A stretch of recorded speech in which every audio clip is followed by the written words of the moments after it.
Hi, everyone. My name is Emma, and I am one of the Game Workers Conference organizers.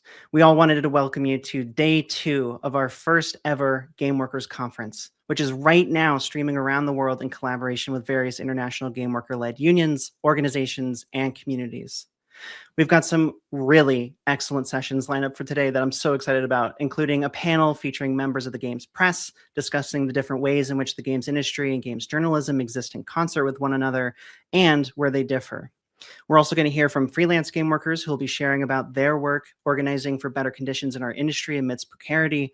We'll be learning from multiple international game worker unions about their particular fights and experiences around the world. We're going to dive deep into the ties between the rise of fascism and the games industry. And we'll be hearing folks speak from the Palestinian Voices in Games community, as well as the organizers behind the No Games for Genocide campaign.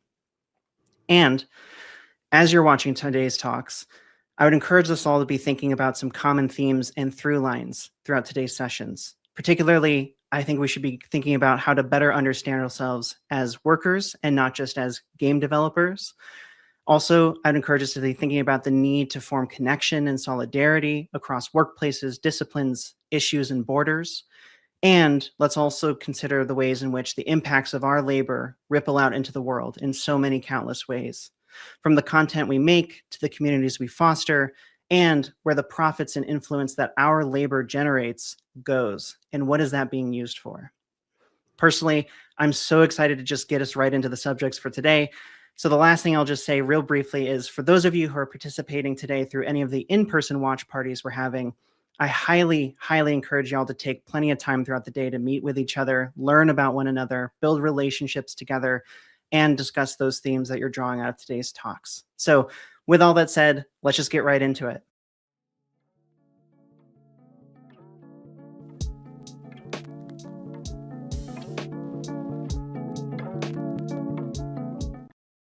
Hello and welcome to our presentation on the Rockstar Games Workers Union, past, present, and future.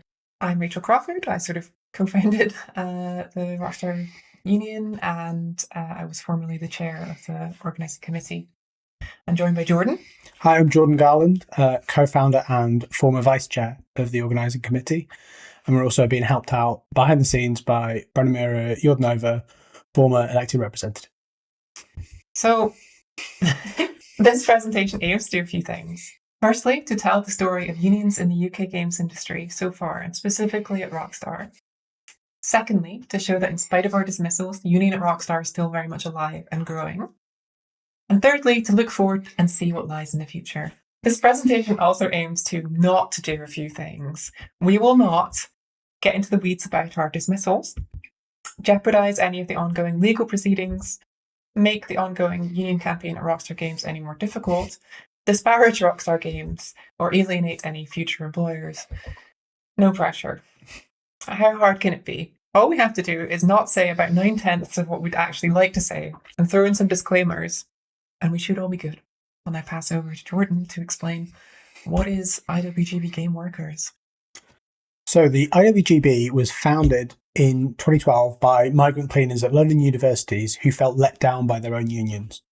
Born from a concern that the wider trade union movement in the UK had a lack of democracy, diversity, or grassroots action. They won early battles for better paying conditions at universities and institutions across the city. The IWGB has since made a name for itself as a fighting union, unafraid to get loud, instigate action, and take big companies to court and win. In 2018, Games Workers Unite was founded, and by December of that year, its members voted to join the IWGB and form the Games Workers branch. Fast forward to 2025, and Zaum won the first ever union contract in UK games industry history as part of the IWGB. In its short history, the IWGB has taken companies like Deliveroo, DoorDash for Americans, and Uber to task, and closer to home is fighting active legal battles with both Builder Rocket Boy and Rockstar Games. Rockstar in the UK is now the most unionised company in the UK games industry, with over 200 members and the only workplace with over 100 members, which makes it the biggest workplace in the biggest branch within the union. And there's now over 1,900 members within the Games Workers branch. So why unionise? For us, it's equal parts internal issues, but also the general state of the industry. It's as much about breaking the cycle we all see before us as it is about addressing workplace-specific issues. Like a lot of big employers, Rockstar has a history of labour issues, a good deal of which have made it into the public eye. For more information, see the Labour Relations section of the Rockstar Games Wikipedia page. But part of it as well is about keeping our gains.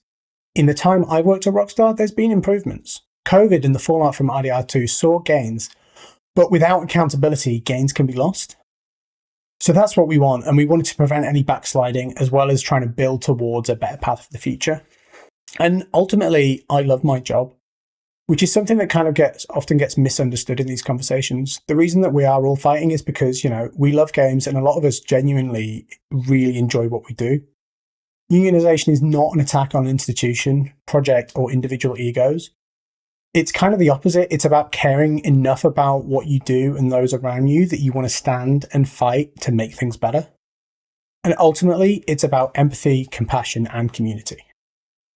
But it's also about more than just the games industry. A rising tide lifts all boats. We believe everyone in the world deserves more workplace democracy. And if Rockstar, one of the most successful game studios in the world, can have a strong union, why can't everyone?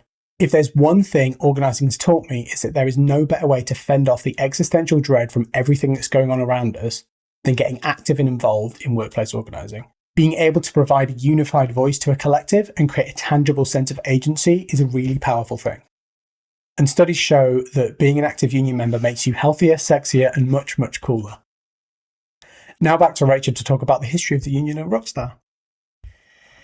The Rockstar Union started in 2019 as 4 people having a secret lunchtime meeting at Rockstar North. In October 2025, it had almost 200 members. How did we get there? Well, from that secret meeting sprouted a movement that, over the course of 2019, built up to about 50 paying members. We learned a lot that year. We went from having zero knowledge of how workplaces get organised to doing training sessions, having loads of conversations with people we wanted to recruit, and running meetings. One key lesson I learned was how important it is to give at least some structure to your organisation, even when it's small. Clear roles, responsibilities, and expectations go a long way, and without them, you can end up with 1. People taking decisions on behalf of the group improperly, and 2, even worse, one person carrying most or all of the workload. A glowing weak spot. As soon as that person gets burnt out or leaves the company, it's game over.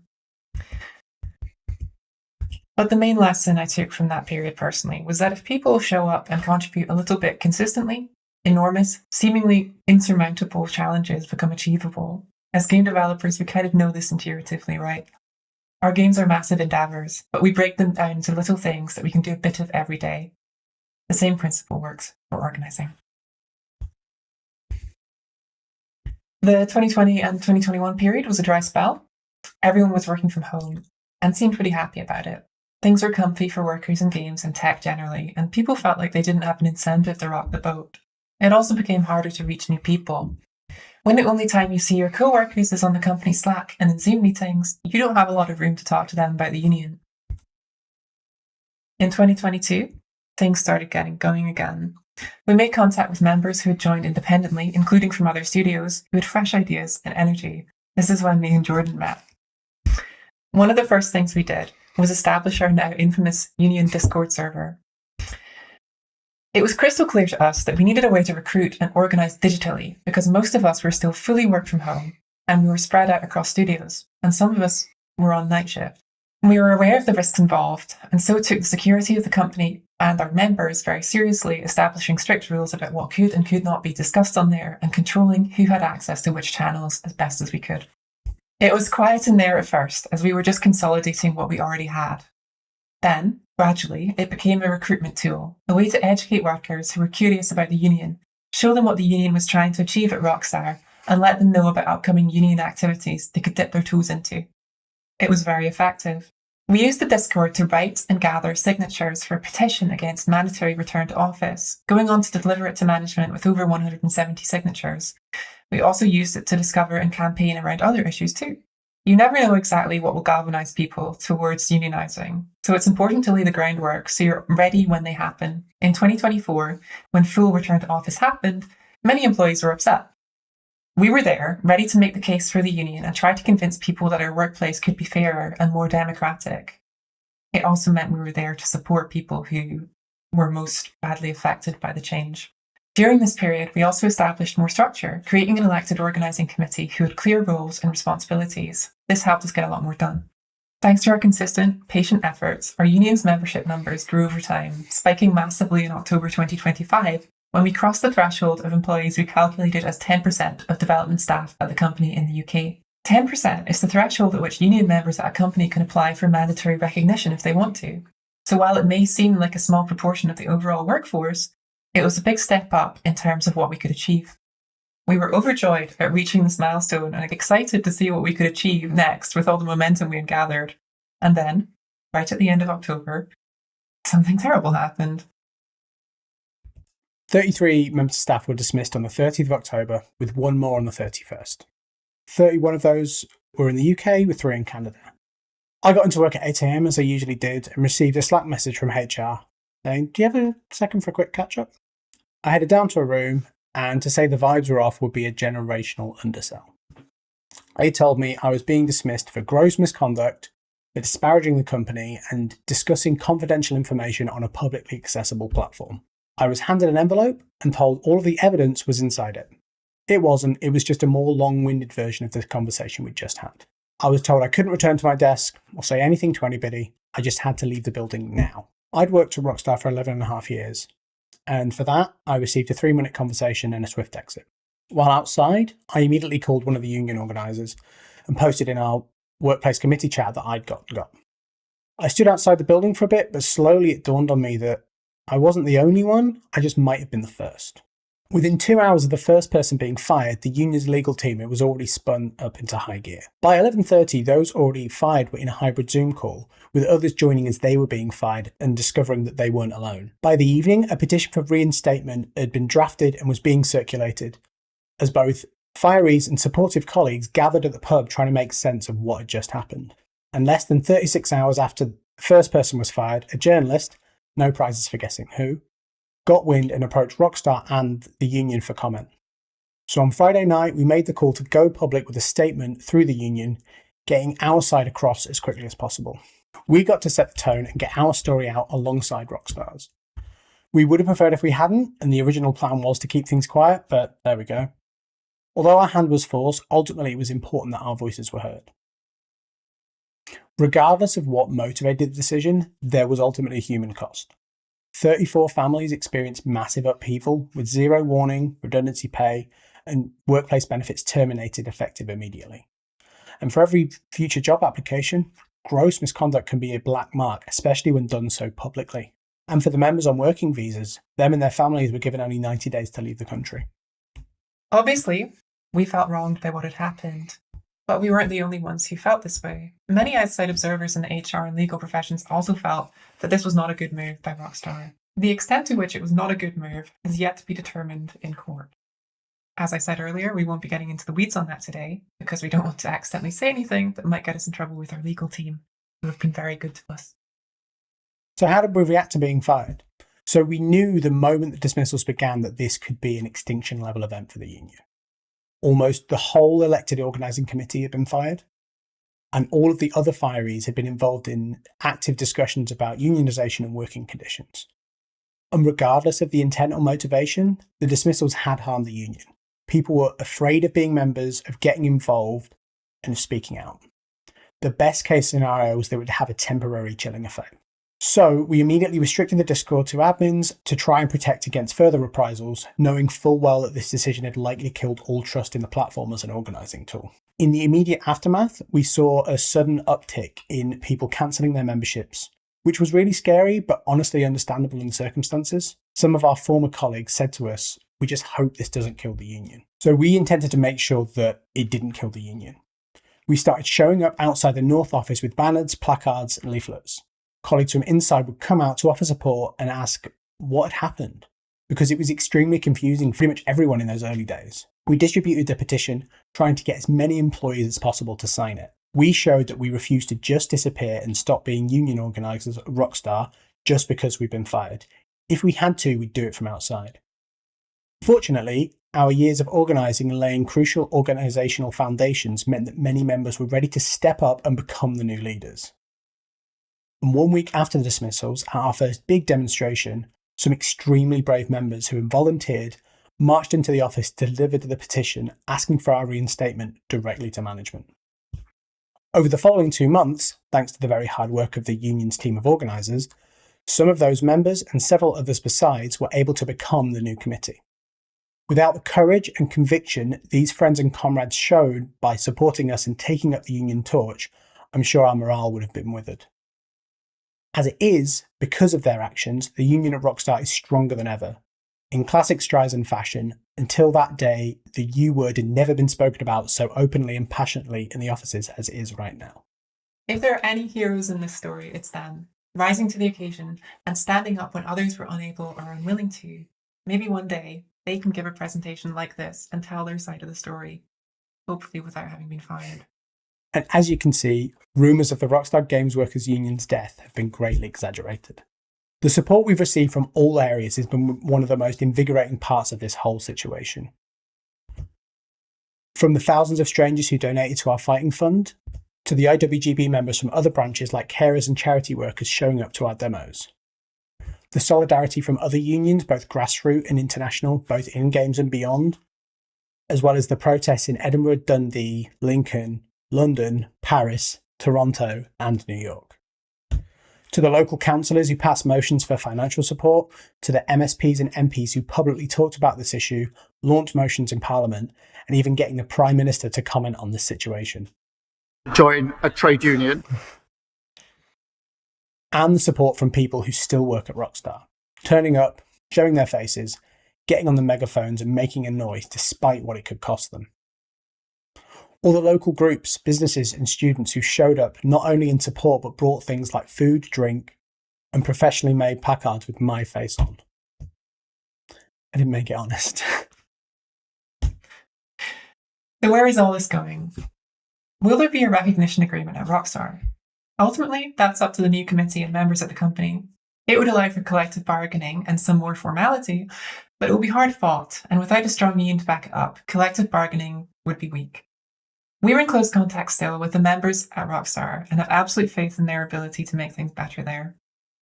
What about for us, the dismissed?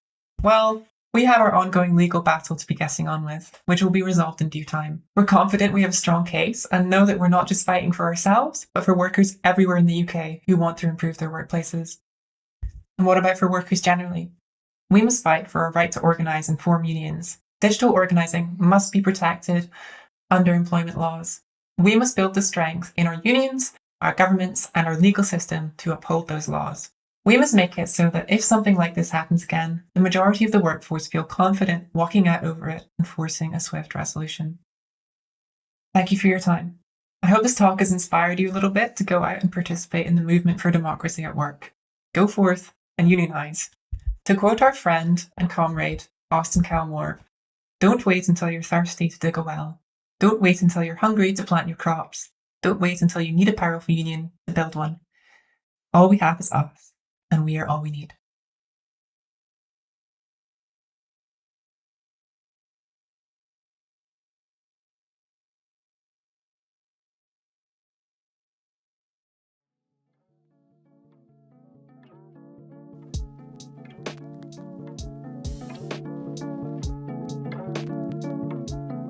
Hello, I am Talita, a game producer from Brazil and based in Berlin since 2018.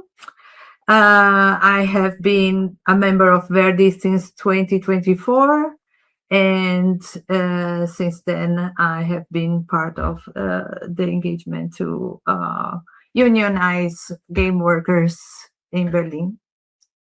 And this is my friend Ru. Hi, yeah, my name is Rüdiger, or Ru. I'm also a game producer, although I originally was a historian, and I'm working in games for around 8 years now. I'm also a Verdi member since 2022. We will introduce Verdi, the Union for the Game Workers, in a second. And I was also involved in multiple Works Council initiatives. We also explain Works Councils in Germany in a second, and also served as a Works Council chairman for a couple of years. Nice. Yeah. So our talk is a bit about Works Council and beyond, the unionization in Germany's game industry. So until recently, the German games industry, like everywhere in the world, was sorely lacking in widespread worker representation.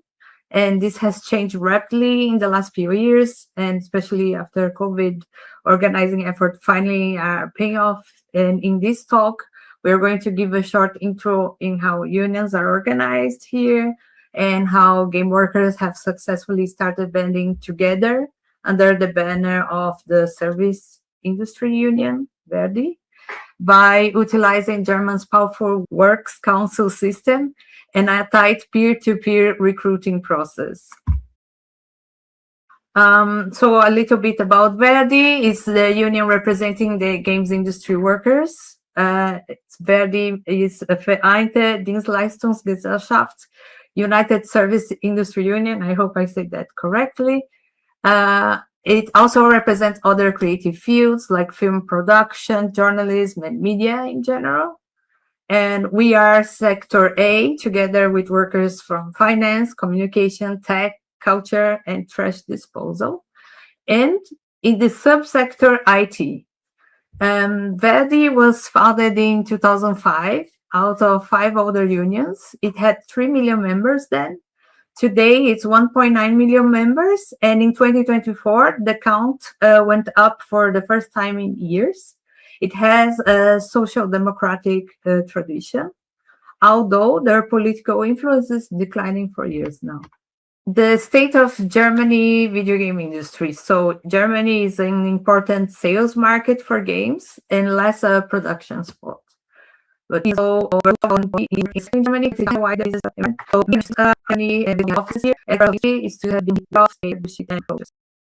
So for me, in time there is no other place for office. So that is a big for they are like opinions and even offers and just Germany labor partly organized for management and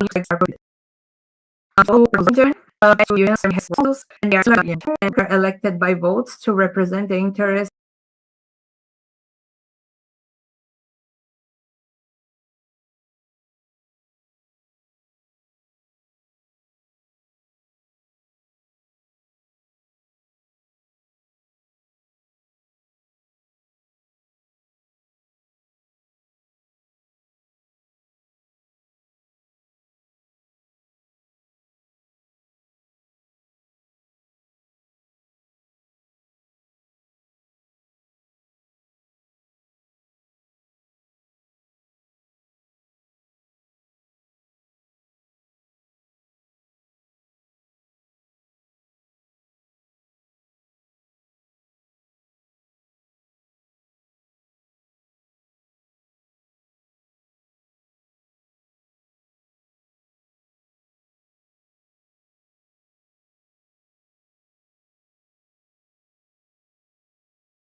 of workers in the company.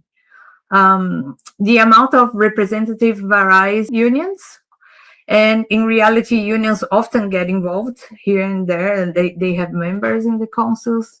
They are the best way to represent directly in the companies, and works councils have quite extensive co-determination rights. However, they can't call for strikes, and they cannot collective negotiate wages. With this context information, I want to talk a little bit about how we, the game workers, came to organize within Verdi. And for that, like a little history lesson or like history context. I'm a historian after all. So since the 2000s, really, there were like isolated works council initiatives. You kind of understood, we kind of explained like that, you know, works councils are like the similar to union chapters in other countries, so like formed basically in the companies themselves, but they can be done without union involvement. And this was kind of like for the longest time the thing that people tried to do. This happened for a long while already, and some were successful, some weren't.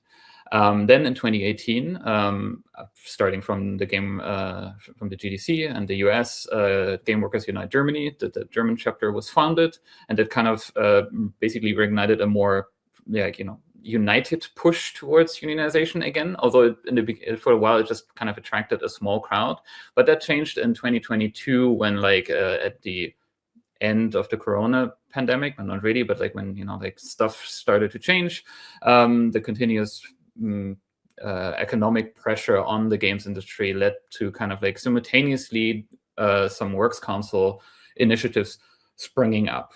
And Game Workers Unite kind of like worked as a catalyst to direct these initiatives towards Verdi union secretaries that kind of helped us then to set these things up. So we can basically hold on that up to this point, we had small Works Council initiatives here and there, but they were without union involvement. But then in 2022, that really kind of changed with Verdi basically getting involved with the help of Game Workers Unite at the time.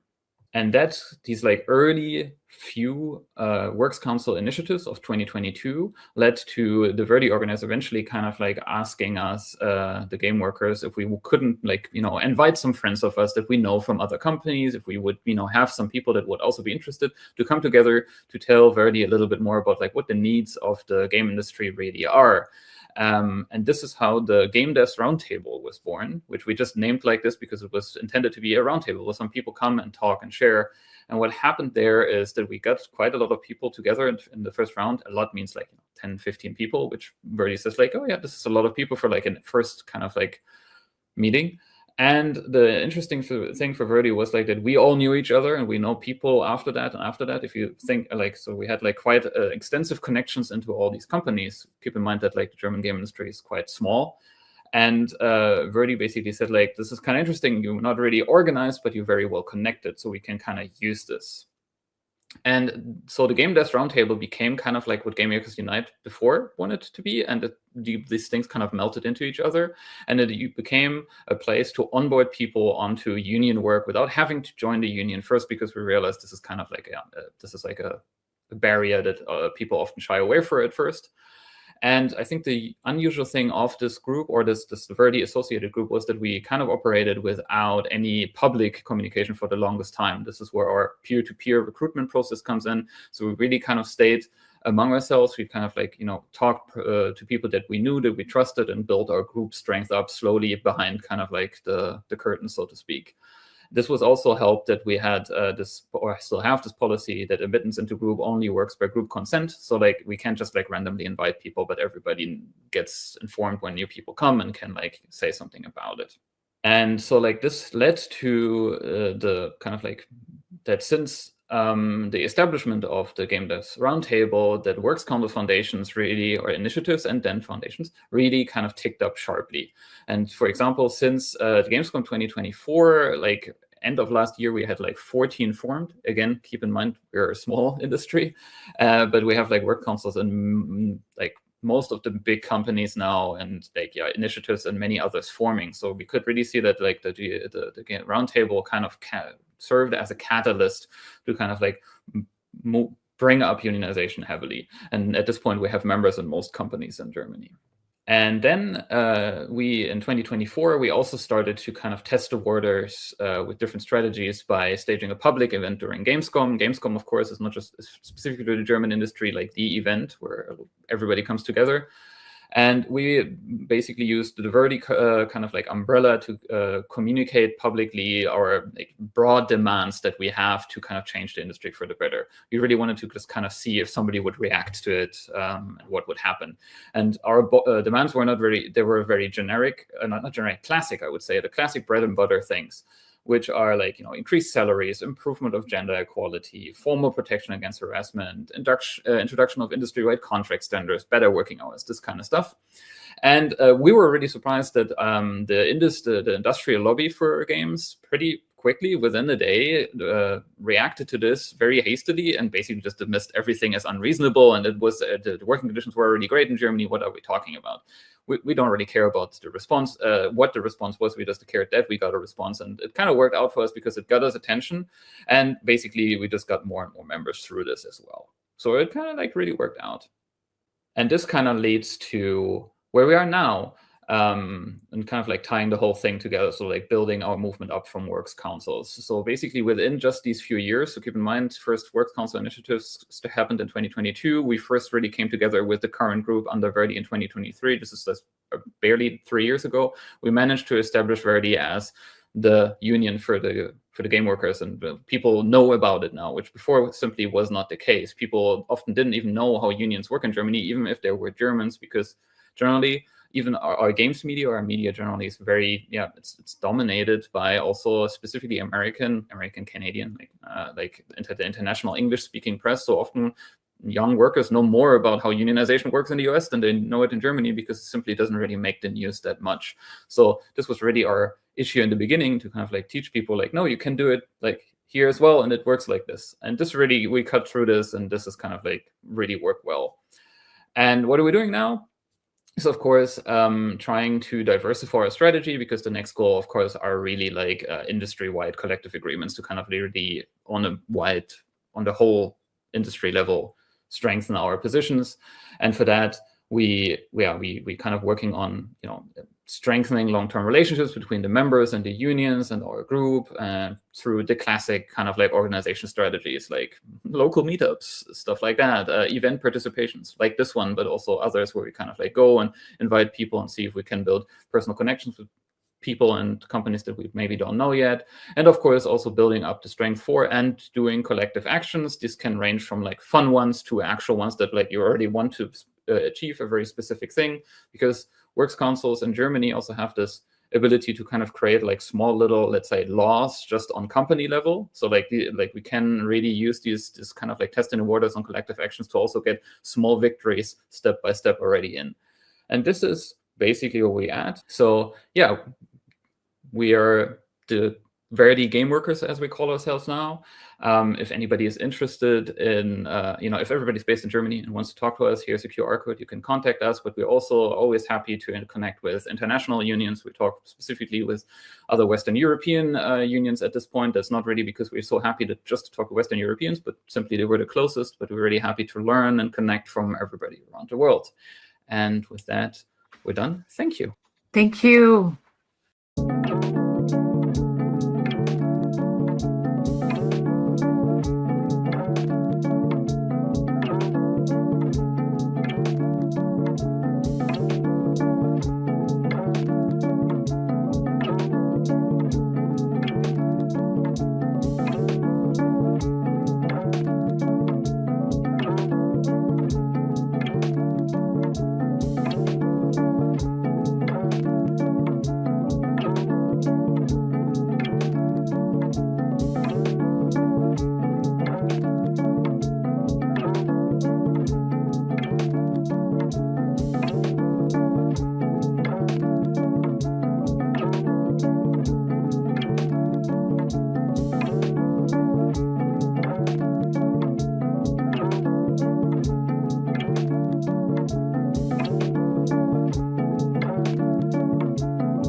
Hi, everyone.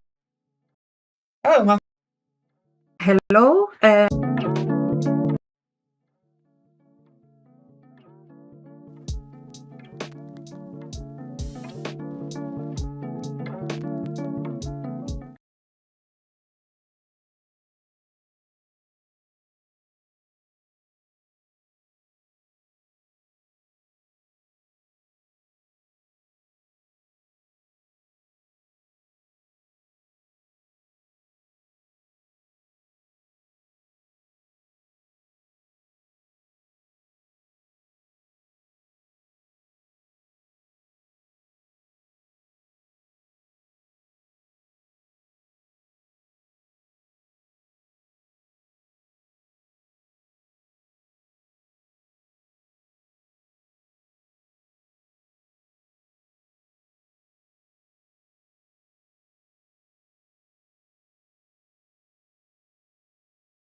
Olá, eu sou a Flávia Gazi, eu sou designer de narrativa, roteirista e pesquisadora de videogame, parte do Game Devs Unidos aqui do Brasil. Olá, eu sou o Fernando Henrique, sou desenvolvedor de jogos, sou pixel artista e também pesquisador de jogos e também faço parte do Game Devs Unidos. A gente está trabalhando muito para conseguir alguma forma de sindicalização da nossa classe aqui no Brasil, e a gente tem passado por alguns problemas. Então, a gente achou que talvez seria interessante trazer isso para esta conferência. Inclusive, muito obrigada pelo convite, a gente agradece demais estar aqui, poder falar sobre isso, e a gente queria falar um pouquinho sobre como ser um trabalhador de videogame no Brasil, e dois, o que isso significa em termos de organização, o que a gente consegue ou não fazer, e espero que isso possa ajudar outras pessoas de outras regiões. A gente vai estar no Discord, então, por favor, venham conversar com a gente, caso você tenha experiências muito similares ou muito diferentes, que a gente está bem interessado em saber como está a sindicalização aí na sua área, né, Fernando? Exato, trocar ideia é importante, a gente está fazendo isso como um esforço para aprender coletivamente, né, e passar experiências internacionalmente. Assim a gente consegue ter mais força e... Olá, eu sou a Flávia Gazi, eu sou designer de narrativa. Dos desenvolvedores no mundo, os extenuantes, falta de... Exato, isso como um esforço para aprender coletivamente, né, e passar experiências internacionalmente. Assim a gente consegue ter mais força e se unir e conseguir avançar nos nossos objetivos, né? Eu acho que é importante a gente colocar o que a gente pensa, talvez pela nossa posição de estar no sul global, de estar no Brasil, sobre como funciona o mercado de videogame. Exato. Eu acho que a gente percebe, né, conforme todos nós lidamos com essa indústria, né, que trabalhamos demais. Então, isso é algo que era mistificado, né, como que a redução das horas de trabalho iriam ser melhores conforme o avanço da produtividade. Mas o que a gente vê hoje em dia, né, é uma realidade que é muito similar ao início do capitalismo, né? O início do século XX, 1920, a partir desse período, conforme a gente tem as grandes fábricas, com trabalhos extenuantes, falta de direitos, apesar dessa realidade ter sido reduzida conforme o tempo no desenvolvimento do século XX, né, a gente vê que o videogame ele vem recuperando também essas práticas. Não à toa nós temos uma realidade em que o burnout é muito presente, né? Então a gente vê que a pesquisa da IGDA, o último interrogatório, não, desculpa.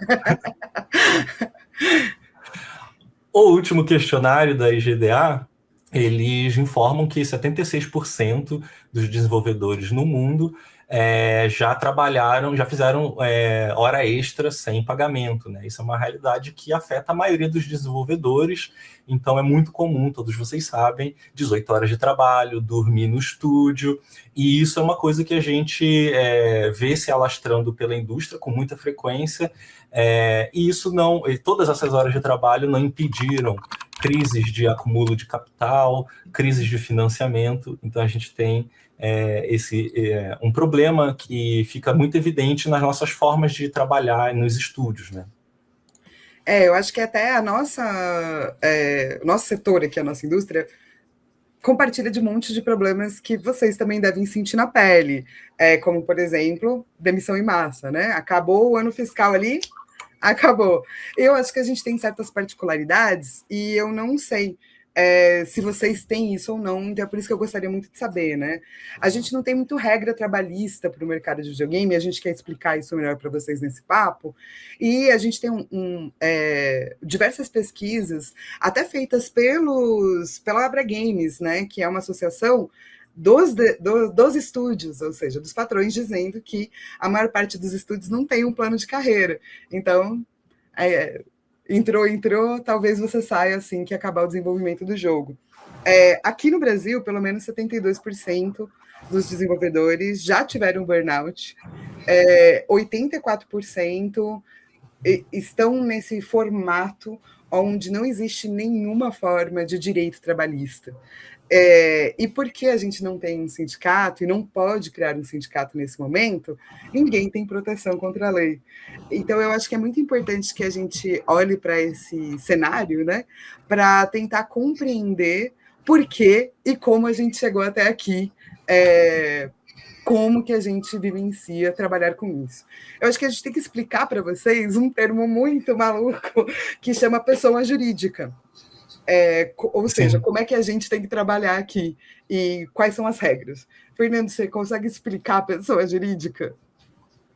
Sim, o PJ, né, a pessoa jurídica aqui para o Brasil, é como os trabalhadores são obrigados a se encaixarem nesse formato jurídico que significa a criação de uma empresa, né? No caso, uma microempresa, a gente tem o MEI, que é a microempresa individual, ou uma pequena empresa, né, a partir desse PJ.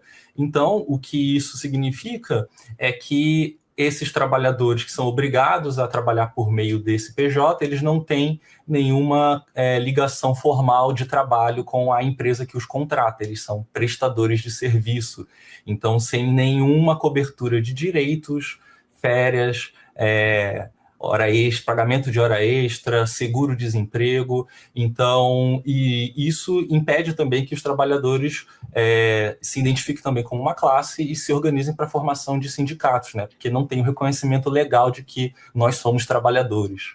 Inclusive, aqui no Brasil, quando você é contratado por uma empresa num sistema legal, que a gente chama de CLT, você ganha uma carteira assinada, do tipo, tal pessoa faz tal coisa, carimbinho. Você já teve sua carteira assinada, Fernando?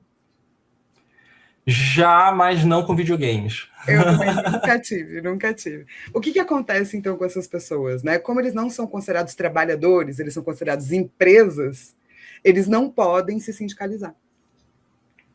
Porque o sindicato laboral, o sindicato de trabalhadores, você não pode ser nenhuma empresa, inclusive essa microempresa.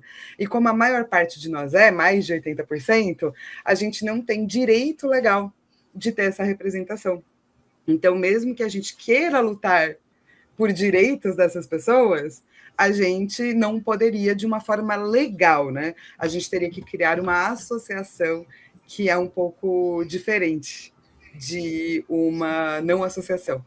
Eu acho que, inclusive, é até bacana a gente explicar para as pessoas o que acontece em cada regime, do tipo, o que um regime tem, o que outro regime tem, quais são os direitos. Você consegue explicar isso, Sim. Fernando? Sim, com certeza. Então, no Brasil, né, como a Flávia estava falando, o CLT ele tem uma série de coberturas e direitos que os trabalhadores têm. A CLT é uma lei conquistada há muitos anos, mas que ela foi sendo implementada e melhorada, né, apesar de ela ter sofrido alguns ataques, né, nos últimos anos. Então, a gente não consegue que a CLT ela cubra. Aliás, a maioria dos trabalhadores não tem emprego CLT, né? Então, o que a CLT ela provém, né? Ela dá direito a férias pagas, a 13º salário, que é pago no fim do ano em 2 parcelas. O FGTS é o Fundo de Seguro para a demissão dos trabalhadores, né? Tem o seguro-desemprego também, que é pago por uma quantidade de meses após a pessoa ser demitida. A CLT também garante o pagamento de horas extras, né? Também garante a cobertura dos trabalhadores por serem representados em sindicatos e tem a folga por doença ou necessidades médicas, né? Enquanto o PJ ele não tem nenhuma dessas coberturas, nenhum desses direitos, né? Basicamente, a comparação é sim e zero. E eu acho que a gente sente, inclusive não só no Brasil, né? Por isso que a gente quer tanto ouvir a opinião de vocês, assim. Mas a gente sente que a gente vive um mercado sem realmente leis trabalhistas. E isso influencia muito como é trabalhar com videogame no Brasil. Eu sinto que até pessoas de uma certa idade, depois dos 40, você começa a ter menos trabalhadores que não são chefes, né, que são trabalhadores, exatamente por conta desses problemas. Assim. A gente pegou algumas denúncias que foram faladas, tanto no Reddit, a gente tinha um canal de denúncias anônimas no Twitter uma época, e eu acho que são experiências que a gente pode até compartilhar com muitas pessoas ao redor do mundo, desde você não receber royalties pelo seu trabalho, né, e usarem seu trabalho em mais de um jogo, até você, por exemplo, ter que ouvir algum comentário abusivo, né, se você faz parte de uma população minorizada, assim. E o crunch, né, que é talvez das maiores epidemias, assim, que a gente tem que lidar no dia a dia. A gente não incluiu aqui muita coisa, assim, mas até o Fernando, por exemplo, ele passou por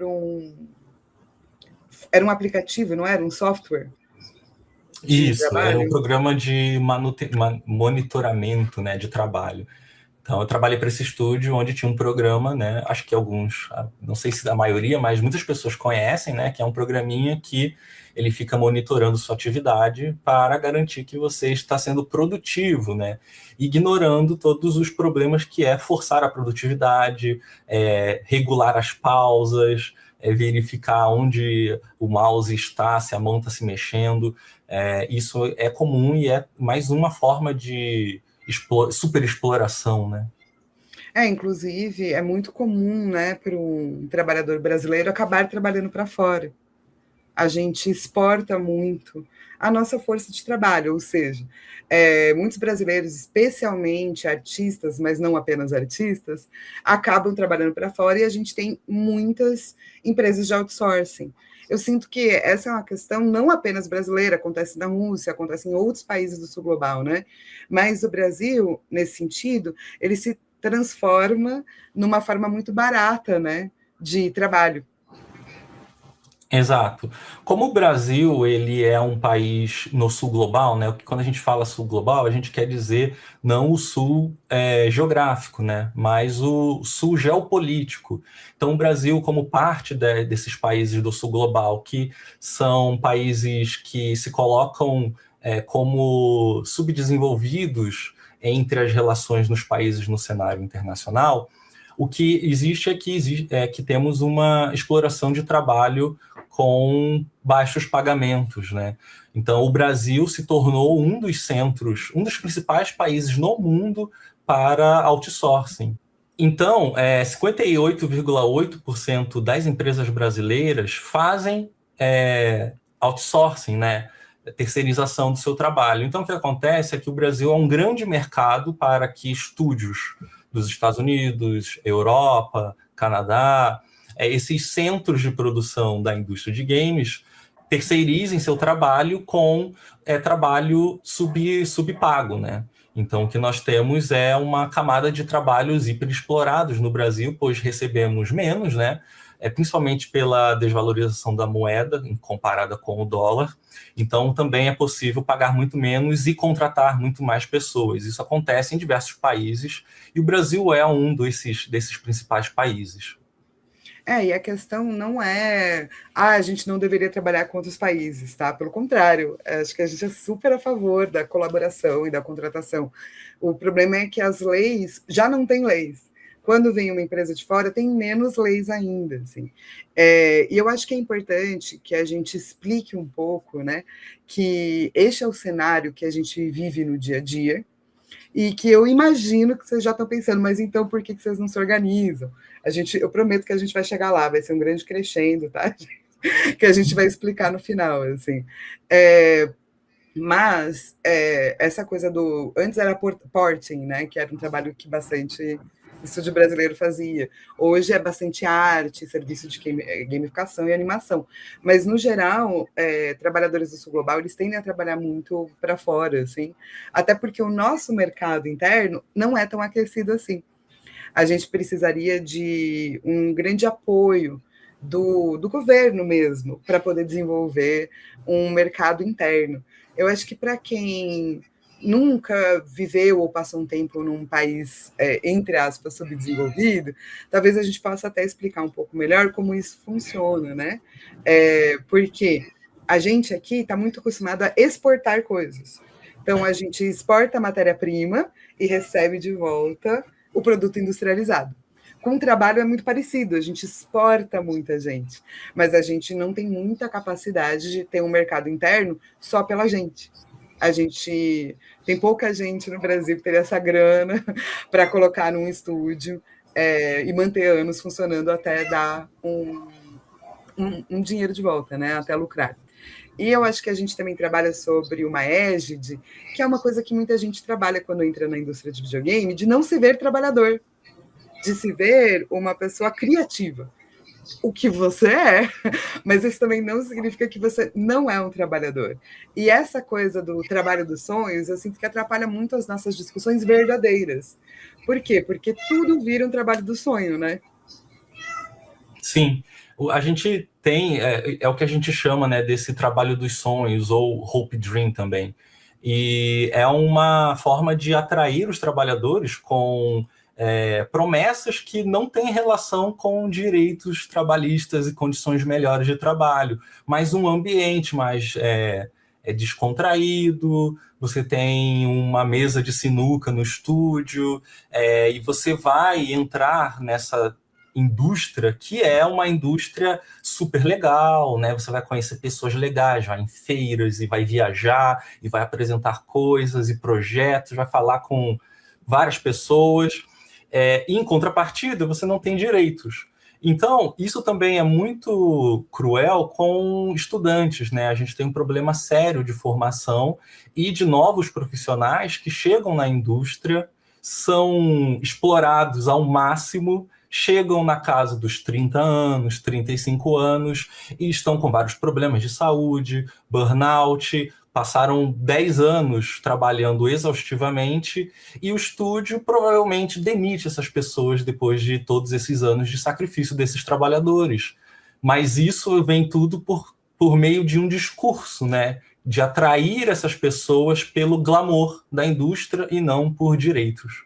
Acho que essa é uma coisa para você que é jovem entrando no mercado de videogame, porque eu estou neste mercado fazem gloriosos 25 anos, a sempre se pensar, sabe? Porque não é porque você gosta do seu trabalho que ele deixa de ser um trabalho. Não é porque você é criativo ou artístico que ele deixa de ser um trabalho. Pense em você lá no final da sua vida, como é que você vai pagar suas contas médicas, como é que você vai se aposentar. Para alguns países eu sei que isso é uma realidade mais fácil, mas para muitos de nós não é. E eu sinto que esse discurso, por mais que ele seja muito bonito e em partes muito verdadeiro, ele mascara o que está por trás, que é a falta de direitos, né? jornadas que a gente trabalha 6, 7 dias na semana, 18 horas por dia, que, obviamente, não é uma coisa que se sustenta a longo prazo. Você não consegue fisicamente trabalhar essa quantidade de tempo para o resto da sua vida. E eu acho que outra coisa que pega bastante é que os trabalhadores de videogame, eu não sei se no geral, mas aqui no Brasil com certeza, eles têm bastante medo por conta de layoff. Inclusive a Quiris, né, que está colocada aí, que depois de lançar um jogo em 2023, ela acabou demitindo 30%, né, da sua força de trabalho, dos seus trabalhadores.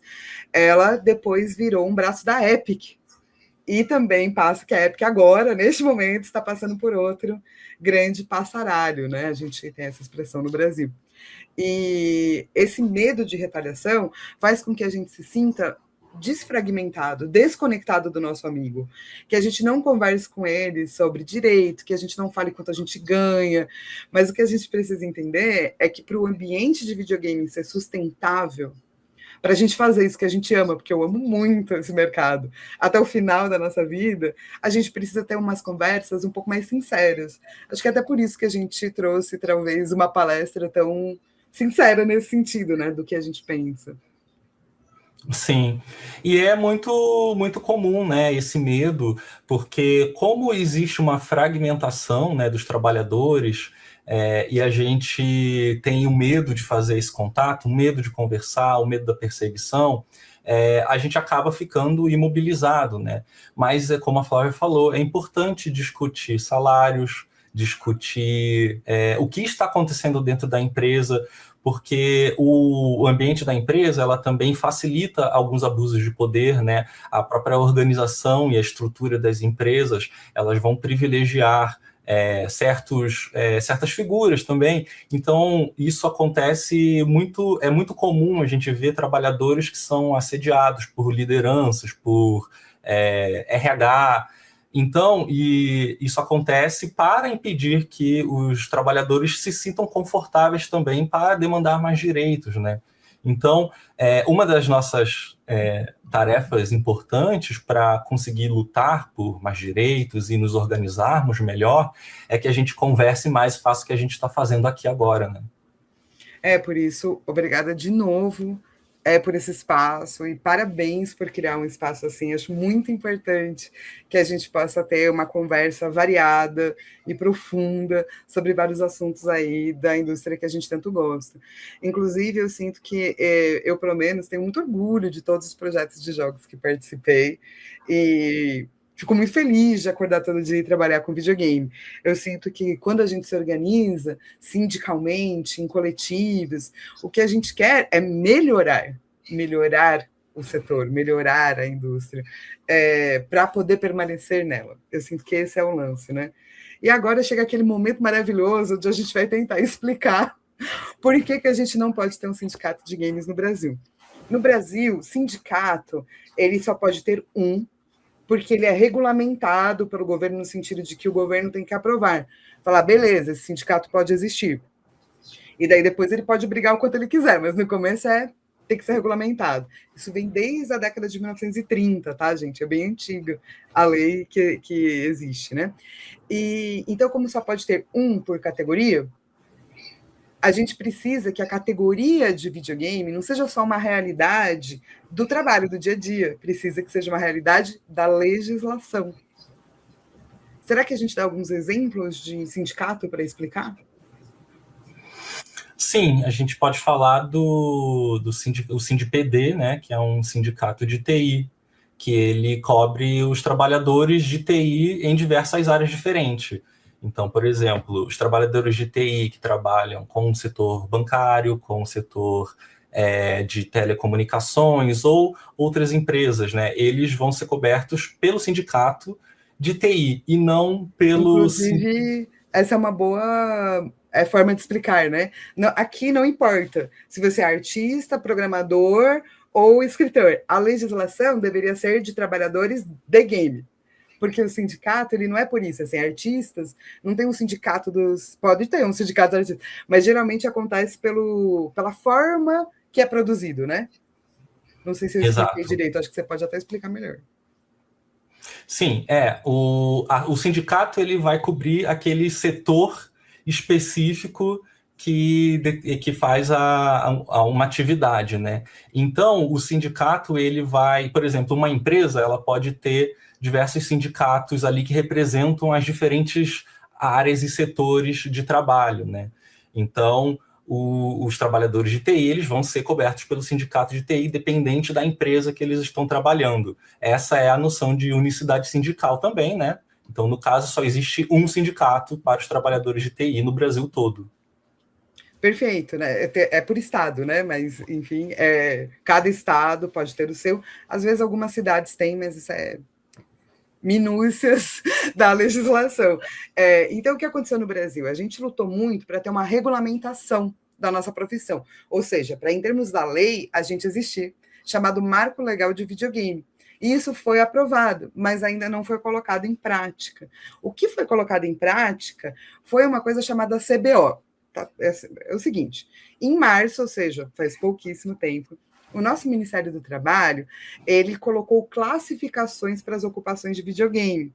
Ele colocou o desenvolvedor de game, ou seja, eu acho que nesse caso a legislação quer dizer programador, eu sinto que todos nós somos desenvolvedores, mas beleza, como um profissional de multimídia.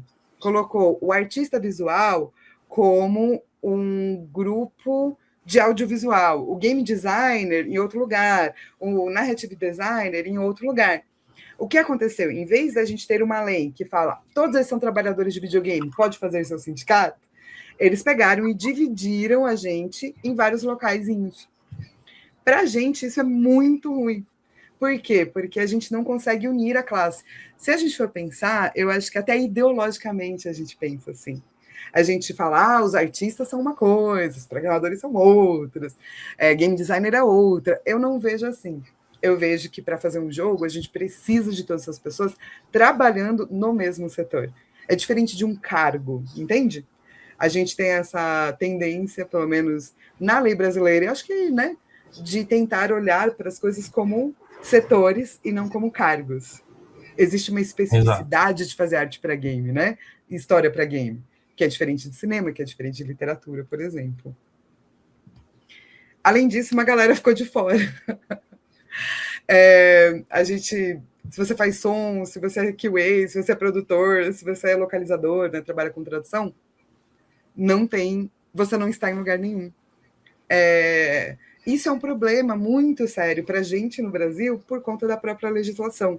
E daí eu acho que eu sinto que a gente até pode falar sobre o que a gente faz então, né? Porque a gente tentou uma sindicalização no sentido de tentar fazer alguma coisa, não deu muito certo, e está totalmente correto que não tenha dado, porque a legislação não funciona assim.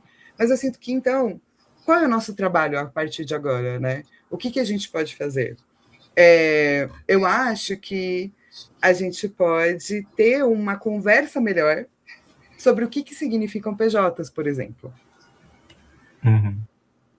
Eu acho que a gente pode falar sobre essa mudança de lei até de PJ, né? Sim, sobre a generalização do PJ no Brasil, né?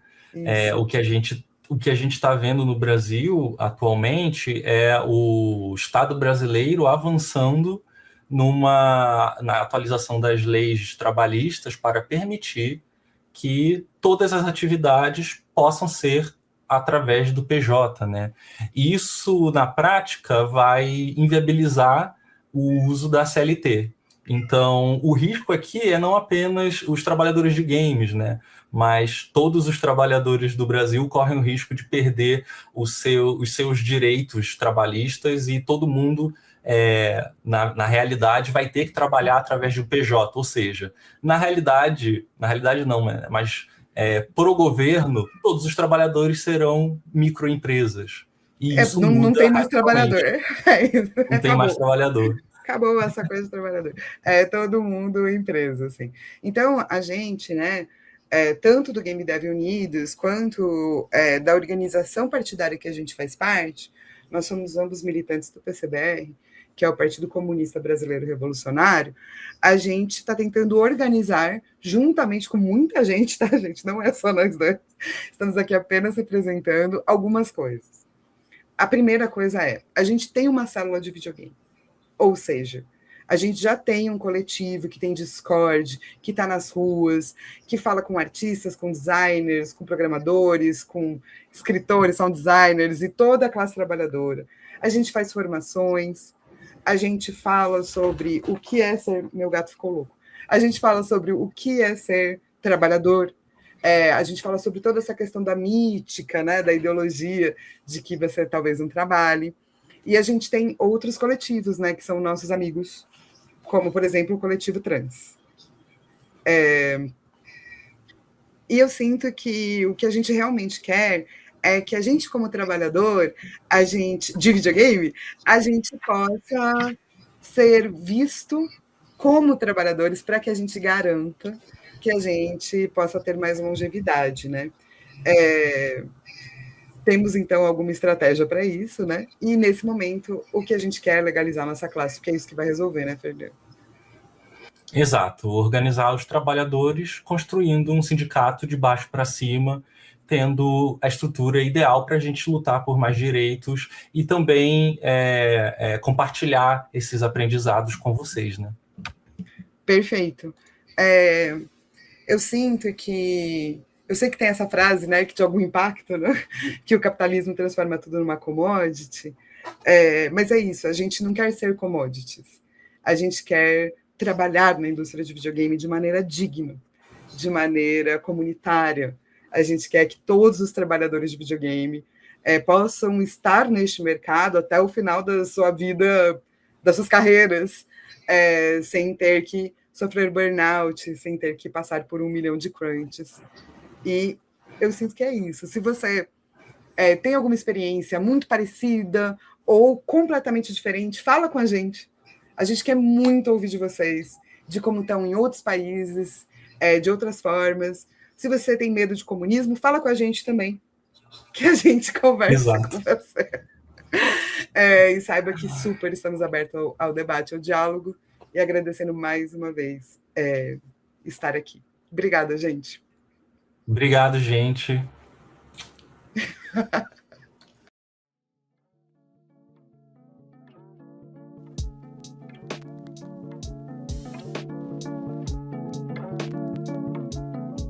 Our presentation today is Press F to Organize Game Workers Against Imperialism. We are part of No Games for Genocide, a group of people across the games industry coming together to end the game industry's complicity in militarism and violence. The group formed in response to the genocide in Gaza, but we know that games play a role in militarism and imperialism more broadly as well. Today we'll cover how video games can and have been used as a tool of propaganda to manufacture consent for war. We'll understand the history of gaming and how it's led us to this current moment. And finally, how we can respond to these things by organizing as game workers. So to kind of lay, I guess, our analysis or a little bit of how we're going to be approaching this presentation today, the reason that we're taking that kind of three-part structure is that we want to frame our analysis through understanding the video games industry as both an entertainment industry and a tech industry. In other words, when we think about video games and war as a topic broadly, we have to think of video games as a culture industry and how it affects culture, but also as a tech industry, which is materially complicit in imperialist wars through the increasingly interchangeable technologies of war and video games. And of course, these two aspects are very much linked, as we're going to unpack in the presentation today. So in the first section that I'm going to go into now, we're going to focus a bit more on the cultural aspect, how the content of video games promote the ideologies of imperialism. So under capitalism, mainstream gaming is part of a culture industry, which is a term that I just used, but it essentially means the idea that culture is an industry, that cultural goods are mass produced. So like Hollywood movies, television shows, video games, things like that, not necessarily as art for expression, but as commodities that generate profit for entertainment businesses.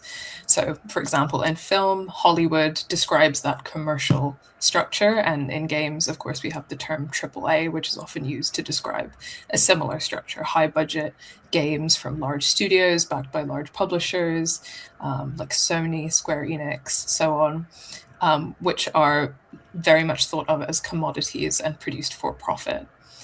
This culture industry is also part of what is sometimes referred to as a military entertainment complex. So that means a complex or a network of relations between governments, corporations, and the military that protects the interests of governments and corporations.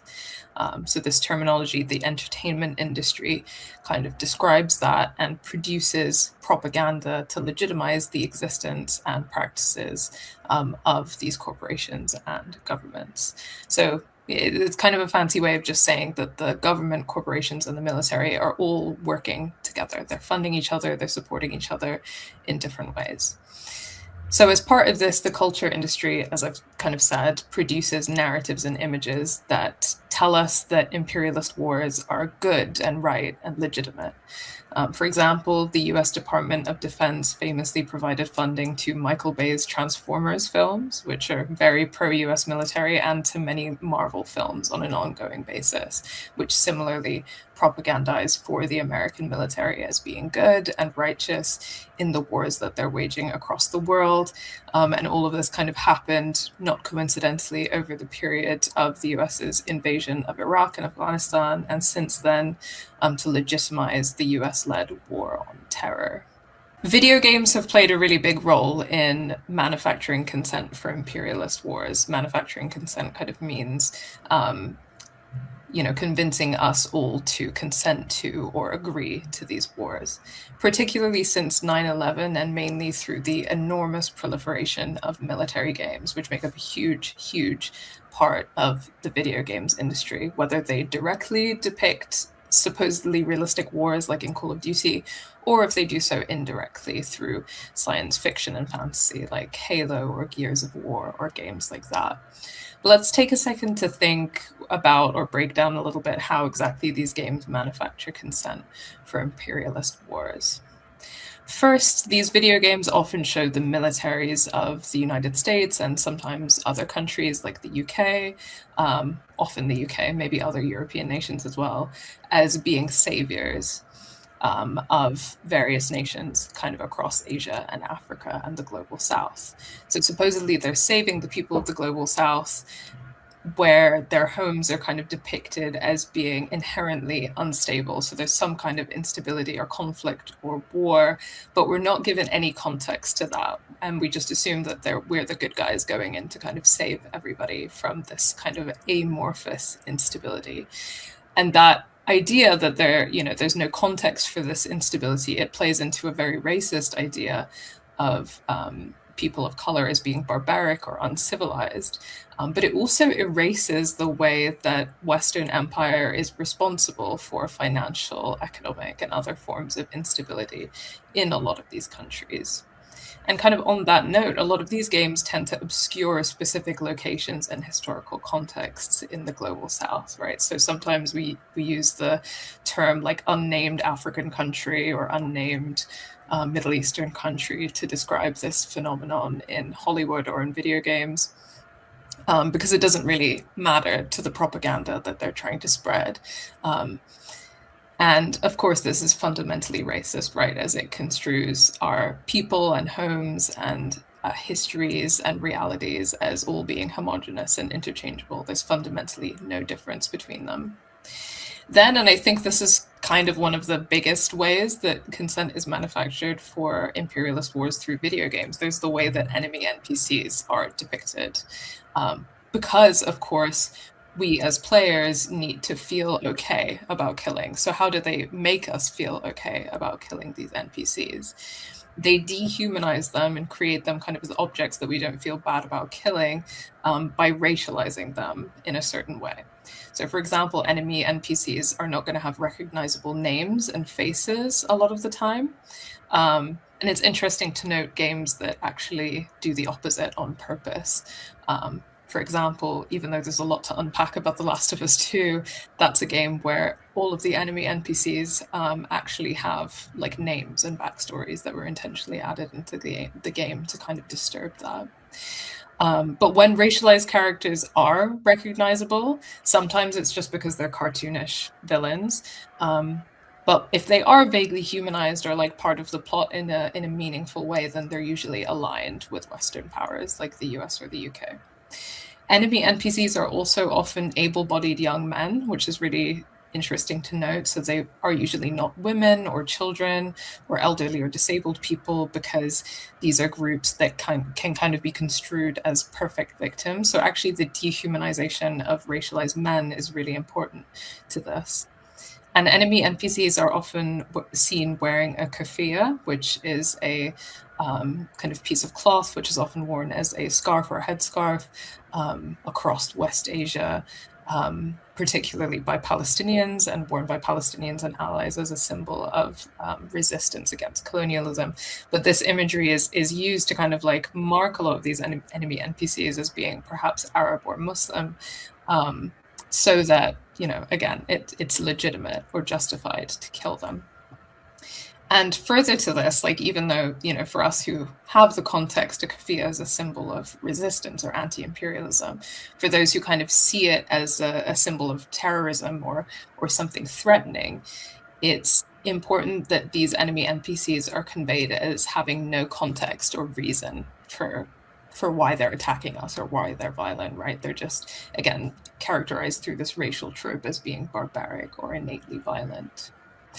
And finally, it's often assumed that the player is English speaking. So a lot of these enemy NPCs are speaking in other languages, which contributes to their sense of otherness. And in games that aren't depicting like realistic, so-called realistic wars in the way that Call of Duty is, we can still see similar tropes at play. So for example, in zombie games, there are a lot of ways that zombies might be characterized in a way that's kind of racialized. In World War Z, for example, there are a few levels that are set in Jerusalem where you literally play as an Israeli occupation soldier, and the zombies are very much like visually and narratively interchangeable with Palestinians. A really interesting example of a game that kind of satirizes all of this is Saints Row 4. It has an opening mission that kind of emphasizes the kind of absurd level of racism that I'm talking about, that's in play in a lot of military games, by literally just giving you the simple instruction, execute terrorist, and it has its voice actors speaking like actual gibberish and then subtitling it as Arabic, which again is kind of trying to make fun of the absurd degree of racism that is that's at play here, that's supposed to justify this kind of killing. And we'll unpack it a little bit shortly, but compared to other entertainment industries, of course, one of the unique things about games is their interactivity. So our role in or responsibility for this killing is a big part of what we're going to be talking about. We also want to briefly touch on commercially successful games that actually aim to critique what we've discussed. So often some games are described as being anti-war, but we want to emphasize that these games might not always necessarily be anti-imperialist. Two really famous examples are Spec Ops: The Line and pretty much the entire Metal Gear Solid franchise. So I'm going to pull a bit on those as an example. But these are games that tend to critique military games by subverting genre conventions. So for example, Spec Ops: The Line pretty much follows the structure of a Call of Duty campaign until the point where it starts deconstructing it. And subverting genre conventions can be useful, right? As many people who've played Call of Duty campaigns might play a game like Spec Ops: The Line, and these familiar kind of tropes and structures that maybe they didn't question before will kind of become unsettled to them. But in a lot of ways, this arguably still centers a white perspective. It assumes that we haven't thought about this before, or that we haven't, you know, engaged about this before, and that the violence that was kind of hidden in a game like Call of Duty is now being made visible to us. And on that note, many of these games, they center white suffering in order to convey their message, right? Like it's about how these soldier characters, like in Metal Gear Solid or Spec Ops: The Line, feel really bad. They realize like how horrible what they've been doing is, and now they feel really bad about it. And racialized bodies often continue to be used as props in those stories. So it just replicates in a lot of ways the racism that it claims to be critiquing. But perhaps most importantly for our purposes, because we're going to be talking about organizing today, a lot of these so-called anti-war games don't provide any alternatives. They feel mostly invested in making us feel responsible for virtually killing people, and perhaps feeling, you know, guilt or despair about that, but they don't necessarily offer alternatives to that. And arguably, they overemphasize the role of the player as a player rather than, for example, as a consumer who can choose which games to support and which studios to finance. And they de-emphasize the role of the developer or the context in which these games are produced, which is, as we're going to talk about now, materially linked to war. All right, so now we'll move into a short history of video games and US imperialism. So in the 1900s, the United States created their own personal brand of imperialism. Unlike the more outright colonization enacted by Western Europe, the US uses indirect means to exert their control and influence. Much of this is done through military might, sometimes directly by the US, but also through proxies like the settler colonial state of Israel, for example. And we've seen now the ways that gaming is used as a tool of propaganda to justify these military interventions. And when we take a look at the history of video games, it's really no surprise at all that US imperialism comes hand in hand with it. Computing science originated from the code-breaking, ballistics, and atomic programs of World War II. Many of you might be familiar with government funding agencies like DARPA, the Defense Advanced Research Project Agency. Similarly, computer games were innovated by employees of the US military-industrial complex who are working at universities, research centers that were directly funded by the Department of Defense. So this research, either directly or indirectly, was being used to facilitate nuclear war with the USSR. Now, there's some debate over what officially the first video game actually was. Many consider it to be Tennis for Two, invented in 1958. This game was created by William Higginbottom, an engineer at Brookhaven, who went on to work on the Manhattan Project and build the first atomic bomb. The game that more of us are probably familiar with is Space War, made by Stephen Russell in 1961. Russell built the game using a PDP-1 mini computer that was installed by Digital, a company specializing in military cybernetics at MIT. By the 1990s, commercial games had advanced a lot, and the military began to adopt a more frugal strategy of partnership with private sector studios, adopting and adapting civilian games for training purposes. This skyrocketed in the 2000s with the War on Terror. So this slide is not even close to a comprehensive list of war games made for civilians in this period. We also have examples like 2002's game America's Army, which the US military actually created as a tool for their own military recruitment through online gaming to appeal to young people who are into video games. Bohemia Interactive Simulation's virtual battle space simulation is actively used even today by the US military for training. And one of the most popular first-person shooters in the world, Call of Duty, which we've already talked about a little bit, is to this day notably open and proud about their links to the US Army.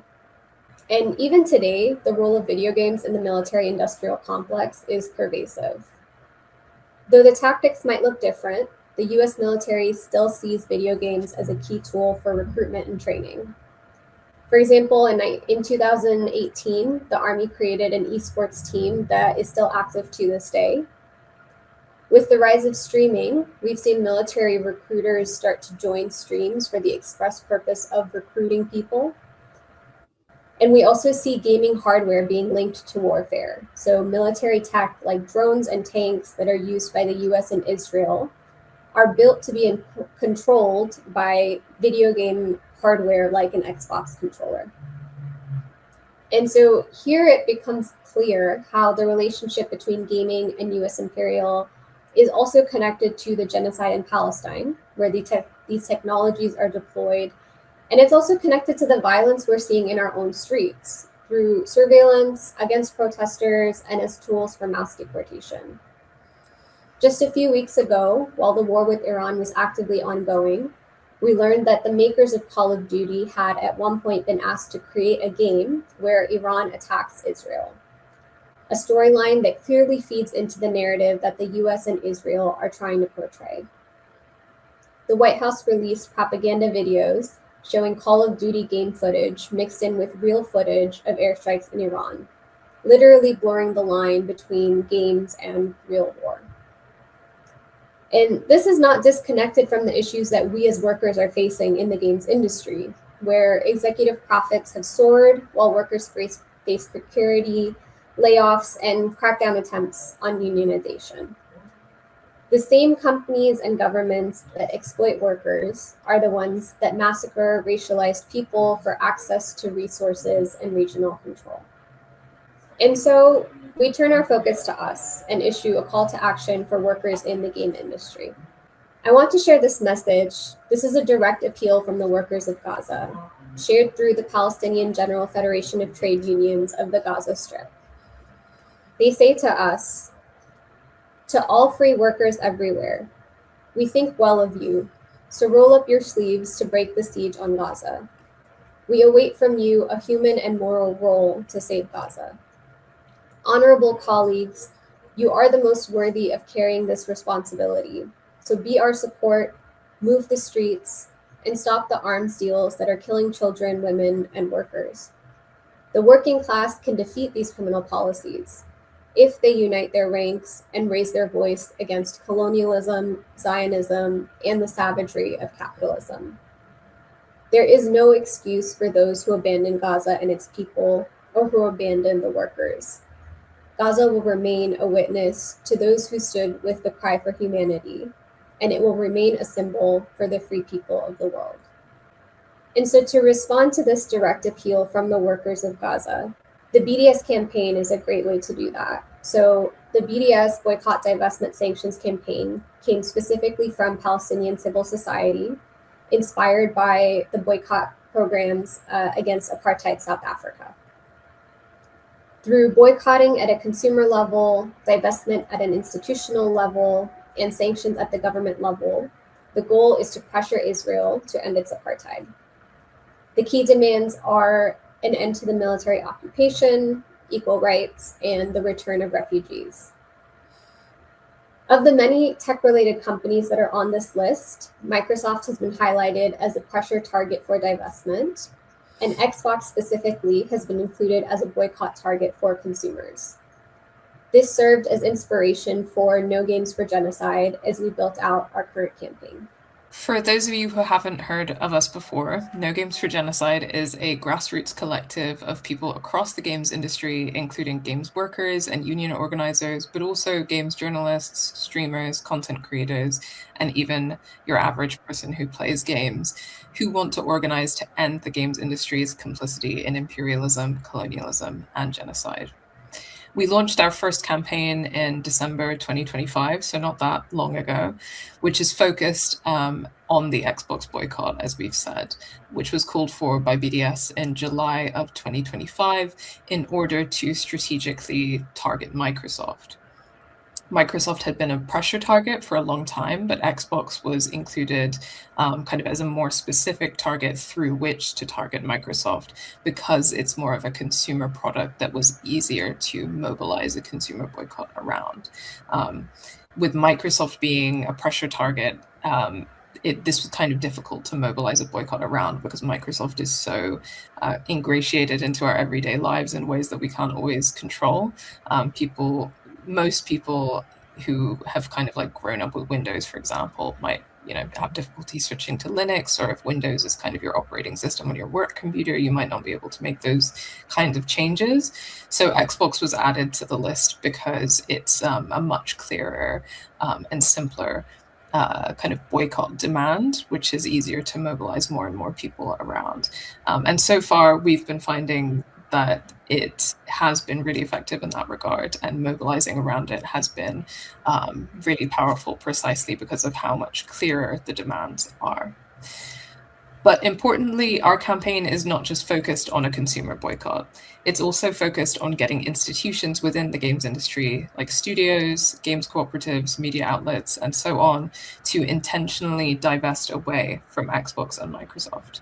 For example, refusing funding and promotion and publishing for people who make games, for people who write about games, refusing coverage of Xbox and Microsoft-owned games where possible, or providing context for the boycott or actively reporting on the boycott, and for streamers and content creators to refuse sponsorships as well as to use their platforms to actively promote the campaign. So thus far, our campaign it revolves around a pledge that we're asking people to sign. And we have about almost 3,000 individual signatures. And 10 signatures from organizations, which includes 4 game studios and co-ops that have committed to the pledge. Very recently, the Studio Speculative Agency even returned funding to Microsoft as part of our campaign. And this has taken a lot of deep organizing work and will continue to. So we have been having a lot of conversations with developers, journalists, content creators, and so forth to kind of build relationships and build power at the grassroots level to kind of figure out together what it looks like to build these campaigns to divest away from Microsoft. Again, because on the individual consumer level, it's a bit easier to say, I'm not going to buy XYZ, but at the institutional level, it takes a bit more deep organizing work. So through the Boycott Xbox campaign, we really hope to build power and to build a community of people in the industry who are activated and engaged and empowered to take action and organize against imperialism, and hopefully in the future to build other campaigns with strong grassroots infrastructure. We want to take a second now to talk a little bit more about our campaign's analysis as well, and kind of like the role of boycotts in anti-imperialist organizing in general, and perhaps in the games industry, and how this fits in with solidarity with workers. Boycotts are often framed as an individual moral issue, this idea that it's about an individual's decision to choose what to buy or what not to buy, but we don't see it this way. Boycotts are a tactic as part of a wider strategy, and we want to build on a long anti-colonial legacy of boycotts as both an analysis of power and as a tactic of resistance. Boycotts are deployed as a tactic because they're based in an anti-capitalist analysis. They've been deployed in various anti-colonial struggles, as we said, in South Africa, but also in Ireland and India, for example. Because colonized people understand that imperialism and colonialism are driven by the profit motive, that in the modern world, imperialism is always linked to capitalism. In that context, boycotts are a strategy of building a critical mass of people to boycott a small, intentionally chosen list of companies and organizations. And again, this is key because if we understand boycotts as an individual or a moral issue, then we see these kind of lists proliferating online of like literally hundreds of companies to boycott, as well as a culture of, shaming or policing people about what they are or aren't consuming. But in keeping with BDS's principles, we believe that boycotts are about getting as many people as possible to boycott a smaller, more specific list of companies. So again, it's not about individual decisions or moral purity in any way, but about building a campaign that has impact and that is strategic. For example, the reason why BDS chose Microsoft as one of its target when there are many, many tech companies complicit in genocide and imperialism is because it describes Microsoft as being the most complicit tech company in Israel's now over 70-year oppression of the Palestinian people and other peoples of West Asia. So often in our campaign, when we're talking to people, we might get questions like, why aren't we boycotting Sony? Because Sony is doing XYZ. And it isn't because, we don't believe that Sony is corrupt in its own way. Of course, if we understand the video games industry through the lens of capitalism, then of course we agree with that. But it's because it isn't part of our strategy at this time. No Games for Genocide's organizing is more focused on the divest aspect of BDS, as we've kind of already drawn attention to, which often, again, gets less attention than the consumer boycott or angle of it. And I think on some level, that's because it's a lot easier to make, as an individual, certain purchasing decisions, but it's a lot harder and takes a lot more work to build divestment campaigns at the institutional level. And a reasonable critique of boycott and divestment campaigns would, of course, be that they don't fundamentally transform the structure of capitalism or the games industry under capitalism, but they do apply pressure as one tactic amongst others. And very importantly, they enable us to build collective power and critical consciousness so that we can transform these structures in the long term. When it comes to the interconnectedness of workers' struggle with this kind of anti-imperialist organizing that we're trying to build in the games industry, seizing the means of games production so that games are developed by and for workers is inseparable from anti-imperialist and anti-colonial liberation, because especially as workers like within the imperial core, like in the countries like the United States or the UK, these companies, as we've mentioned, that are oppressing us are also oppressing our comrades across the global south. So when we kind of organize within unions and we organize for an industry that is by and for workers, this means that workers can have direct control over financial decisions and can refuse to support imperialist wars and genocide. Within our campaign so far, the 4 games kind of studios and co-ops that signed onto our pledge have been able to, precisely because they are small cooperatives and studios who have that direct financial decision making. With larger studios, it's like a lot more long-term organizing that we're looking at with the support of unions. But this just really draws attention, right, to the way that like workers owning the means of production and anti-imperialist liberation are very, very interconnected.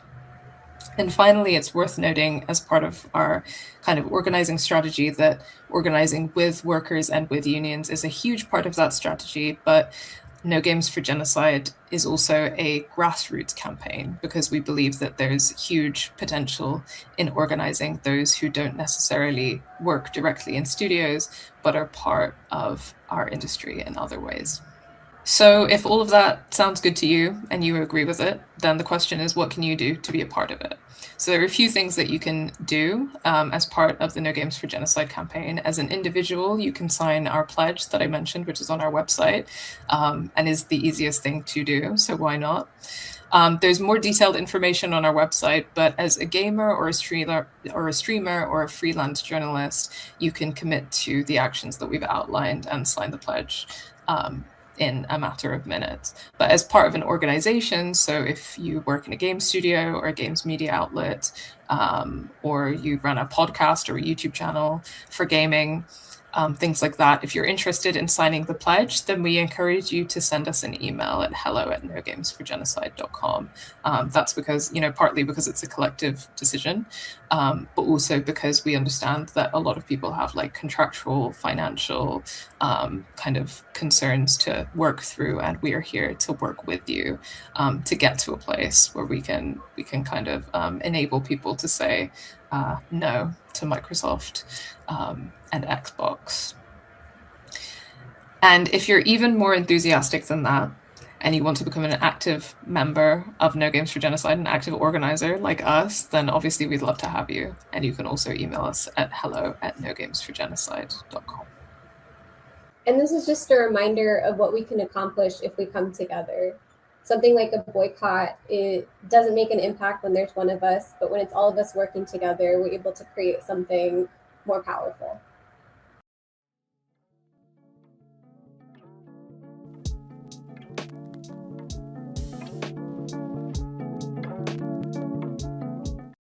Hello, everyone. I'm Marie, and I'm here with Pierre and Pablo, and we're volunteers at Palestinian Voices in Games. Palestinian Voices in Games is a volunteer network of game professionals, and we're from all over the world. We came together a few years ago with the dream of supporting Palestinian game makers and telling their stories and making games.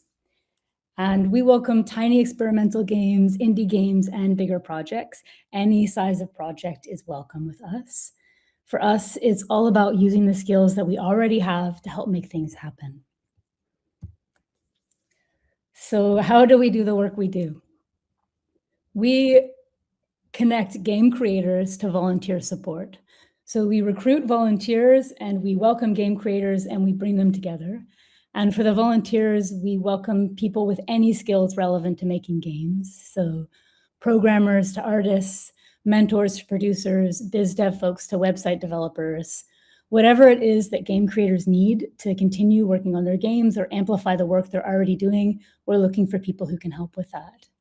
And our hope is that in this way, we can help amplify Palestinian voices through the medium that we love. And who are we? So we're a network of over 70 established game makers and creators. So we are many different game studios, game curator, festival and event organizers, and workers from around the world. And all of us are volunteers. That's one thing we share in common. We're all volunteers who want to help. And sometimes volunteers can only help in small ways, and sometimes they can help in big ones. But our hope is that all of the acts of support that people in our community do, whether big or small, can come together to make a significant material difference in the lives of the creators and their game practices. So today we're excited to share with you 5 very different projects by 5 creators, and I'll welcome Pablo and Pierre to present those to you. Hi. One of our projects is the Being 2 by Yasmin Omar Ota.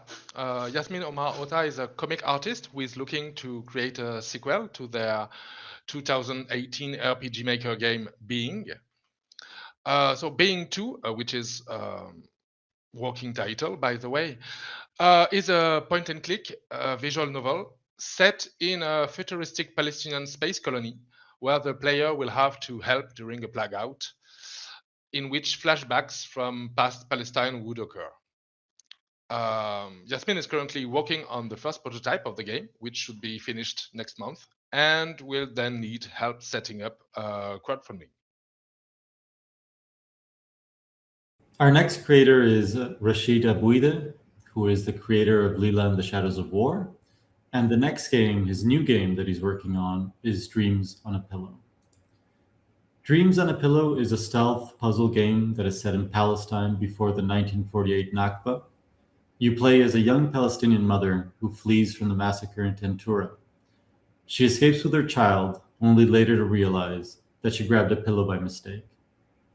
This is a reference to a Palestinian legend from the time of the Nakba. Dreams on a Pillow is a big project that launched a successful crowdfunding campaign to secure their first round of funding last year. Since then, Rashid and his team have been working hard and have already completed full development on 2 of the game's levels. Dreams on a Pillow just launched their new Steam page, so we encourage you to wishlist the game and support the project. They're also running a crowdfunding campaign, so if you can, support the game by making a small donation. It would really make a big difference to Dreams on a Pillow. We also have Riyafa by Yusra. Yusra is a designer and independent researcher with an interest in moral psychology and decision making. She is currently developing Riyafa, a game that combines testimony and symbolism to tell the story of her family and community based in the West Bank. The game is set in a dark underwater world that players will have to explore and find their way through. As they navigate these waters, they will discover testimonies from Palestinians and see how their land is still being stolen and colonized today. Yusra is currently collecting testimonies and archive documents to strengthen the concept of her game. Our next creator is Yasmin Batniji, also known as Gababaya, who is working on the game Pomegranates. Pomegranates is a game that memorializes the lives of Palestinians who have died since October 7th, 2024. It gives us a glimpse into their lives and who they were, focusing on their hopes and dreams rather than on tragedy. In the game, you travel to the year 2048, and you play as a memory keeper in the reclaimed and rebuilt Gaza City. You will be tasked with tracing echoes of the current war and remembering the city as it once was.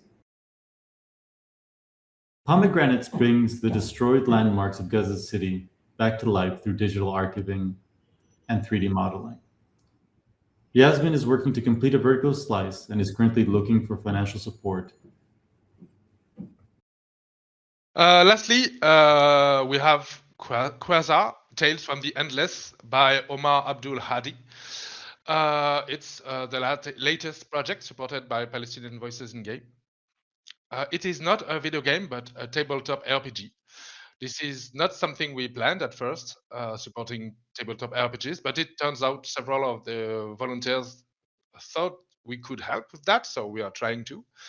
Quasar Tales from the Endless Void is a combat-focused tabletop RPG that blends mechanics from PvP tabletop skirmish games into a cooperative experience.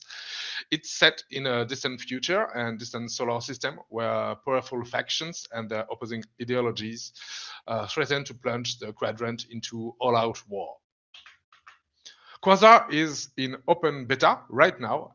It's not wholly refined, but it's already fully playable. Omar is currently running 3 campaigns at the moment. He's looking for ways to reach new players with this game, so I invite you to check it out on itch.io. Omar's nickname is Arcane Whiskers, so look for Arcane Whiskers on itch.io, and you would be able to download the rulebook for free. So you've heard about the games. One of them may have caught your attention and your interest, or maybe you are just excited about the project. So we'd love if you could join us.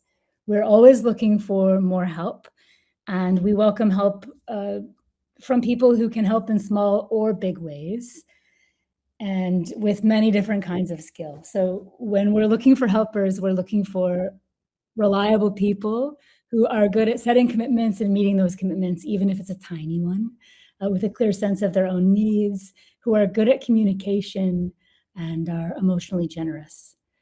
So if you're interested, if we've caught your interest and you have a skill, programming, 3D art, sound design, project manager, fundraising, marketing, or a volunteer coordinator is the dream for us, please reach out, get in touch.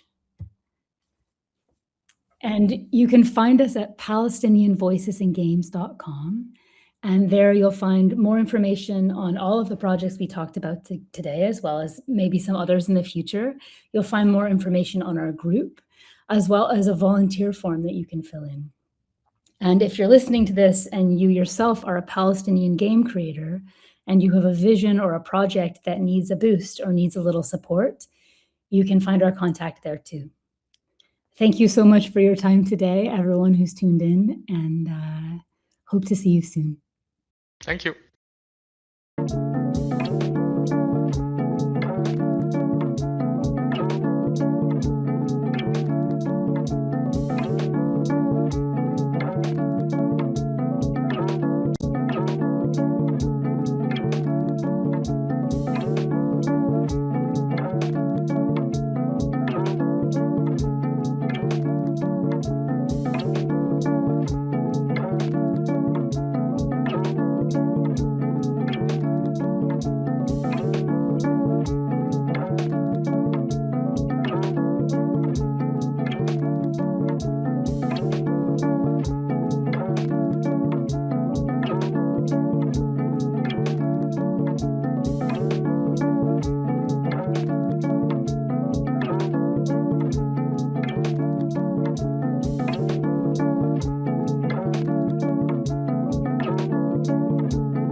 Hey everybody, I hope you have been enjoying the Game Workers Conference so far. My name is Austin Walker. I use he, him pronouns. I am a former full-time games journalist and critic. I wrote for sites like Giant Bomb and Paste before co-founding Waypoint for Vice as its first editor-in-chief. Rip to that era of Waypoint, I guess. I am also a former full-time games writer and designer. I was the IP director at a company called Possibility Space, which unfortunately shut down before we shipped our debut game. Rip to that, I guess. And currently I do a little bit of both in an odd mixture. Most recently, I released the tabletop role-playing game Realis. I would have just finished crowdfunding by the time you heard this. Should now be available for pre-orders. And I think because of that odd mixture of things, the folks organizing the Game Workers Conference thought I'd be a good choice to moderate this panel, which is called Role Reversal. Games journalists answer our questions. Over the next 45 minutes or so, we will dig into the relationship between game development and journalism. We'll talk about the state of media. We'll talk about some recent changes to both industries and some more places where there is interesting overlap between these worlds. But first, I'd love to quickly meet the rest of the panel. Can you please tell us your name, your pronouns, a little bit about yourself? Let's start with Alyssa. Hi, my name is Alyssa Mercante. I use she, her pronouns, based in New York, games journalist for, I think 7 years, and work at a trade publication quietly to save my mental health and physical health. But I was also on the labor union committee when I was at Geo Media working with Kotaku. And then for a while, I was bouncing around freelance at places like Rolling Stone, GameSpot, Aftermath, a little bit of Digital Trends, and yeah, just anywhere where I could make enough money to live in New York City. Fair enough. Nathan. Yeah, my name is Nathan Grayson. My pronouns are he, him, and I'm currently a co-founder and reporter at Aftermath. Before that, I was at places like the Washington Post, which had a video game vertical until that was shut down. I think we're going to hear that phrase a lot today. Rip. And then I was also at Kotaku for a minute, and by a minute I mean 7 years. Oh, and I recently released a book about Twitch and live streaming called Stream Big. There you go. Finally, Rebecca. Hi, I'm Rebecca Valentine, she, her. This is sort of I'm gonna break the illusion of time travel a little bit here because we are pre-recording this. So I technically at the time we're recording this, my most recent gig was as a senior reporter with IGN, where I was for 5 years. I helped organize it, forming the IGN Creators Guild, and was a member of its unit council for 2 years. However, by the time you're watching this, I will have started at Kotaku, also as a senior reporter. So I'm completing the Kotaku trifecta. Wow, congrats. Thank you. But anything I say on here is from my past experience. I have not started at Kotaku yet, while that is also a union site. Yeah. But no So you can't there discuss the scandal that will have happened by the time. Oh, why would you put that evil on the Rev? comment. Let's and then I also leave the scandal. Let's. Yeah. And then I also, before IGN, I came up through business reporting at gamesindustry.biz, where I was there for 3 years. Great. Actually, let's start with you then, Reb, because you just said you spent the last 5 years at IGN, and I'm kind of curious how you feel the industry has changed, or your work has changed in the last 5 years. Oh wow, starting with a loaded one. Yeah, I mean that is sort of the broad big picture thing, right? Is that we've seen things shrink. We've seen everything shrink. We've seen the video game industry condense with all the layoffs and shutdowns and cancellations. And then kind of in response, also, we're seeing the industry that covers video games shrink. And some of that is because the video games industry is shrinking. Some of that is just because media writ large is in peril from so many directions, from generative AI to the venture capital to all sorts of other things. And so what has kind of happened is there are fewer websites covering games. There are fewer jobs for people to cover those games. There are a lot of really talented people who have been increasingly out of work over the last few years. And because there's fewer and fewer people doing that work, the expectations of that work are changing, right? So, if fewer people are spending money on ads for, whatever, then you're going to have to make a whole lot more out of what you write. And so there are increased pressures for traffic, for things that make websites money, as opposed to, you know, maybe the kinds of writing that we may have done, you know, 5-10 years ago that were a little more concerned with, okay, what do we think is valuable for our readers to know about, even if it's not necessarily a thing that's going to drive millions of page views, right? So that's all a long-winded way to say that, like, I think the goals of every writer who's still in employment at a website have changed. I think the ways that they're getting paid have changed, and I think that there's a lot of precarity and scariness still having a full-time or part-time job writing about games anywhere, no matter what sort of site you're at. Yeah. Alyssa, you kind of in your intro said that you recently kind of changed where you were seated in the media ecosphere. Can you tell us about that and how that relates a little bit to some of what Rebecca was saying, or perhaps other recent changes in the world? Yeah, I mean, you know, when I was full-time at Geo, it was, as some people who may have been through that revolving door would know, very intense time. You get it from both angles and not in the fun way, as I like to say, when you were at a place like that. Upper management was incredibly intense. Being on the labor committee meant that I was also fighting in separate, you know, venues against them. And so once I left and I went full-time freelance, the hustle of doing that for over a year, it was just like, once the end of the year came around, and you're applying all the time, right? When you're in that kind of space, you know, stretching your idea of where you think you can go, where you think you can fit. And I really had a moment where, you know, I had a fork in the road, and there were some opportunities for me to keep staying in the video game space. And just after the last few years that I've had, I was just like, maybe I'll just go take a nice reporting job someplace where people pay to read our work, and it's all marketers and people who care about, you know, digital marketing and creator economy, and no, there's no comment section, and I don't bring my work home with me when I'm done, even though I work at home. It stays in this room. And, you know, it's been, I have to say, I currently work at a place called Digiday, and working with people who like actually respect your work and your time and your effort and are very just like kind, because they've also been through the meat grinder that is like traditional journalism at websites. It's been really refreshing, though. You know, I wake up every day with a hot take in gaming that I'm like, damn, I wish I could. Well, I really wish I could. Yeah, once you leave that once you start the no takes lifestyle, it's tough. I'm just yelling takes at people on the street. That's right. You need to know this. You know, Nathan, 2.5 years ago, you co-founded Aftermath. How has that shifted your relationship to this industry and to your work? You know, Rebecca was talking about how the industry has shrunk in so many ways. The media side of the industry has shrunk. Has it changed your relationship to that part of it, or does it change the part of your kind of just like your daily grind, the shape of your day? I mean, yeah, everything.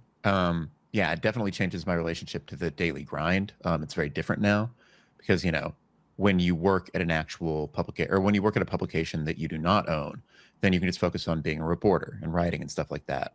And even with those publications shrinking and, you know, writers increasingly having to do more to make up for the lack of people around them, it was still like one job, right? More or less. Running Aftermath for all of us is a job where you wear multiple hats. You're always doing something involving the business, whether that is figuring out how we're going to handle freelance and our associated budgets, or tax stuff. Tax stuff is always a big issue that never stops. It's a cloud over your head constantly. Or marketing, or, you know, doing socials, or all these other things. Like, it is an all-encompassing job. It's one of those things where, you know, I get done at a certain point in the day and I'm like, but I could just keep working forever. There's actually infinite tasks left. So there's that. But at the same time, I think that, you know, I would like us to be kind of a hopeful beacon for what is maybe possible in the future, in terms of the fact that while a lot of publications are shrinking or shutting down, you know, we managed to launch a media company in the current era, and it has been growing, albeit very slowly. But others kind of like us have also sprung up is Rogue, Jank, Mothership, just to name a few, Rascal in the world of tabletop role-playing. So, there is this kind of like groundswell of, I think, possibility happening.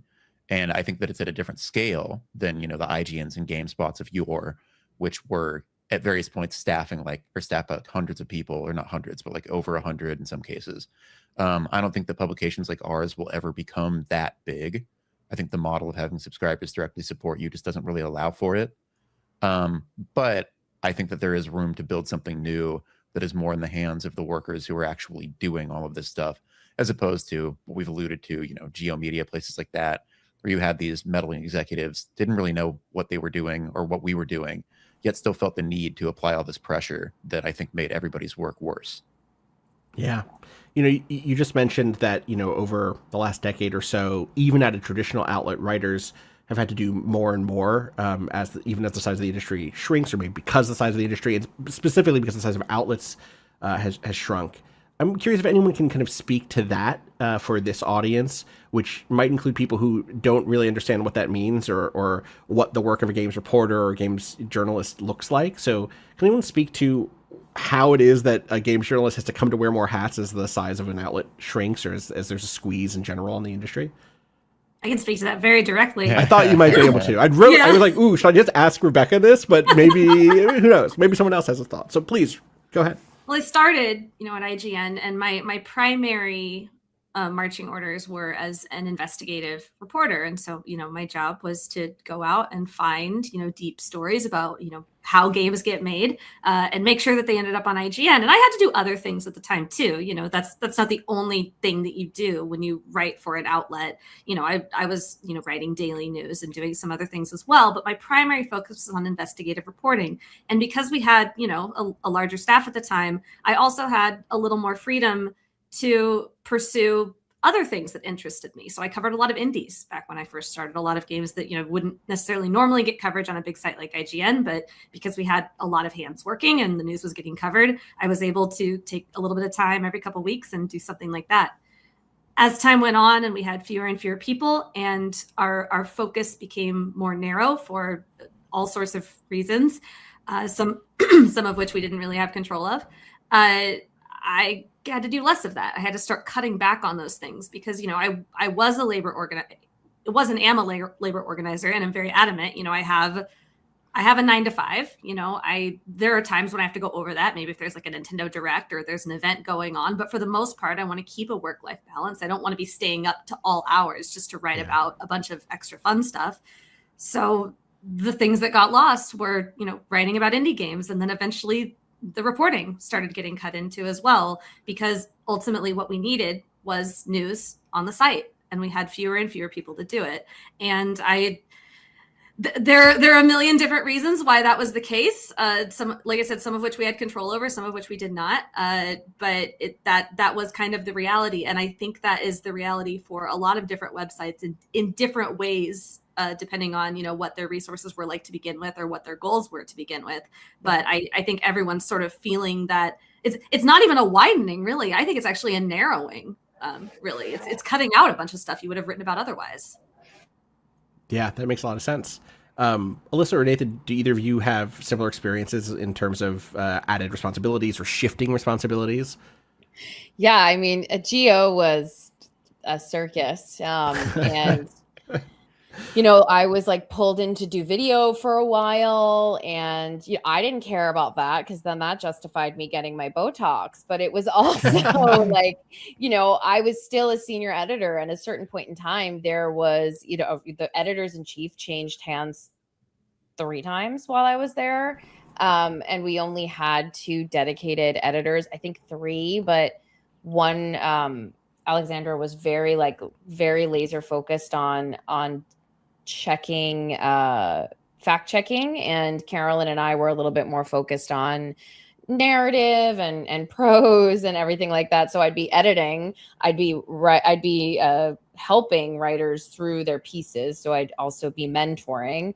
I'd be going on camera and having to prep the stuff to be on camera, then obviously have to be away to be on camera for a chunk of time during the day, and also be expected to write. So, it just kind of kept piling. And I was on the labor union committee as well. And at a certain point, when we had no EIC for months, I was getting pulled into audience development meetings or like traffic meetings, which was just like, why am I in a room with Jim Spanfeller right now? I mean, that's the last place you want to be, let alone on earth. Yeah, during a fucking traffic meeting. And like, you know, it was just not, with how much we had been working and how hard we had been working, to get pulled into a traffic meeting and then like yelled at over traffic.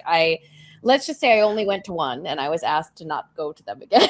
Fair enough.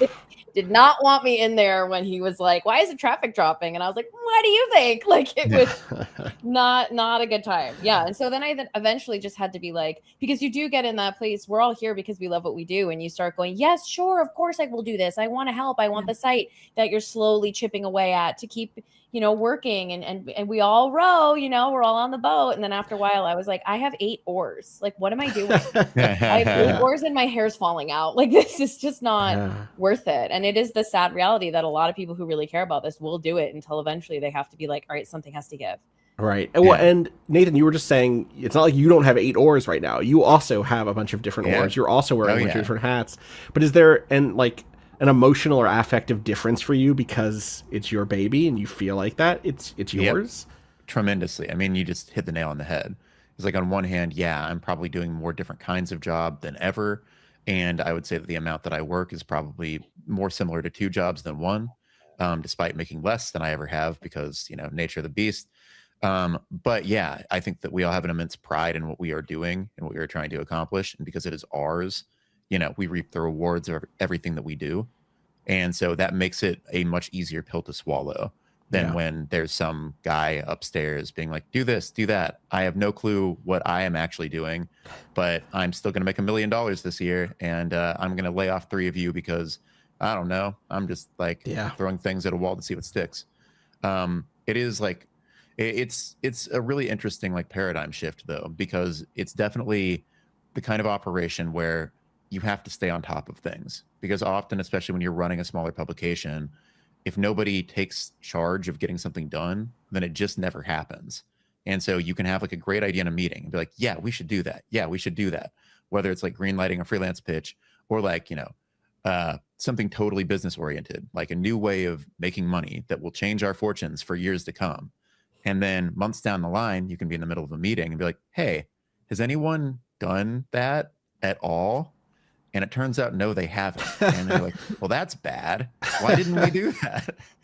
So it's stuff like that where you're just like, this is really complicated. And also just like, you got to be organized. And I think that as a bunch of writers who previously were prone to just sort of like doing things our own ways, getting on the same page has been a process. Yeah, I bet, you know, I think that there's, you know, I've done a balance of stuff working for other people and working for myself and with friends. And I do think that there's such a difference in who are you reporting to? Are you reporting to yourself? Are you reporting to people who you co-own something with? Are you reporting to like a guy in a suit who, even if he gets fired, is going to make 10 times as much money as you this year? And in a weird way, it can actually be hardest to report just to yourself because there's not that exterior pressure. It's been a really intense learning process for me as I've gone completely contract freelance, you know, self-employed. Well, it's also very easy to overwork in those circumstances too, because you care so much. Yes. Man, we just had a big theme week called Woke Week, which was, you know, was born of a name. But yeah, for that, I did these 2 big pieces that I'd had on the back burner for like, you know, months. And I finally got them over the finish line. But that was like, and again, I wanted it. Like, I wanted to get them done so badly. But I mean, I put in countless hours of extra work. Like, it was not healthy. It's my decision. Nobody pressured me to do it. But, you know, still probably not a thing that I should keep doing. It is not. Well, and I think that also kind of speaks to one of the dilemmas that's maybe shared across both sides of this industry, which is you've gone independent. That has its own different pressures. It's not just like the grass is not simply greener on the other side.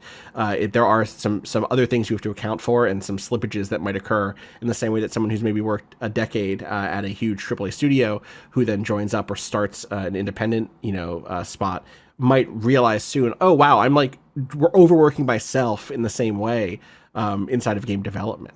And let's turn a little bit to the relationship between development and journalism here. I'm curious, Rebecca, 5 years at IGN, one of the, if not the biggest, journalism outlet in games media at this point.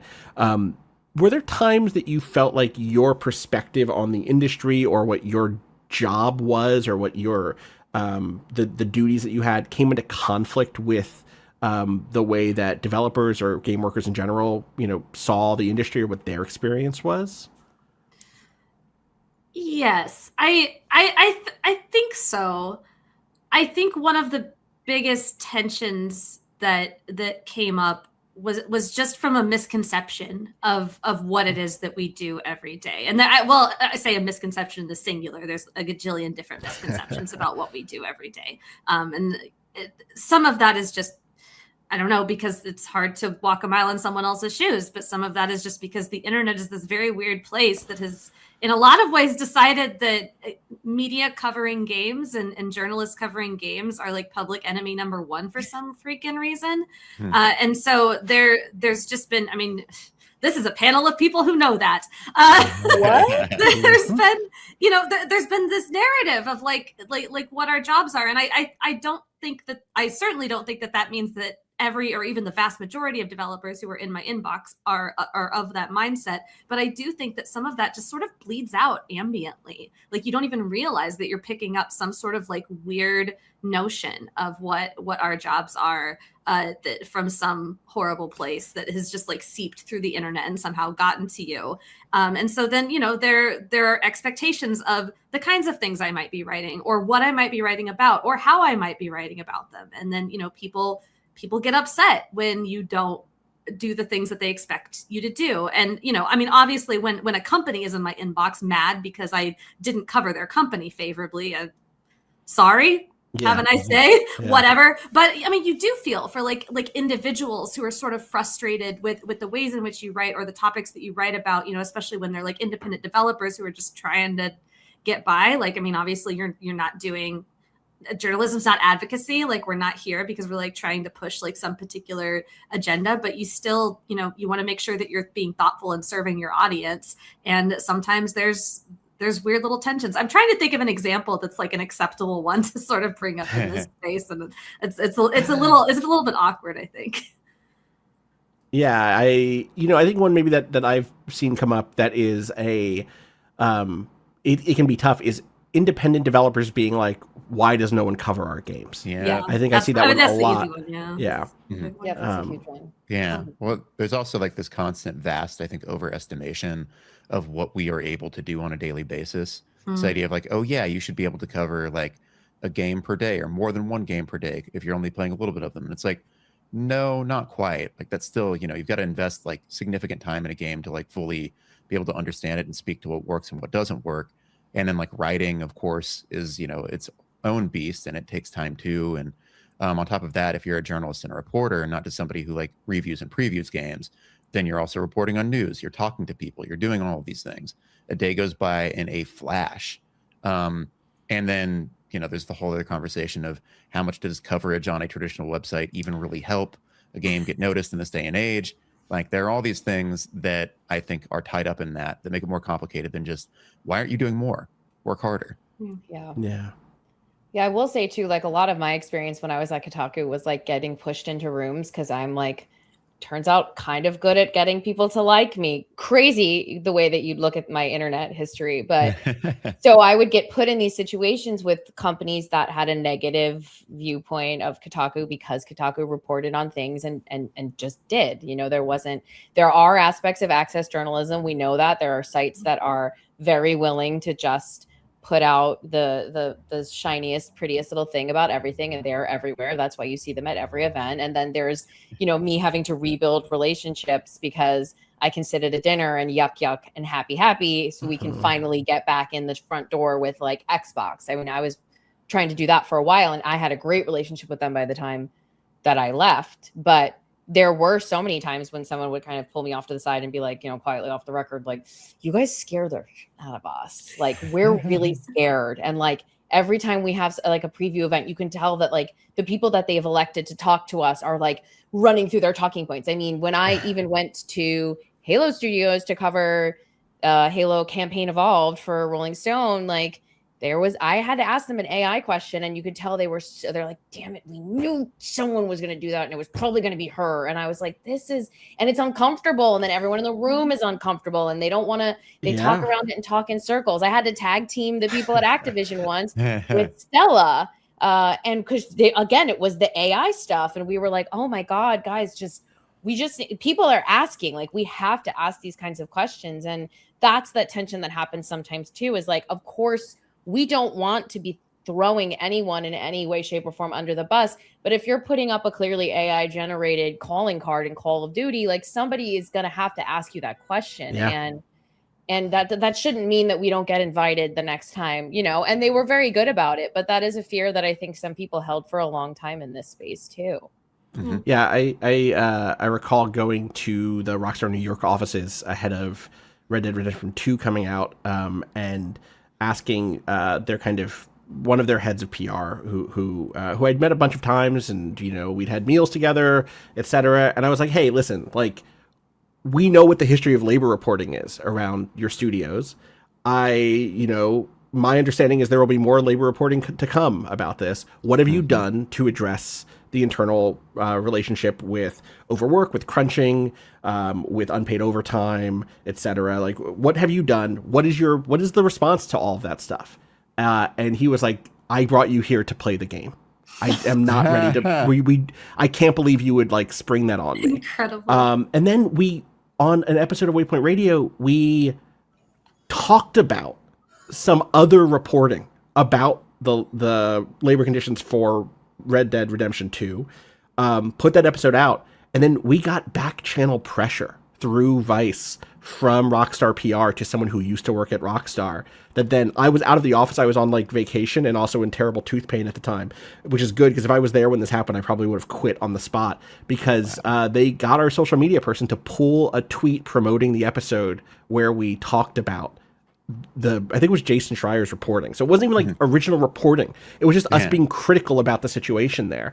And it's which I think maybe actually highlights one interesting thing, which goes to a point both of you just made, which is like, there's the conflict that you can have theoretically with the independent developer who's like, why aren't you covering my game? But there's also the conflict you can have with the publisher or and that's different. There's like a real, like, the person in the executive suite or whose job it is to kind of like, get the best possible version of the studio as a name, as a brand out in the public consciousness. And that's different than the interests of the individual workers who are trying to make something that's really cool and sometimes are being pushed to the very limit to do it.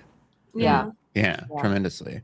There's also a lot of weird, you don't always know like what your status is and where you're at. I can think of a lot of different examples that I really should not talk about of situations where, we had published something that a company probably did not care for. And, as a result, it was a lot of radio silence from said company for a while, kind of expected. But then there were other people within that organization who would talk to us, or there would be one event that we were invited to, but then another one that we were not. And just trying to navigate, like, what even is this relationship? Like, we're not going to apologize for our reporting because it was true, but like, do we need to talk to you and sort of like come to some sort of understanding, or are you just being weird about this? There's a lot of that. Yeah. Well, even to take it a step further, when you're running a publication, part of it is establishing these new relationships and figuring out where you stand with various companies and whatnot. But another part of it, when you're publishing very critical reporting, is fielding potential legal threats. Which when you were at a bigger publication, you have a legal department that will handle that for you, or at least a lawyer on hand, somebody who knows how to do that. We currently work with like a pro bono kind of journalist facing firm who will like review our articles and make sure that they are like as airtight as they can be. But they don't do litigation. We have like what's called media liability insurance. So we're insured up to like $1 million should push come to shove. But even that, like in the face of, a major company, is not much money. Yeah. And so that's all nerve-wracking. I guess I can say this because I think other people have talked about it. We recently, like Bobby Kotick came after us. Oh, wow. Girl, he goes after everybody, man. He got a lot of time on Yeah. his hands, don't he? And so we, had to end up making like a few modifications to an article to get his legal firm off of us, which, by the way, his legal firm is like well known enough that our lawyers are like, wait, do you know who these people are? We're like, yes, we do. And we're very scared. But, that's sort of what you've got to do to continue like reporting critically on those who need to like be held to account. Is you have to take those risks. And so like, I think that the current moment is also a good opportunity with more independent publications rising up to do that and to set that standard, to say like, yeah, this is what it means to be part of the games press in, the year 2026. Being willing to take those risks when it really matters. Yeah, absolutely. I think that that's something that does not, I don't know that's extremely clear to people. I think one of the great lessons of being in this industry for a long time is remembering that learning that a whole new generation of people tunes in every year. And doesn't know all of the history, doesn't know the story of the Gawker era and what happened there, and how a billionaire-funded legal situation was part of what happened over the last 15 years there. And so as if Gawker, what became Geo, etc. But I do think that there is like. It's hard for people who are outside of this to understand that the legal threat is hanging constantly over a lot of our heads, and that there's a sort of like industrial capture happening. Rebecca, you were talking about how you didn't get to do the sort of reporting you like to do so much. One of the first things that gets cut in the squeeze is deep investigative reporting. It takes a long time. It often doesn't draw a lot of eyes, unless it's like deeply scandalous, right? And sometimes that's the reporting that people in the industry actually need the most of, and yet that's the stuff that gets cut down and then also gets targeted because sometimes there's a real legal threat that lawyers can get shaky about and can get cold feet and say, well, you could run this, but it would be a high risk if you ran it, and then senior editorial says we're choosing to kill this actually. So I'm curious actually from there in the sense that, hey, there's actually ways in which we are overlapping that sometimes don't get to bubble to light. What are ways that you do feel like your work overlaps with the interests of game workers across the industry? When are there times when you really feel like, hey, there is this Venn diagram and we're both in the middle of it? Let's go to Alyssa. I think we can all across the board, pretty much everyone who works in this space can agree that executives are making too much money, and the problems that are happening in this industry are largely because of people in corner offices making those kinds of decisions. I think we are all united in the concept that, these executives chasing the next big Fortnite, which apparently doesn't protect you from layoffs, even if you are Fortnite, are the reason why we get these games that feel rushed over the finish line or have these half-baked ideas thrown in at the end in order to maximize monetization. And then the people who are working on those games don't want to be doing that necessarily. They don't want to be finding ways to squeeze money out of 15-year-olds. They want to be making something that they really love. And we want to be writing about stuff that's really fun and exciting, not just, oh yeah, by the way, they've figured out ways to add gambling to, Roblox. Like nobody wants that.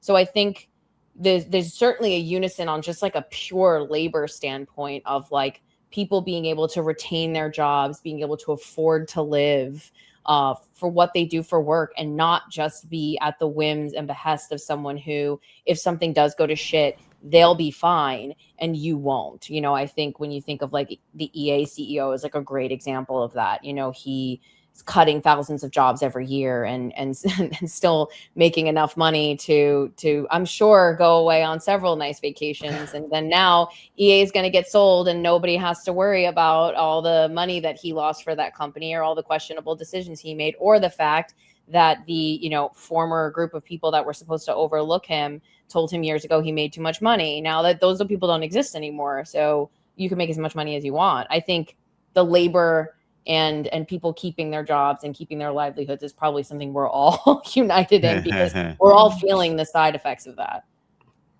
Definitely. Rebecca, looks like you have something. I think maybe another place where our Venn diagrams cross very clearly is our reliance on the internet broadly, but specifically online communities and online spaces continuing to exist and actually function, right? You know, game developers need these spaces to market their games, to build communities around their games, to share news of their games, to get people to actually download their games. Generally, you need these online spaces. I'm trying to imagine it, but I don't. You could probably do it, but I don't know that you could make a game in 2026 and sell it to people without somehow connecting with the online portions of the internet. I mean, I'm sure some people are doing it and, like, you know, making games just for themselves and their friends or whatever. But like, if you're trying to make any money and make a living off of this, I don't think you can do it without connecting into online spaces. And similarly, I mean, that's where people read media, right? We are entirely reliant on the broad online community in whatever form that takes to pick up and read our stuff. Otherwise, people don't click on our articles and none of us have jobs. And as a result, we're very we can very easily be pushed around by what happens to those online spaces. I mean, everything from the ways in which Google is just completely shattering and making it impossible to find anything, whether that's information about a game or an article that you want to read or just true facts about something. We're all, you know, getting hit in various ways by AI, whether that's, you know, fears that people are going to use generative AI to just replace our jobs, or if it's, you know, people who could be spending money funding our publications or our video games instead funneling all that money into AI technology. Online spaces like social media platforms becoming increasingly toxic. That hurts everybody. And so this heavy reliance on online spaces and what happens to them and what shape they take, and yet not a whole lot of ability to, on a large scale, shape what they look like, I think is a place that we all sort of meet very frequently. Yeah, there's a lot of asymmetry for sure. Yeah. I want to say for the record that Aftermath will never use AI for anything, but we will launch a prediction market where you can give us like $10 and we'll say, that might happen. I don't know. What everything you want us to predict, maybe. It's possible. But no, I think another place that we are definitely united is kind of like just in general solidarity of being workers. I mean, both Rebecca and Alyssa have done labor organizing work. Aftermath is worker owned. And I think that one of the things that also comes up a lot for me as Aftermath is, you know, still smaller and does not necessarily attract the attention of like larger companies. And then also the ones that we have attracted the attention of, we've mostly pissed off, is that it's an opportunity to be much more in touch with rank and file workers. A lot of whom are doing organizing work at their various companies, and to like stay in touch with them and learn about the progress of various efforts of various unions, even up to and including ways that companies are stymieing that progress. But to like cultivate those relationships in lieu of being like, oh yeah, I'm going to be close with like PR person or marketing person X, Y, and Z. And I think that is like a paradigm shift. I think that allows you to do a very different kind of work. Admittedly, one that for us is funded by subscribers. And so like we don't have to worry quite so much about traffic all the time and like views and ad metrics and all of that. But it is, I think, something that, again, makes us more similar than different, is that we are all united against kind of the common enemy of, well, capitalism for one, but also, you know, the kinds of people who run that ship.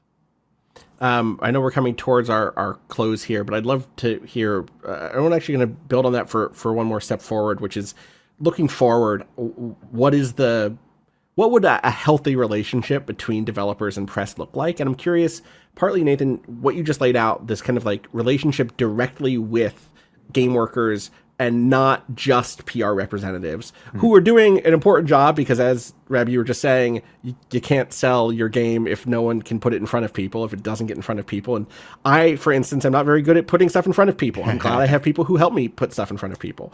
But Nathan, like, what was the process of moving from I'm going to email the PR people to I'm going to go through the different hoops that it takes so that I can interview someone who is doing daily work inside of the games industry on projects, on games, and going forward to press with that? Because I think many of us talk to game makers all the time, but there's a difference between like I talk to them when I learn stuff and I'm able to run that as an interview, or even use some of that stuff freely to inform a piece?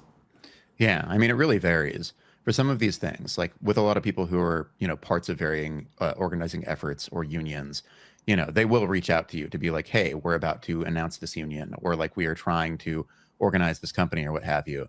But also for other stories that are more investigative in nature, it takes a whole lot of effort. Like you've got to, sometimes just start like cold emailing or DMing people. Other times it's like, okay, well, there's this situation unfolding that I know about or heard about. Who do I know who knows somebody who would actually have firsthand experience with this? And you sort of just like go down your Rolodex and you're like, okay, maybe this person, maybe that person. I'm not sure. But yeah, it takes a lot of time. And then even beyond that, once you've established contact with people, you've got to earn their trust. So you've got to talk to them. You've got to explain your intentions, what you're hoping to learn, how you're going to use information. In many cases, you might want to offer some people some version of anonymity, whether that is complete or whether you're like saying, hey, they work at this company. All of that can be negotiated. But, first you've just got to show that you are a decent human being with good intentions, and that you are going to the best of your ability, make sure that that person is not put within harm's way. Yeah. And yeah, that's just, I mean, it's hard and it doesn't always work. Sometimes people are like, no, I'm sorry. I don't feel comfortable and I can't do this. Right, But which you is just often gotta their keep right, plugging. given the situations that they're in and the threats that they potentially are under if something gets back to them, which I'm not saying to discourage people from talking to press. I will say one of the things that I've noticed in the last 15 years of doing this at various levels is there has been a change. There's a sort of like roller coaster chart here in my mind of no one wants to have these discussions at all. So people want to talk about it, but at that point where there was definitely a period there where I knew reporters and probably was even guilty of myself over promising what reporting could get published and what that reportage could potentially lead to. You always want to serve your subject in a situation where you're reporting on something like abuse or corruption or any sort of labor scandal, anything like that. But I think that reporters have definitely learned in the last 5 to 6 years, I have to be careful about what I can promise to my interview subjects, because I don't necessarily know I don't know that the story will run. I will do everything I can to get it to run, but I also don't know what the outcome of that story will be, Yeah, or even sometimes, and this is also like a thing that Aftermath goes through, sometimes like there's stories that you have to turn down. We recently got reached out to by a company or people who were formerly at a company that's like based in Russia. And so like most of their testimonials, most of the people that we would be talking to would be Russian speakers.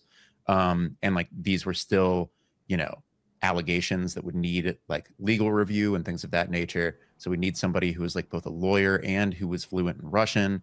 And then also on top of that, like, I don't know if I want to be like doing translation because like I'm worried that I'll still get something wrong because I don't speak the language. And so it was like at the end of the day, after like going back and forth with them for a while, I was like, I'm sorry, I just don't think that this is within the scope of our abilities currently. And like I wish you the best, but like we can't handle this one. It's hard to admit that sometimes, for sure. Yeah. Alyssa, I'm curious for you, given the last few years that you have had, what do you think a more healthy relationship between the press and game development looks like? I mean, I think I've seen some really, and I think I can say with some confidence that both Rev and Nathan have probably gotten this as well. When you establish yourself as a reporter who is willing to cover the stuff in the industry that maybe gets overlooked, or that PR is not going to send you an email going, do you want to write about Sweet Baby Inc? Like that's something that you bleep that out, by the way. Like that's something that you pick up because you see something happening and you recognize that this is an issue in the industry that you need to talk about. And when you build up, a name for yourself doing that, people will reach out to you because they feel like they are running out of options and they want to know what you can potentially do, what could potentially be done. And they feel like they have some semblance of trust in you. I've felt it's a very strange situation to be centered in certain internet spaces in a negative light for the work that you do, but then have people who come to you privately and ask for your advice on where to go if you can tell their story. When I wrote about the Sucker Punch employee, that was a story that was specifically meant for me to report. That was the conversation that we had, and it was because of the work that I had done. And I think that kind of stuff that really makes me feel good about what I've done and the legacy that I've led, in this space. But I think the more that we show, especially as more people go independent, or more people find the ways in which they can tell the important stories in the space, I think more and more developers will feel comfortable and confident coming to us directly in ways that they can, or nudging their PR and saying, look, I know that you didn't plan on sending, Kotaku people out to this thing, but like they've been really great with this, that kind of stuff I think really does help build that relationship. And the more that you do, the easier it is for us to tell, great stories and not so great stories, but all stories that need to be told. Yeah. Rebecca, final thoughts here as you go on to start a new era. What are your hopes for the future of games journalism and its relationship with game development and game workers? I think I would like to see a greater understanding across both groups of what it means to be adversarial, right? Because adversarial doesn't mean we have to be like actively hostile. Like that is not what that means. But also a recognition that we are doing two very different jobs here. Like there are people who are making games, and we are trying to tell, these stories of what's going on, how these things get made, how the people who are making them are treated, how that work works. We're trying to tell those stories. And a lot of times our goals are going to end up dovetailing in really, really wonderful, helpful ways. And when that happens, it's fantastic and we can work together. But sometimes our goals are going to be at odds, especially the higher up you get and the more money you make. Our goals are sometimes going to be at odds with each other. But I would like a better recognition, just especially among, I guess, like game developers who are not managing things, that there is this adversarial thing, but that doesn't mean we're standing here trying to screw everyone over. Quite the opposite, in fact.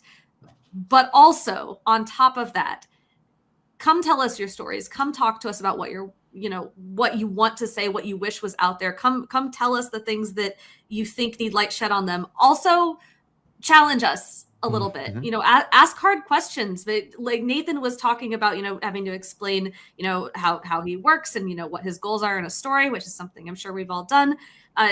Ask hard questions before you go to a journalist. Make sure you trust them completely, or make sure that you feel comfortable telling them your story, and don't just let us off the hook. Make us really work for that. But at the same time, I hope that there is, still some level of faith in us to do our best to do justice to stuff that, is maybe a little bit harder to write about. Totally. Let's go around and say goodbye and give people some info on where they can find us and our work. Nathan, where can people find you? So you can find me mainly at aftermath.site. That's the whole URL. It's nice and easy. I'm also on Blue Sky at Nathan Grayson. That's just my name.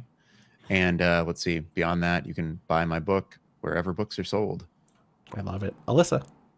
Well, Alyssa here, you can find me, maybe not as often as you might have before, and that's on purpose, but I am at Digiday. I'm writing about the creator economy, and I am also on Blue Sky. I think it's Alyssa Mercante. It could be Alyssa Merc at Blue Sky. And I am in the process of writing a book about all of this stuff. So we'll see. We don't have an official title yet, but yeah, we'll look for that eventually whenever I put my head down and write. And Rebecca. Well, I am on Blue Sky as well, duckvalentine.bsky.social. You can find my old work at IGN at ign.com/person/duckvalentine. And I'm sure by now you can find me on Kotaku. I don't know where, but I bet if you go to Kotaku, you can see me somewhere doing something. I have a to-do list of pitches a mile long that I'm very excited to hand somebody. Right, including one about the scandal. Oh, right, yes. Of course. Really wishing for that one. Oh boy. I'm Austin Walker. You can find me on Blue Sky at Austin Walker. Thank you so much to everyone at CWA and to everyone who's helped organize the Game Workers Conference for having me as a moderator. You can find the RPG I just published from Possible Worlds Games, not Possibility Space. That was my old game dev thing. This is Possible Worlds, very different. It's called Realis. That's available for pre-order, and it should be in PDF by the time this comes out. And you can listen to me talk about video games over on the podcast Side Story, which you can find at sidestory.show. All right, that's going to do it for us. Thank you so much. Enjoy the rest of the conference.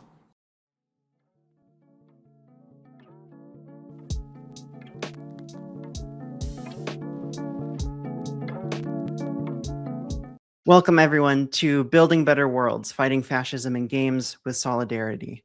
In this session, we're going to be diving into what fascism is, how it takes root, why everyone in the games industry should care about this subject, and most importantly, what can we all collectively do to combat the rise of fascism.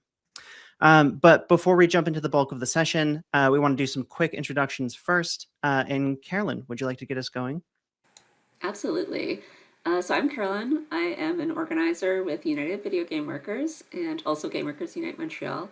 And I've been working in the games industry as a pixel artist, designer, and creative director for around 6 years now. And I've also been making games and involved in anti-fascist feminist labor organizing for over a decade. And before joining the industry full-time, I did my PhD research, and it was actually on Gamergate and fascism. So I'm excited to talk about this topic. And Emma, would you like to go? Yeah, rad. So yeah, my name is Emma Kinema. My pronouns are she, her. And I'm a longtime organizer and movement educator, as well as a former tech and game worker myself. Personally, I have some experience with anti-fascist organizing and education work. And in the past, in particular, I was involved with infiltrating extremist right-wing and white supremacist organizations for the purposes of de-radicalization and disruption work. So, of course, that was also before I transitioned and became very, very easy to clock as being queer. But before we get into the actual content of the session properly, we do want to do one last thing, which is to acknowledge our very, very dear comrade Zoe Quinn, who was originally slated to help present this session with us, but ultimately wasn't able to make today's session.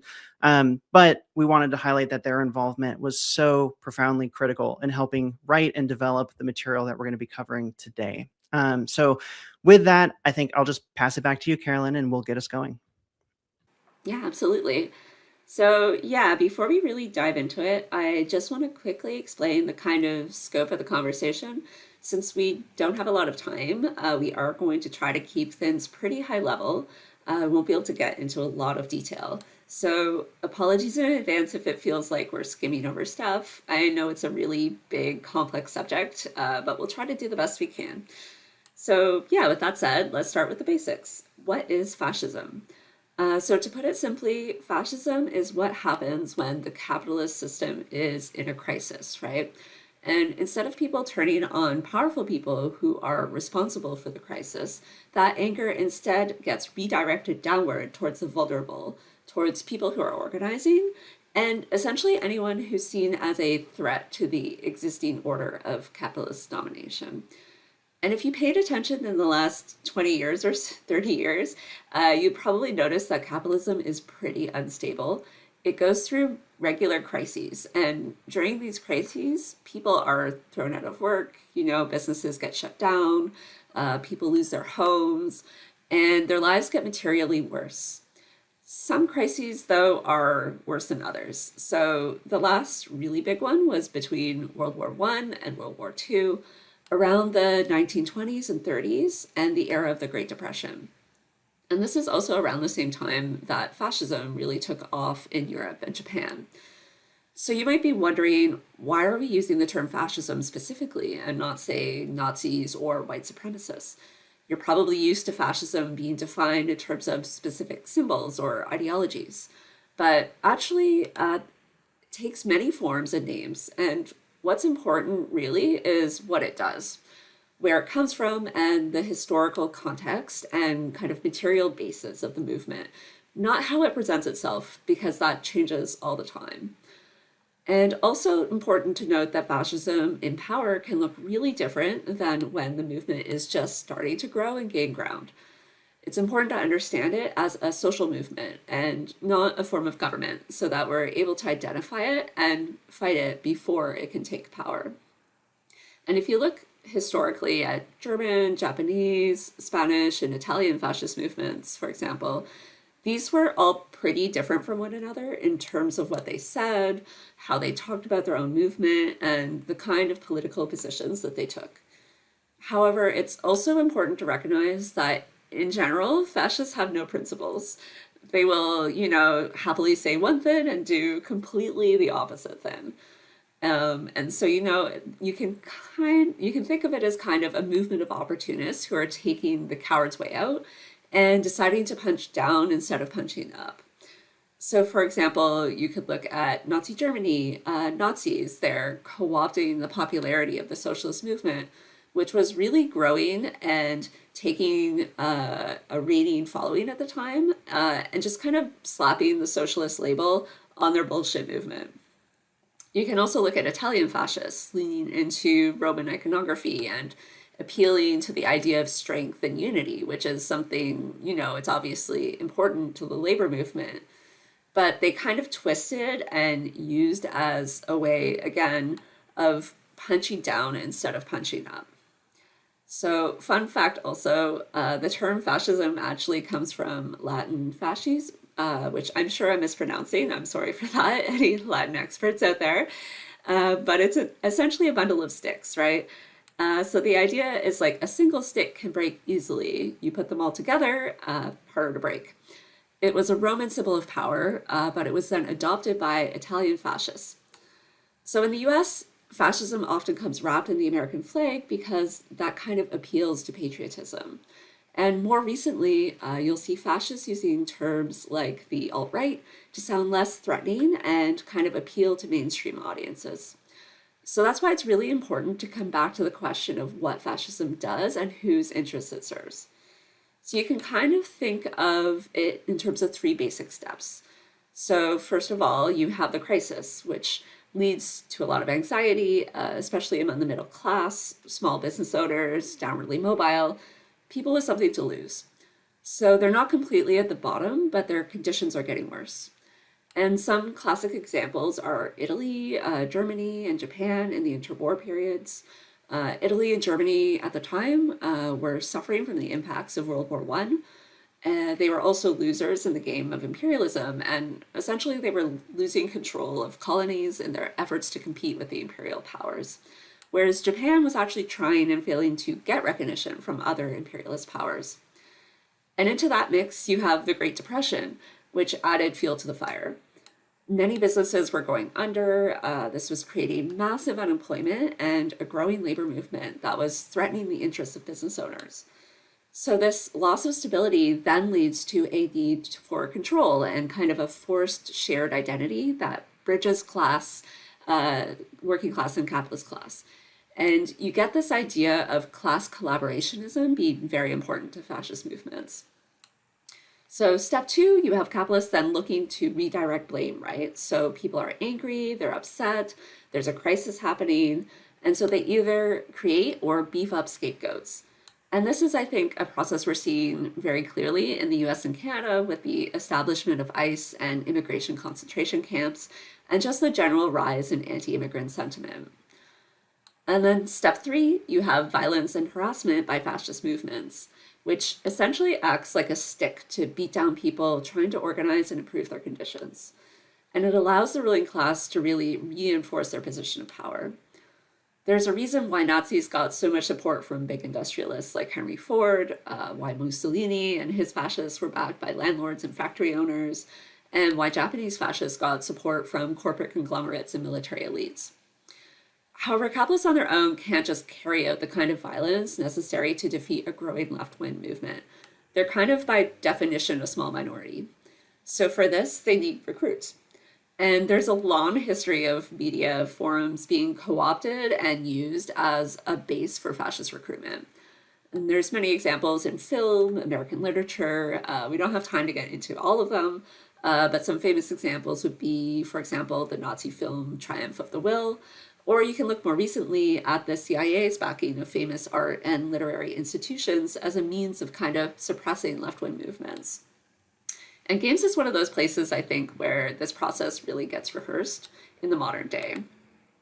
So if you were working in games in 2014, you've probably heard about Gamergate, but to give a super quick recap, it could broadly be defined as a harassment campaign that was targeting marginalized people in games.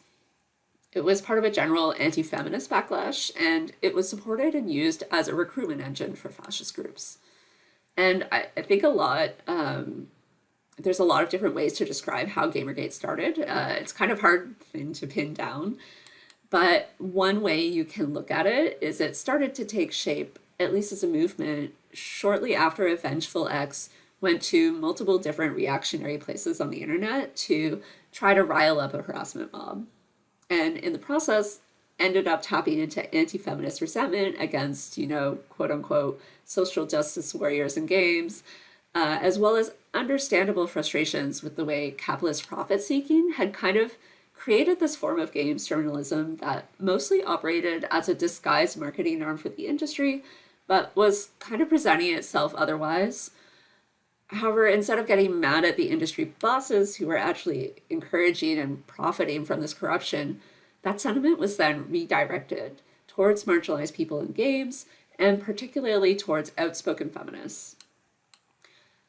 And meanwhile, you had really influential fascists like Steve Bannon, who saw this as an opportunity to radicalize and recruit angry gamers into fascist movements.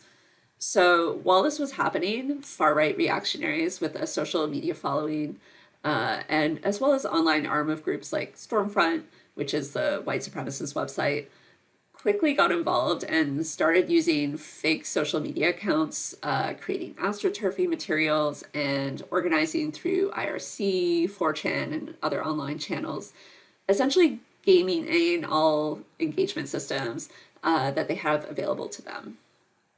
And this is more or less what led to the development of the It's About Ethics in Games Journalism line, which was used as a kind of smokescreen to distract from what was actually going on and kind of appeal again to a more mainstream audience of people who might be sympathetic to the idea, but not necessarily on board for full-on fascist hate mobs. And I think, years later, you can see that all of this has had a lasting effect. It's enabled networking across larger far-right accounts and provided an engagement boost to would-be influencers, creating an infrastructure that exists to this day. And it also spawned later iterations, like you could look at Comicsgate or so-called Gamergate 2, which resulted in the targeting of Sweet Baby Inc., a Canadian narrative development studio. And I think often we get this really heavy imagery coming to mind when we think of fascism. So it might feel like there's a disconnect with something like harassment in games. When you talk about, people spreading problematic memes online, it might seem kind of small or obtuse in comparison. But I think you still have to care about it.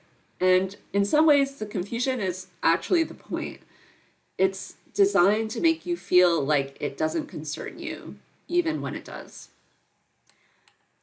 And first, I think we also need to challenge the idea that everyone immediately recognized fascism as a serious threat that it is. Fascists were actually widely mocked at the time, and generally it wasn't until they took power that they started to be taken seriously. And secondly, I think even if what we're talking about now is not as intense yet, there's still reasons to care and consequences for not taking it seriously. Even someone as ridiculous as like Donald Trump or Alex Jones can still be incredibly dangerous. So sometimes all this talk of right-wing stuff can feel really overwhelming, right? And it can be hard to parse through. It can feel really chaotic, but it's not actually really chaotic. It's actually very intentional and useful. The question then is, useful for whom? Why should we care about it? So as we mentioned, fascism is really about redirecting anger away from people in power and towards vulnerable people who deserve justice and are seeking it out through organizing. And the main people who really benefit from workers being divided and fighting one another are, in fact, employers. It's the capitalists who are in charge of the economy and also responsible for the crisis, and who would otherwise be facing a mass of angry people who are organizing to take matters into their own hands and to try to improve their own lives. And so there's kind of two ways that this works. So there's harassment and violence that suppresses the organizing in a pretty direct, obvious ways. But then that also creates a kind of chilling effect of fear that keeps people isolated and compliant. A lot of the same people who are making your life worse, making it more precarious, selling out your futures, are also backing this stuff to the hilt. So unless we fight back, they'll keep doing that because they benefit from us being scared, isolated, and more angry at each other than we are at them. So fascist rhetoric has always been the enemy of working class solidarity by sowing discord among the working class and keeping focus away from the ruling class. And I think we can see an example of how this works when we look at how games industry bosses benefited from harassment during Gamergate, which had the effect of essentially silencing marginalized workers who were starting to organize and speak up for themselves at game studios. They were starting to assert their rights and rightfully calling out discriminatory practices in games. And keeping them afraid and isolated worked in the interest of employers. The harassment both created the conditions of intimidation and paranoia. It disincentivizes people from standing out or from doing anything that might paint a target on their back. And it also functions as a consequence for speaking out or being too visible. And this fear also leads to an erosion of solidarity and an atmosphere of distrust among workers as well, right? Fascism feeds on essentially the idea of like fear of the other. It gets folks against each other and, keeps people isolated and passive. And writer Lana Plansky actually wrote a really great article about this in 2018, pointing out the practices and attitudes at the managerial level, including mass layoffs, harassment, wage theft, and precarious contracts, quote, happen to fit hand in glove with the infamously poisonous behavior of many gamers who have earned a reputation for their harassment of critics, dissident employees, and anyone else they can target for blame for real or imagined slights. And this toxic behavior from fans can provide a cover for, but also be reinforced by toxic behavior at the top. As the old saying goes, the fish rots from the head. Alternatively, industry bosses can also present themselves as saviors, right? They can say, oh, I'm here protecting workers. Well, in reality, not really doing anything to actually prevent the harassment. And instead of using it as a justification for more restrictions on workers and their speech through like really restrictive social media policies, for example. And that older trend of game industry bosses and companies benefiting from reactionary harassment and propaganda campaigns and broadly refusing to counter it helped normalize fascistic imagery and language on a broader scale. So I think we can see this and the through lines into things like, for example, the US Department of Homeland Security using games imagery and references while pushing overtly fascist rhetoric about wiping out whole populations of people and referring to them as the Flood from the Halo franchise. Now, I know some of you might be saying, okay, but I'm not part of the problem. I'm not harassing marginalized people or progressive game workers online. I'm not spreading fascistic rhetoric, etc. But the problem with this line of thinking is that it's just not good enough to not contribute to fascistic and extreme right-wing hate and harassment campaigns. It's not good enough to be neutral or passive. We have to be active in countering this stuff. So now I'm going to pass it off to Emma, who is going to talk a bit about how it's not enough to simply not be part of the problem, and how you can be part of the solution, actually, by recognizing these dynamics and how they help breed fascist movements. Yeah, absolutely. And, the first thing I would go to is very much the kind of classic labor movement slogan, right? Which side are you on? Because I think when it comes to fighting fascism, when it comes to fighting oppression, that really is the ultimate question. Which side are you on, right? Because in our opinion, in our way of seeing it, being neutral, quote unquote, sitting on the sidelines, that is really not a valid option, right? Because passivity in the face of oppression to us is, for all intents and purposes, allowing and embracing the continuation of that status quo, right? The way things are presently. And the status quo right now benefits clearly the ruling class, right? And not the working class and the masses of oppressed people around the world. So, to get more specific, right, we kind of see essentially three main ways where, even well-meaning people might end up accidentally contributing to the growth of fascistic movements, right? So the first big one is the sense of false neutrality, right? The kind of the classic example of let's hear both sides. In our view, this is tantamount to essentially treating harassment and violence and oppression as a debate and kind of abstracting it from the actual real lived experience of people. Second would be kind of legitimization, right? So that might be giving platforms to extreme right-wing voices. Often when people do this, they'll be framing fascists as just another opinion among, kind of an ecosystem, right? In the marketplace of ideas or whatever. And lastly, we have inaction, right? Essentially a pure refusal to draw lines and help actually do something to fix the problem. And usually this stems from people choosing to prioritize, I would argue, their own comfort over solidarity with others, right? So we kind of have this tendency to kind of retreat into our own bubbles oftentimes in the face of just how on fire the world often feels and all of the unfortunate things in it. But we cannot give in to that instinct, right? We have to lean in to actually helping fix the problem.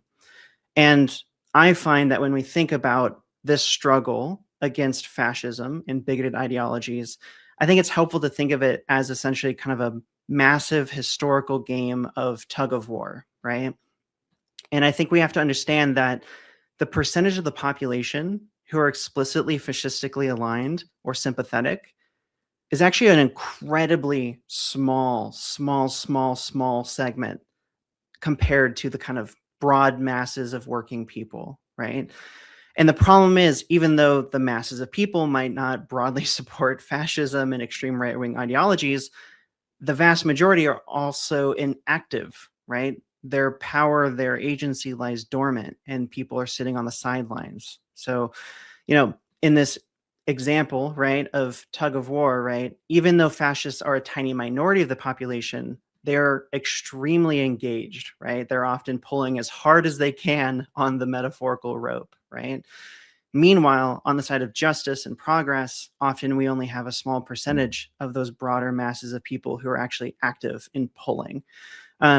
Often this takes the shape of various layers of activists, organizers, and folks involved with various movements, which means often the game is kind of at a bit of a standstill, unfortunately. Or sometimes, right, the fascists also succeed in slowly pulling the rope further and further into their direction.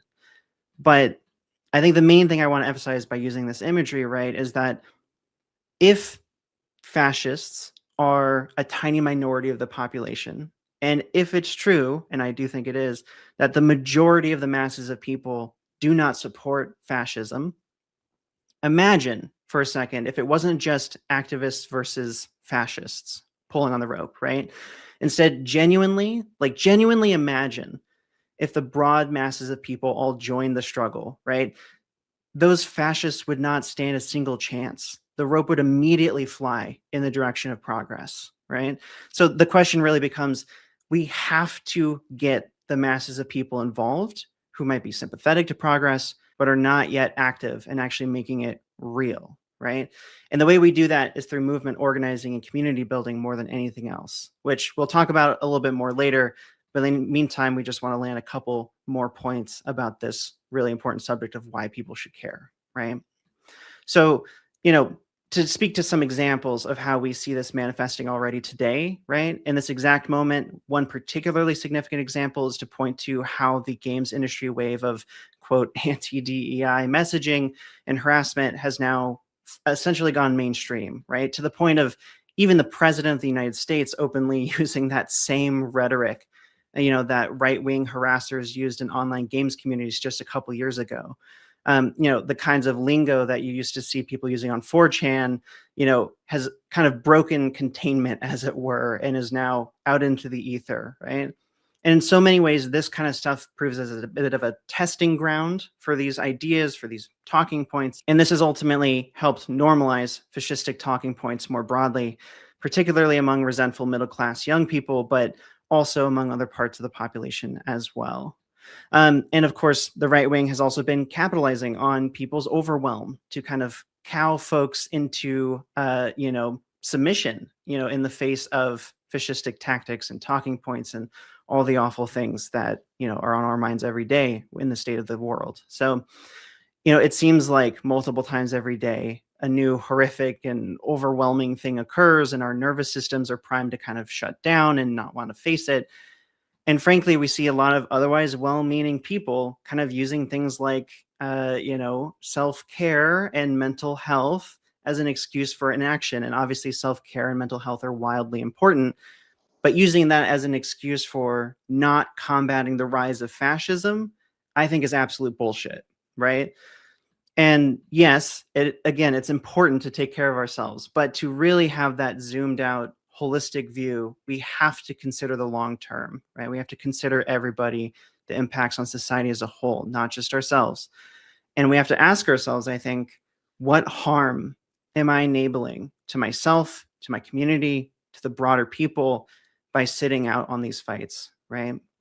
So, to wrap up this section on why we should not only care about the spread of fascistic movements, but also actually participate in combating it, we kind of want to take a second to just hammer one last argument about neutrality, with what I think is one of the most sobering quotes I've ever read from one of the greatest organizers in history, which would be, of course, Martin Luther King Jr., who in his famous letter from Birmingham jail in 1963 wrote that the greatest stumbling block towards the liberation of Black people is, quote, not the white citizens counselor or the Ku Klux Klanner, but the white moderate who is more devoted to order than to justice, who prefers a negative peace, which is the absence of tension, to a positive peace, which is the presence of justice, right?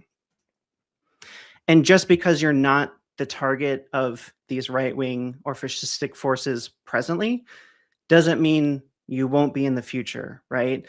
And it's really critical that we're encouraging one another to kind of get over our learned helplessness on this issue, to actually be leaning in and helping fix the problem. So we would say, let's all please refuse to settle for a negative peace and instead actually fight for that positive peace, which is that presence of justice, right?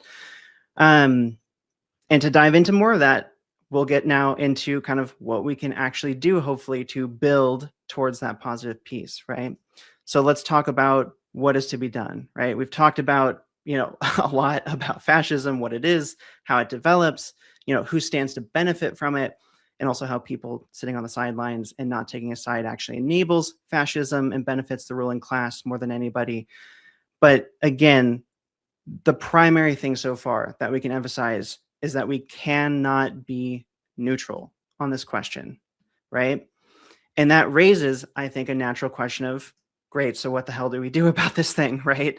And it's a big and daunting question, right? Like, to be very fair. But fortunately, history shows us that time and again, there are real systemic solutions to the problem of fascism, right? Not just surface level Band-Aid fixes, not just things that make us feel better on the day-to-day, but actual tackling of the root causes, right? And the primary thing here is, more than anything, building solidarity amongst the working class. That is more than anything what we can do about the problem of fascism. But what does that look like in practice, right? Let's get a little bit more concrete. Ultimately, we feel in practice, community building and organizing are the kind of two great systemic solutions to not just defending against fascistic movements, but actually defeating fascist movements, right? And to be clear, when we say community building and organizing, we don't really mean some like fluffy, hippy dippy bullshit, right? We're not talking let's hold hands and sing kumbaya, right? And just hope for a better future. Not at all. When we talk about community building and organizing, it's very real, it's very concrete, and it's about building power in as many ways as possible for working and oppressed people, right? So let's say clearly what we mean there, right? Remember, again, as Carolyn mentioned earlier, right, more than anything, fascist movements feed on social isolation and economic fear. And in many ways, those are the kind of two essential root causes of how these movements spread. So community building, it's a very, very powerful antidote to social isolation, which is, again, one of those two big root causes, right? Community building also is a really great way to spread knowledge and resources with one another, and it helps enable community defense in times of need. But unfortunately, it isn't able to really fully address the economic fear and uncertainty piece on its own, right? And that speaks to, thankfully, the importance of movement organizing, which might include things like union organizing, tenant organizing, immigrant organizing, climate organizing, anti-carceral organizing, civil rights organizing, and so many more forms of struggle that we couldn't possibly list them all. And regardless of what type of movement and what particular issues people might be struggling around, organizing essentially means working in oppressed people, building organizations together such that we can bridge the gaps in the working class, so that we can take collective action on shared issues, shared causes, and most importantly, materially improve people's lives by building real, genuine power together and wielding it, right? So ultimately, it's community building and movement organizing that are the best positioned to truly tackle these root causes of fascist movements. But that's very much not to say either are easy nor simple to do or get involved with, nor can they immediately fix things right away, right? Of course not. We're talking systemic solutions here, right? This takes an orientation of the long run, right? We're kind of in a marathon, essentially. And at the same time, they are, for better or for worse, the genuine, real path forward. So with all that said, I do want to take a quick moment to just give kind of a specific example of how solid and pragmatic movement organizing work can actually effectively undermine fascistic tendencies, even on an individual basis. And actually, this example comes from my own experience at a workplace of mine that I worked at many years ago. We were in the middle of an underground union campaign at the time. We were struggling to kind of break into a particular specific department in our campaign. And unfortunately, the kind of social leader, as it were, the person who everyone respected in that particular department, was extremely right-wing, like extremely right-wing, like openly homophobic, openly transphobic, openly anti-immigrant. He was a member of a fascistic militia org. You could go on down the list, right? And literally every single week, our organizing committee, right, those of us who were active in our campaign, we would be going through the list of who to talk to, who to build support with, you know, for building our union. And every single week, folks would skip past his name, this social leader's name, right? And every week they're like, oh, he's he's right wing, he's a gun nut, he's this and that and the other. All these fucking excuses for why no one was going to go talk to him, right? And I get it. I empathize with that. And also, when we're struggling to build our union, sometimes we don't have the luxury of just being like, oh, well, we're going to avoid the hard parts of this, right? So I got pretty sick of it. I decided that I would try to organize him myself. I signed him to me to talk to. And, you know, as a queer trans woman, I set aside a whole lot of shit that I find very important in order to talk to him, right? But as best as I could, right, I tried to meet him where he was at, right, over a series of lunches and after work talks. I tried as best as I could to connect with him on shared issues at work, right, really thinking about concrete material conditions, things we were both struggling with. And ultimately, I did actually get him involved in organizing, you know, to be fair, like for relatively selfish reasons, right? He wasn't doing it out of the goodness of his heart to help the coworkers, right? He wanted better conditions for himself, right? And over the course of organizing, although he came in with kind of that selfish orientation based around just his particular issues at work, he did actually come to kind of identify with me and all of our other coworkers, right, of many different backgrounds. And he kind of learned through the process of organizing, through being involved with the campaign, that he genuinely was better off in community with other workers rather than seeing himself as pitted against them or separate from them, right? And so in the course of this organizing, I would say within about the space of a year or so, he kind of became extremely progressive politically, to say the least, right? You know, he ended up having, you know, pride stickers on his computer and BLM stuff at his desk and, you know, all these different little progressive signifiers, right? So with all that said, right, like what are the main points that we're trying to draw out of this example, right? It's that if we want to de-radicalize right-wing working people, right, we have to engage them in shared struggles that can actually build shared identity, right? That's really critical for bridging gaps in the working class. Second, we also want to be getting them to take concrete action that can actually change their worldviews and politics far more than any debate or lecture could. There's kind of literally nothing as effective as changing someone's worldview and building class consciousness than literally having them run into the literal walls of class reality, understanding that, no, actually, your employer really genuinely, end of the day, has a whole lot of power over you and will not magically fix your shit for you.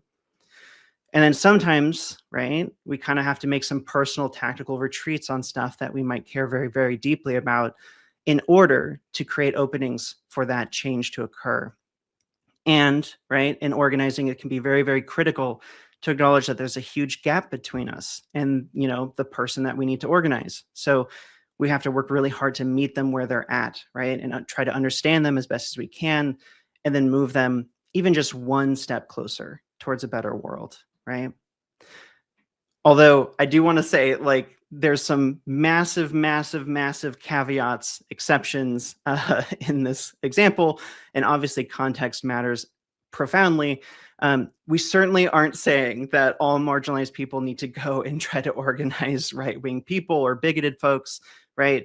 In this case, I happen to feel well-equipped enough and emotionally regulated enough to attempt this kind of thing.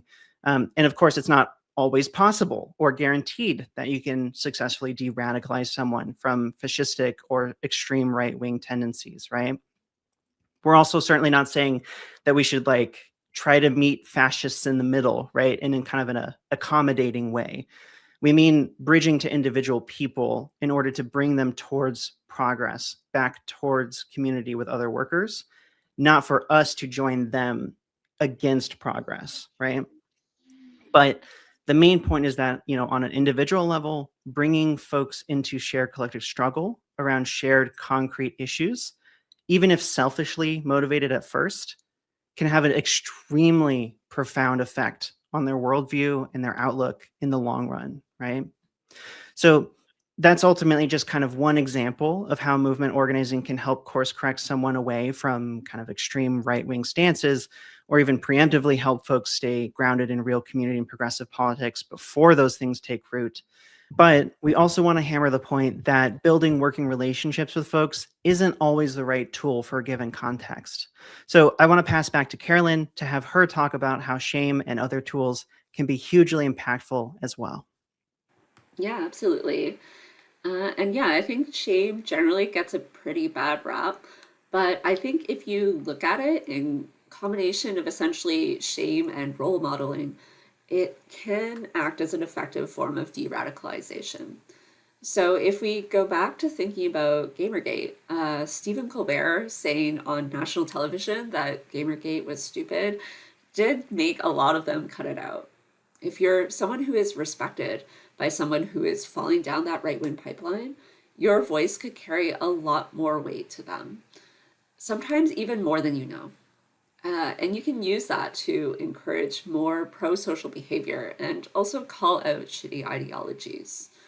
If you're in that more privileged position, you can use that privilege as a weapon and as a tool of collaboration and go into spaces and have conversations that people with different marginalizations maybe can't.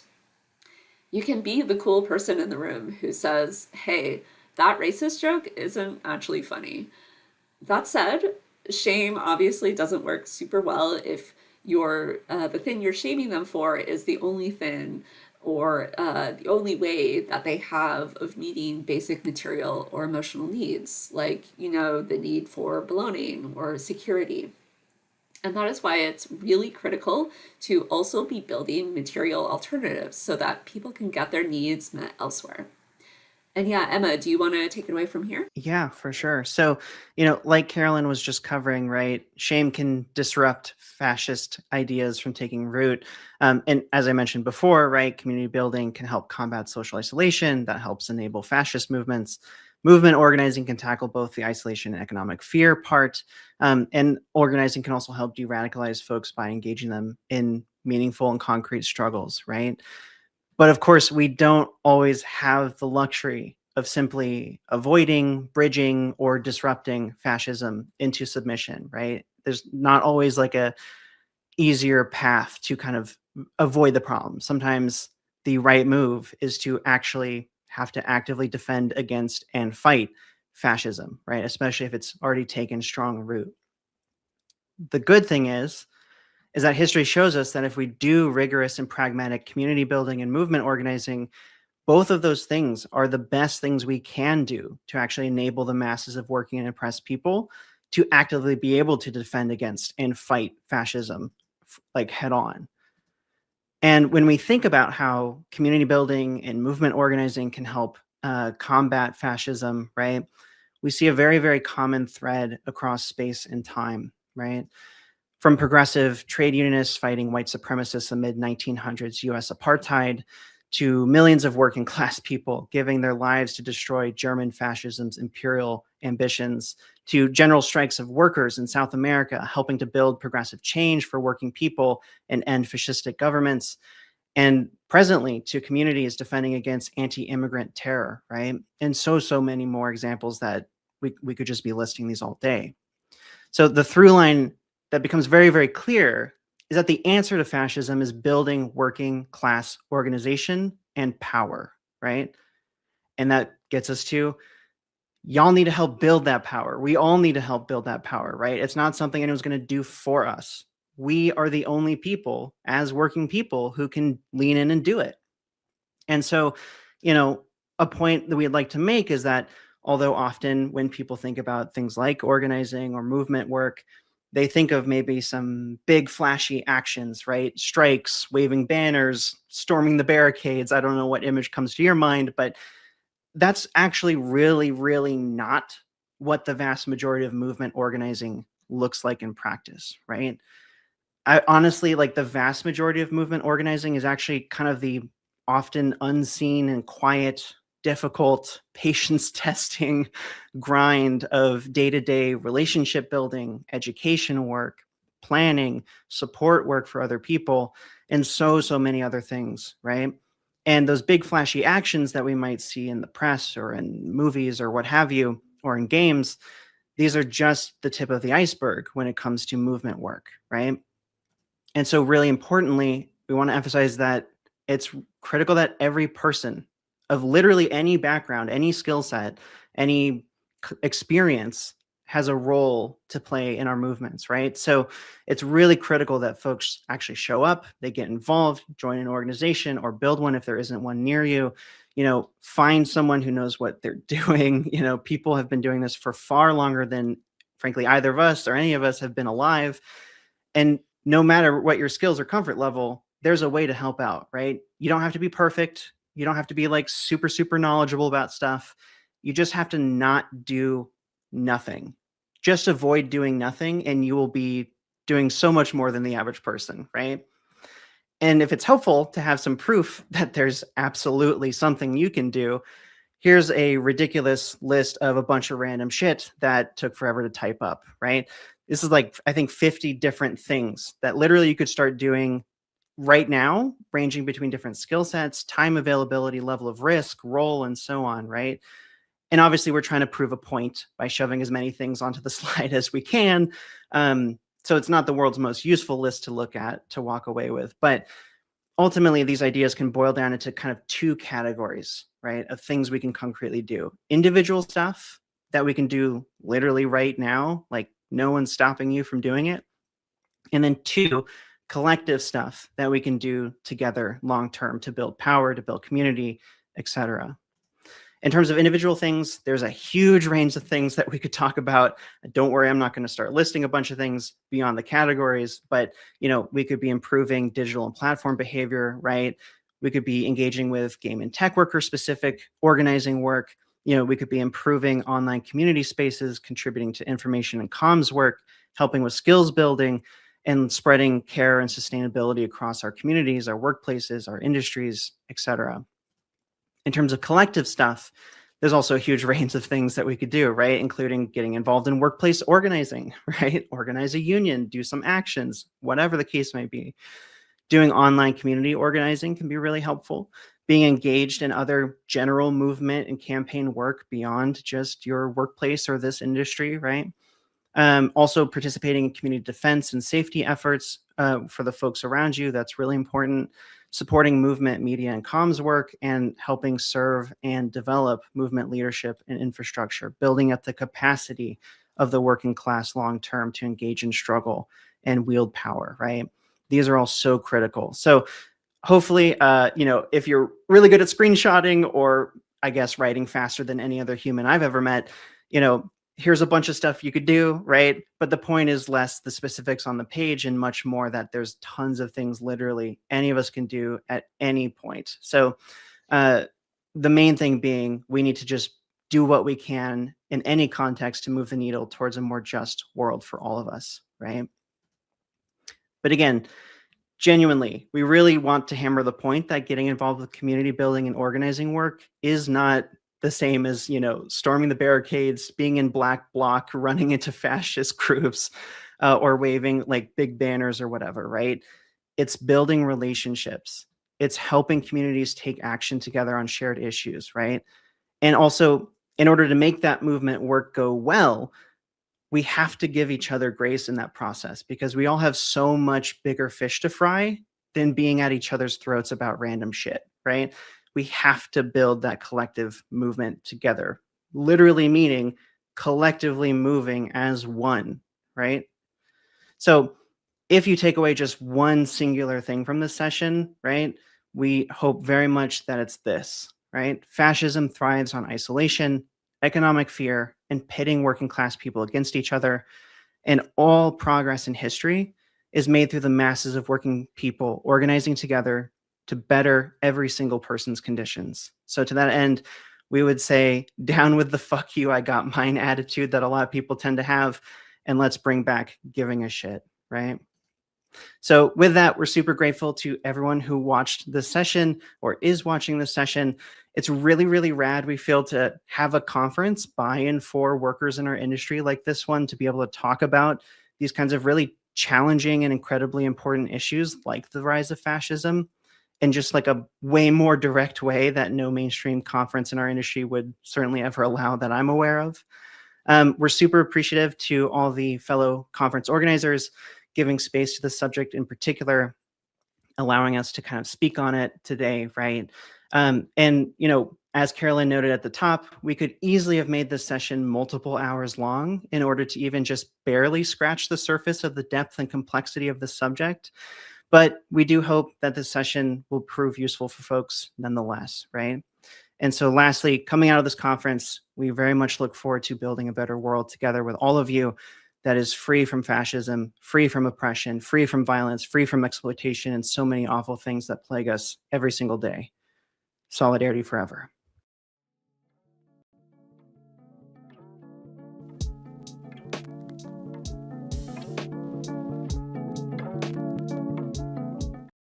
Hello, and welcome to our mini talk. Talk to your coworkers. That's a lot of talk. Fighting industry and career pessimism with collective power.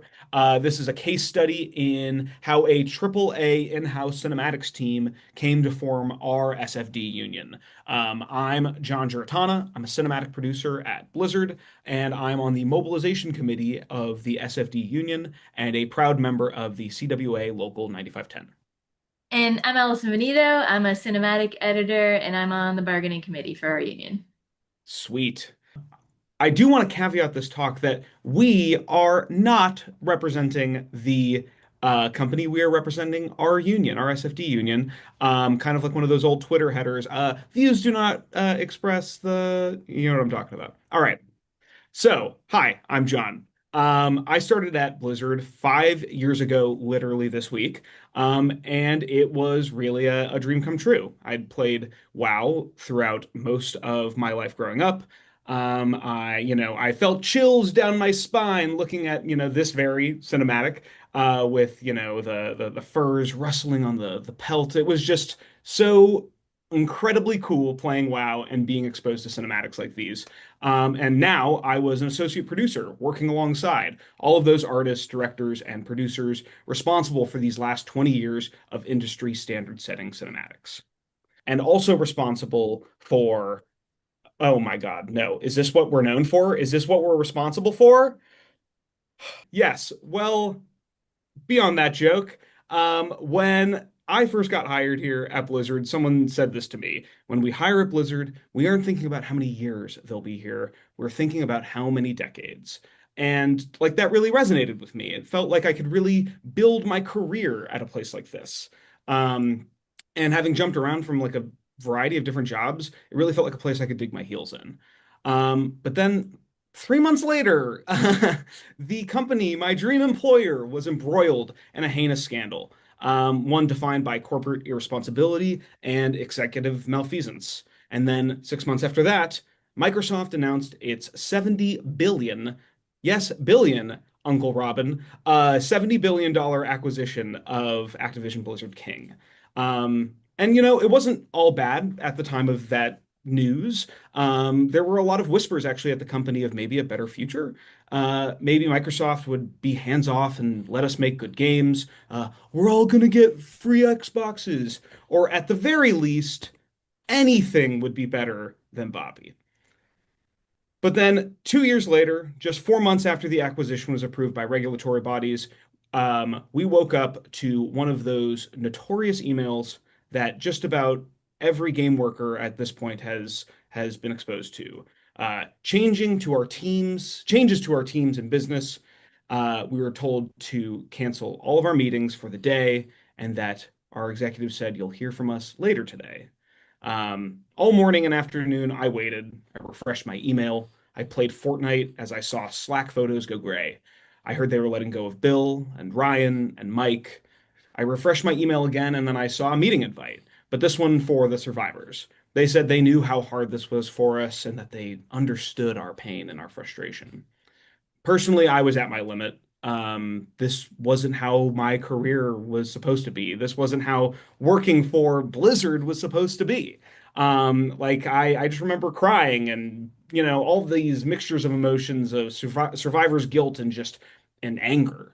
And then 9 months later, another 650 people, and then 9 months after that, a few hundred more.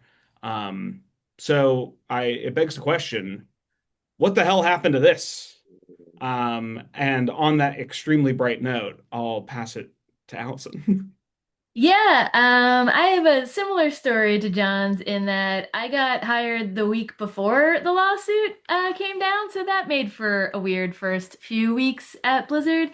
And they had also somewhat recently switched presidents, which would eventually end up being 5 presidents in 5 years. So from the start, it felt like a lot of change, and a lot of the old timers who had been there a long time told me it didn't used to be this way. And then came those layoffs, and they felt super random in terms of who was let go. And even a year or two later, we were still feeling the consequences in terms of systems breaking down because the people who held them together were just gone. And it kind of felt like everyone's job got harder. But the thing is that a lot of people still really like working at Blizzard. But at the same time, I heard a lot of people really concerned that some of the things they valued about the company were slipping away. So it raised the question, especially because so many people genuinely do care about this company, like what can we as the workers do to keep what's working and then fix what isn't? So I'll throw back to John. Enter the CWA. In the midst of all that post-acquisition turmoil, the CWA was advocating for us in the background. They had negotiated a neutrality agreement with Microsoft so that workers could organize without a fear of retaliation. And as a result of that, some semblance of organizing actually began sprouting. Myself, I got involved in late 2023 and early 2024. The CWA was literally like tabling outside of our working building, where I was like running to go sign up for stuff, given how I was feeling. A lot of our coworkers were like blinders down, head down, walking through and completely ignoring them. But throughout our union journey, it was hard. Like I said, early 2024, it's 2026 now. It's been quite some time in our union path. And in that path, there were waves. Injections of energy came in after those layoffs, but also that scared a lot of people. And then we had a massive injection of energy after our sibling union, the WoW Game Makers Guild, was officially certified in July of 2024. And then, throughout this entire time, there were times where there was just 2 people on our organizing committee, and then closer to our certification, up to 16. In a very exciting and equally exciting animation, our SFD union certified in August of 2025, just about 6 or 8 months ago at this point. But all of these headlines aren't what won us our union. Nor was just like waiting around for people to like come around to it or think about it. No, this came about of extremely intentional and really good organizing. This came about as us meeting with our colleagues in one-on-one conversations. Yeah, so our division, SFD, it isn't like a normal game team. Those letters stand for story and franchise development. And it's a division that covers a wide range of disciplines. We make the company's famous cinematics, and that includes teams like lighting, surfacing, previs, animation, storyboards. But we also make amazing gameplay trailers with capture artists, motion graphics editors, and we've got lore historians and books and comics and sound and music composers. And all of that is supported by ops and tech and engineering. So on top of that, the range of experience is just as wide. There are people who have been at Blizzard for 1 year, and there's people who have been at Blizzard for 20 years or more. And even within that, some people had some kind of union experience or knowledge, often from the film industry or animation, and some had never thought about unions at all. So we couldn't assume what people cared about. We had to just start asking them. And so this happened in those one-on-one conversations where you actually learn what people are concerned about. I will say that every time I went into an organizing conversation thinking I knew what someone's issue was going to be, I was wrong. So you don't really know until you start talking to them. And then we talked to everyone that we could. So we talked to senior people who felt like they were already at the top of their pay band and they didn't want to move into management, but they felt like they had nowhere left to go. And we talked to junior people who said their promotion path was unclear and difficult to navigate. And we talked to people who felt like they had a good deal at Blizzard and they didn't want to rock the boat. And we also talked to Visa and green card holders who were worried that even signing a union card could impact their immigration status, which I will note that legally they are protected in that. And then after the layoffs, which hit SFD especially hard, pretty much everybody was thinking about job security. So in each of these conversations, we asked, how could a union help with these issues? And so we talked about raising pay bands or creating clearer and more transparent promotion paths or protections for layoffs and protecting the parts of the jobs and our benefits that people already value. But as we've experienced through all these other big changes, nothing is guaranteed and things can change. So we were also honest with people that bargaining is a negotiation. We might not get everything we ask the company for, but we definitely won't get anything if we don't ask at all. And the more of us who come together, the more power we have to actually win those things. So what surprised us the most, though, throughout this process is that despite all these differences in how long people had been at the company and the different disciplines and their different personal situations, everything kept coming back to the same underlying issues, which was just like stability, fairness, and then having a real voice in the decisions that affect the work that we do. So I'll kick that back to John.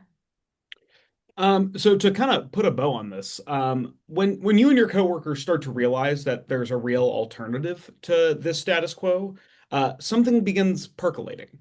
All those post-town hall blues where executives are spouting their nothingisms, they're less deflating. They're oddly invigorating because there's a whole group of people who are in the Discord on the side, like being like, "What did she just say? What did he say?" And now there's this whole network of people who are understanding of like what is really happening at our studio and what's happening in our work and in this dynamic between us as workers and management. So what is really happening? We as coworkers are internalizing that our problems are material conditions. Layoffs, outsourcing, tighter deadlines, and a whole swath of other workplace issues are the results of economic decisions. These economic decisions simply do not value our labor enough. And it's in this exploitation that the joy of making games and cinematics can be siphoned away from us. But when we talk to our coworkers and truly connect with them, something transformative happens. It's something that executive leadership, as a result of the economic dynamic, is unable to do. Having a say in our workplace, advocating for ourselves, and taking ownership of our labor, hand in hand with our colleagues, is what allows us to reclaim that joy of artistry. And for me personally, in like the 5 years, hey, I just got my sword, my 5 years here at Blizzard. The industry at times can feel like this like humid swamp with these hungry gators and quarter zips just lurking around. And the work that involves me talking with my coworkers and understanding where they're at and really connecting with them, it gives me a game industry in which I really feel like I can find hope and joy and purpose. But this is just the start. Our work is not done. Specifically, Allison, who is on the bargaining committee, who at the time of this recording is 2 weeks out from our first session. The work is truly just beginning. So everyone, please wish Allison a good luck and wish our union good luck. And to just truly put the cherry on top, please go talk to your coworkers. Thank you very much. Thank you. Cheers.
Hello, Game Workers Conference. Thank you so much for coming to Freelancing Together, From Solo to Solidarity, our talk about organizing freelance game workers. Before we get started, probably a little bit more about us. I'm Anna C. Webster. I'm the chair of the Freelancing Committee for United Video Game Workers, and I'm joined here today with some fabulous other members of our Freelancing Committee, and I'll let them speak for themselves. Hi, my name is Andres Araya Perez. I'm part of the freelancing committee with Anna, and I'm also a narrative designer and consultant freelancing for a number of indie and AA studios right now. I'll pass it over to Kendra. Hey folks, my name is Kendra. Pronouns are they, them, and I'm a freelance 3D artist and a founding organizer of United Video Game Workers of CWA. Pass it over to Drew. Hey, I'm Drew, he, they. I am a freelance composer, sound designer, and writer for both digital and tabletop stuff. And also, you might be noticing a pattern, a member of the Freelancers Committee. And I will pass it over to Alina. Hi, I'm Alina, she, her. I am also a freelance writer and a member of the Freelance Committee, and I'm delighted to meet you. So I guess the first thing we should talk about is, what the hell is a freelancer? What are we? There are so many different definitions, and it really depends on which country you're in, what the labor laws are. Like, it's a freaking mess. So we more or less came up with a general comprehensive definition, which is a worker who doesn't have a formal employer, who often isn't considered a worker or an employee under the law, and yet sells their time and their labor to another person or country. We're often classified as businesses. We often have to pay a shit ton of taxes, but we have much more in common with other workers than we do with the entities that hire us. But what is a freelancer really? Really, freelancer is a person who doesn't generally have a consistent, guaranteed source of income. Our bills, our income changes depending on all sorts of things. We have very little influence over that. We often don't have any benefits, healthcare, retirement. We often can't file for unemployment when our contracts are terminated or when opportunities dry up.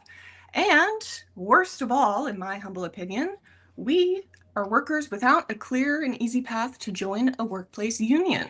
Any reasonable person might ask, so why do that? And that is, fair and valid.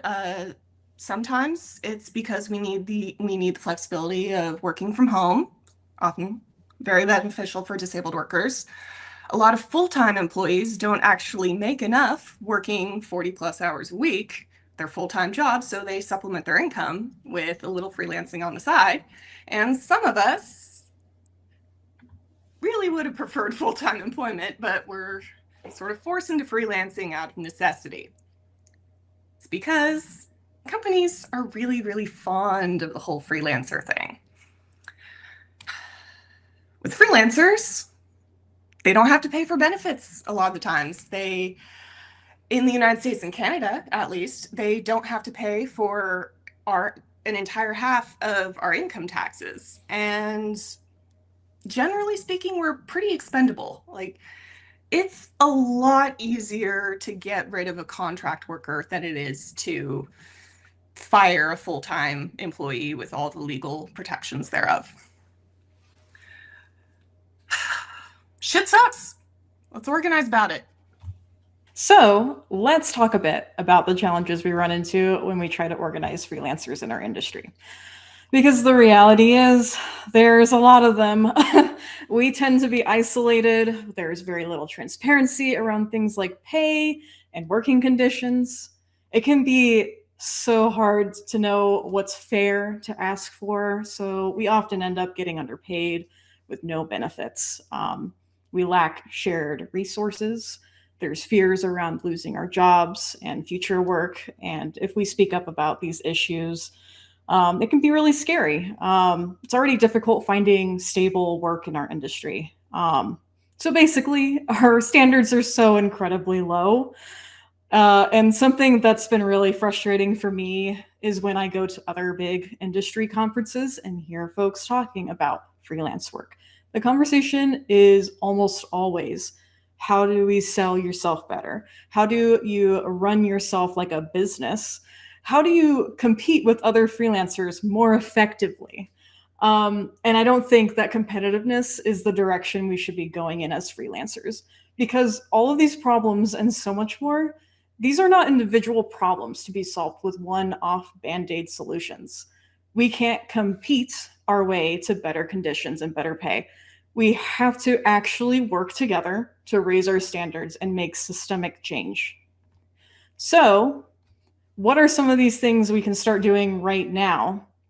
We can start by normalizing conversations about pay, about our working conditions, creating spaces for us to connect, talk to each other, sharing resources like rates and contracts, and in general, just starting to have these conversations and building trust together, because we have to support each other.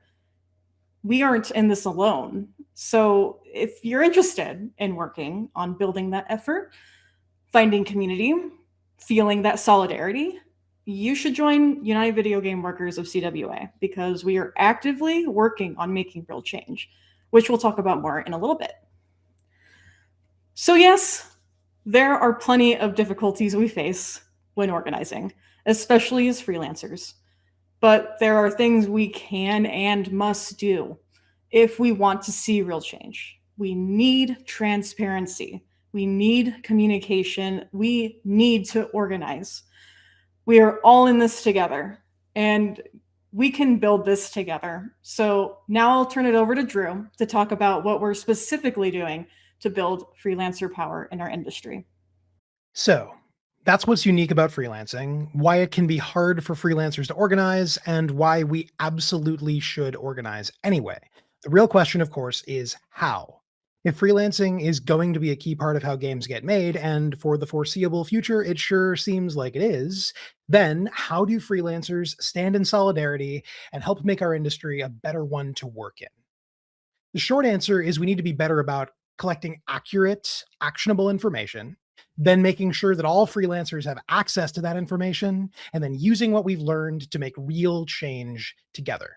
Easier said than done, obviously. So here's the somewhat longer and also more concrete version of what the Freelance Committee has been up to so far.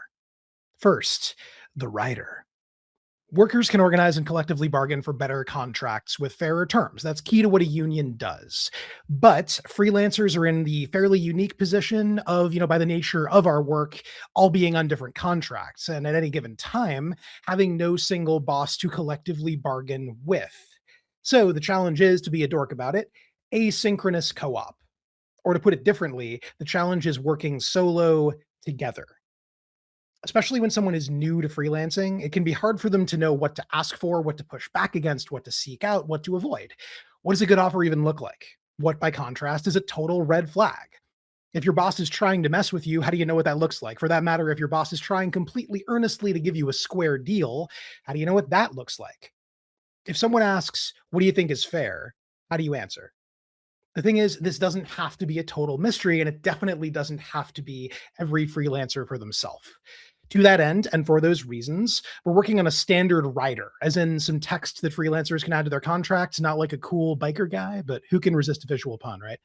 This would mean that UVW freelancers, and indeed any freelancers, could start with a standard clause about, for example, getting proper credit for our work, getting kill fees if a project doesn't get released, and down the road, maybe bigger stuff too. More on the bigger stuff from my fellow freelancers shortly. The more of us who use the rider, the more powerful it becomes. General principle of solidarity, right? It's easy to say no to a clause you're seeing for the first time, never seen before or again. It's a lot harder to say no to a clause that you're seeing with every single person you want to work with.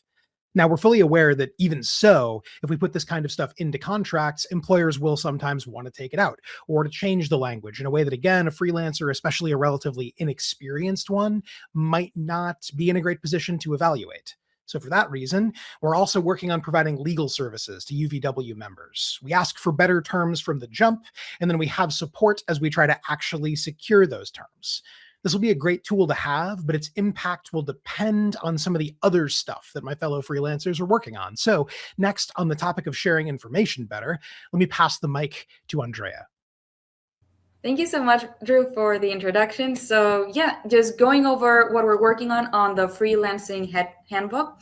It is a scene that is dedicated to introducing good practices while freelancing. It's by game developers for game developers.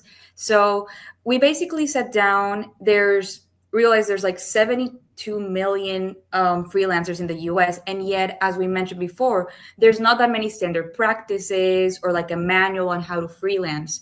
So we wanted to go over how can we have protections in our contracts? What can you advocate for? What can you negotiate as a freelancer? And then a couple of pillars sits at the moment going over a few principles, for example, empowering people to be focusing on their agency and leveraging kind of like that power dynamic, because we do need to remember sometimes as freelancers that people need our services, and there is kind of like that service that we are providing, right? It's not that we are desperate, right? And the other thing to kind of like go over is never undercutting like standard pay rates, and making sure that by raising the bar for kind of like ourselves, we're able to also do that for others. And just focusing on camaraderie, community, and agency. If freelancer feels like they have too much on their plate, how can I then pass this opportunity over somebody else? And how can I ensure that that is reflected on written agreements or contracts? So we're very excited to be able to distribute this in printed copies, make it available for everybody. So I wanted to pass it over to Kendra to go over the word survey, which is going to inform a lot of what's going to appear on our handbook. Thank you, Andrea. Yeah, so there tends to be a lot of discomfort around sharing information about our wages and working conditions. And that's something I would love to see change, because not communicating and learning about our issues only stands to benefit our employers, not us. So one thing we've been working on in our freelance committee is a wage survey that would be open to everyone in the North American games industry. Our goal is to increase transparency around things like wage, position, location, and more that affect workers in our industry. Identify common ground, being able to actually see the issues we all share, and encourage folks to work towards raising our standards and improving our working conditions. Because if we can point to real patterns where people are actually struggling, how they're being affected, it's harder to ignore the issues we face in our industry. And that's where Anna is going to pick up from here. All right, let's talk about everyone's favorite topic, health insurance. No, I mean, like, I'm joking, but honestly, healthcare is routinely ranks #1 in terms of priorities for our members. And this is both in the US and up in Canada as well. And especially among our freelancing committee. It naturally sort of fell to us because we are the folks with the least access. So most unions that have had healthcare coverage have had healthcare coverage for like 100 years. So we are a new entity. So we are in a relatively unique situation where we are trying to investigate how to even start that process. And that's been a large part of our investigations as the freelancing committee. So here's our long game. The long game is that we would be able to offer members insurance through the union membership rather than through a job. This means that it would be transferable. So regardless of where you are working, you will be able to still have that coverage as a member of United Video Game Workers. The goal is that this plan would be opt-in. If you get insurance through your current employer and you don't want to opt in, cool, that's fine. And ideally, there also wouldn't be any kind of games income thresholds for enrollment, anything like that. It would just be, do you need coverage? Cool, you can enroll. And while this is ultimately a long-term goal, there's all kinds of like acronyms and names for all these sorts of things. We're investigating smaller options such as ICHRA plans rather than like your Taft-Hartley employer, like there's all kinds of stuff. But we are investigating even small ways that we can provide benefits to our members now that will hopefully snowball into more comprehensive solutions later. And similar to our Bill of Rights town halls, we are also going to be hosting Healthcare Town Hall on June 8th at 5 p.m. Pacific. just to have an open discussion about what does the current landscape look like, what kind of solutions would be most beneficial, things like that. We are going to be sending out a survey beforehand that will help guide our conversations. So definitely keep an eye on your inbox for that, and check our socials for sign-up information for the Healthcare Town Hall. We would love to see you there. That's a really, really important thing for us. So our most important message is, though we may work for ourselves as individuals, we can and must work together to improve the landscape for all freelancers, whether they are union or non-union. There's a saying that every unionized worker carries a non-unionized worker on their back, because when you raise the bar for everyone, not just folks who are within our union or even within North America. So please respond to our survey regarding the Healthcare Town Hall. That data is super valuable. There's also a handy QR code right here somewhere on the screen next to my face that will allow you to sign up for the Healthcare Town Hall. So please do that. And if you're interested in getting involved with UVW or the Freelancing Committee, you should join us. And most importantly, just remember, you are not alone. Though we work for ourselves, we are not alone. Connect with your fellow freelancers. Remember, we're not competing against each other. We are, in fact, freelancing together. So thank you so much for coming to our talk. We really appreciate your time, and solidarity forever.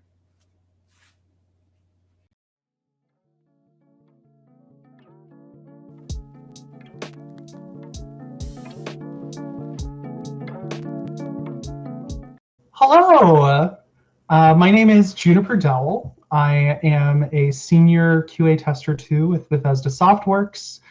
During our union campaign, I was on our mobilizing committee, and I'm now a union steward with CWA Local 2108.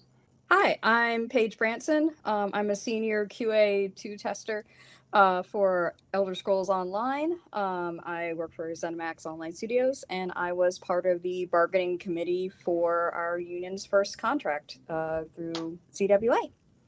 Hi, everyone. My name is Jessie Leese. I was previously a contracted QA tester at Zenimax Media. I also was on the mobilizing committee and later bargaining the the first contract for Zenimax Workers United with Paige. Yeah, it's exciting stuff. Our union, Zenimax Workers United, our story starts several years ago as our QA department was facing a crisis.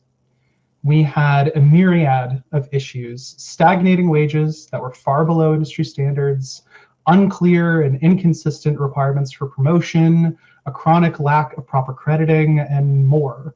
Not to mention the existential threat of generative AI looming on the horizon. What started as people meeting to vent about these issues turned into discussions about how to do something about it. And ultimately, we decided that the thing to do was to form a union, which would let us leverage the value of our labor into better working conditions. So we started organizing. We talked to our coworkers. We found people with the same issues and the same desire for change. We reached out to CWA, who connected us with staff organizers, trained us, and supported us through our whole union campaign and afterwards. And months later, if not years, honestly, after a tremendous underground organizing effort, we got to go public and we won our union votes. We got a chance to sit down at a table with our company and bargain for better conditions that we ultimately won after months of mobilization efforts, which Jessie here will tell you about. Yeah, thank you very much, Juniper. Appreciate it. Yeah, I guess I want to start by just saying that we would not have been able to secure the wins that we did in our contract if it wasn't for our collective action and the things that we were able to accomplish together as one group. Every individual in the workforce, I believe, has the power to change their workplace in the ways that they care about the most when they're communicating with each other and they're able to push back as one force. So when we talk about mobilizing as a union, as a group of coworkers, really as any group at all, it doesn't start with the big actions that we talk about, the really serious ones that become icons of the labor movement. Really, we're ramping from things like wearing a union button, everyone together the same day in the office, or for our remote workers, maybe that means everybody has the same Slack profile picture or a coordinated effort to post about something that really matters a lot to the workers in their comms. It's incredible how when we're able to work together on things that are smaller scale and everyone feels like they're engaging on something that matters to them directly, then we can start taking larger steps and larger steps if necessary. So if it is determined necessary by the workers, and they are synchronized enough, then the union, as in all the workers together, can determine to take bigger actions, like maybe talking to the press and the public about some of the issues that they face. Maybe they need to stop working and coordinate doing that all at the same time. And maybe if something is a really serious thing, then they can bring it to the NLRB, and they can take legal action against the employer. The key with mobilizing is for everyone to stay educated about their contract and to stay educated about the communications that are happening between the union and management, whether that be in bargaining or whether that be with different things that need to happen just to straighten up problems that are happening in the workplace. When everyone feels like they're well represented, then they can engage in actions and create pressure on the employers to get the things that they need out of their workplace. Next, we're going to be hearing from Paige about what types of wins we were able to secure in our contract due to our collective actions that we took together. Cool. So yeah, you heard a little bit about like what was important to our coworkers in our contract. AI protections. We definitely had that as part of our contract from the beginning. It was important to us, and it continues to be important to everyone right now in this industry. So we have protections in our contract on if the company wants to implement anything like that, they got to talk to the union as well too. So AI generally has a pretty good place on mostly the engineering side of things, but I don't think we're ever really going to shake the stink of generative AI or AI mandates in the workplace coming from on high anytime soon. So it's good for everyone going forward, no matter what, have AI protections in your contract. Another thing we won on is wages. Our wages had been statistically very low for the industry standard, and we brought them up. It's still nowhere near what I think and what many of us think that a lot of the game workers right now deserve. But hey, you gotta start somewhere. It's a start. We also had wins in professional development for people that want to stay in QA because they like it and want to learn more about the whole process, or people that want to bounce from QA to go do something else in the gaming industry. So now that's part of our contract, that people have an actual definitive pathway to learning new skills. And crediting was super important to us as well too, to get people's names right when they have life changes. Gonna get their names absolutely correct in the crediting as soon as possible, and to have more of QA actually be credited in games. That's something that just sometimes just doesn't happen. You see a studio name go by. Or just a handful of names. No, we want everyone that touched this game to be credited appropriately. And none of our wins could have happened without mobilization, like Jesse talked about. It was absolutely instrumental in the bargaining room, sitting across from Microsoft, for them to see and for them to know that we were together. We actually had solidarity in what we wanted and when we wanted it. it was absolutely helpful, from the tiniest little act of changing your icons to being on the picket line outside of work for hours on end. It all ended up mattering. Thank you so much, Jesse and Paige, for sharing your sides of our big story.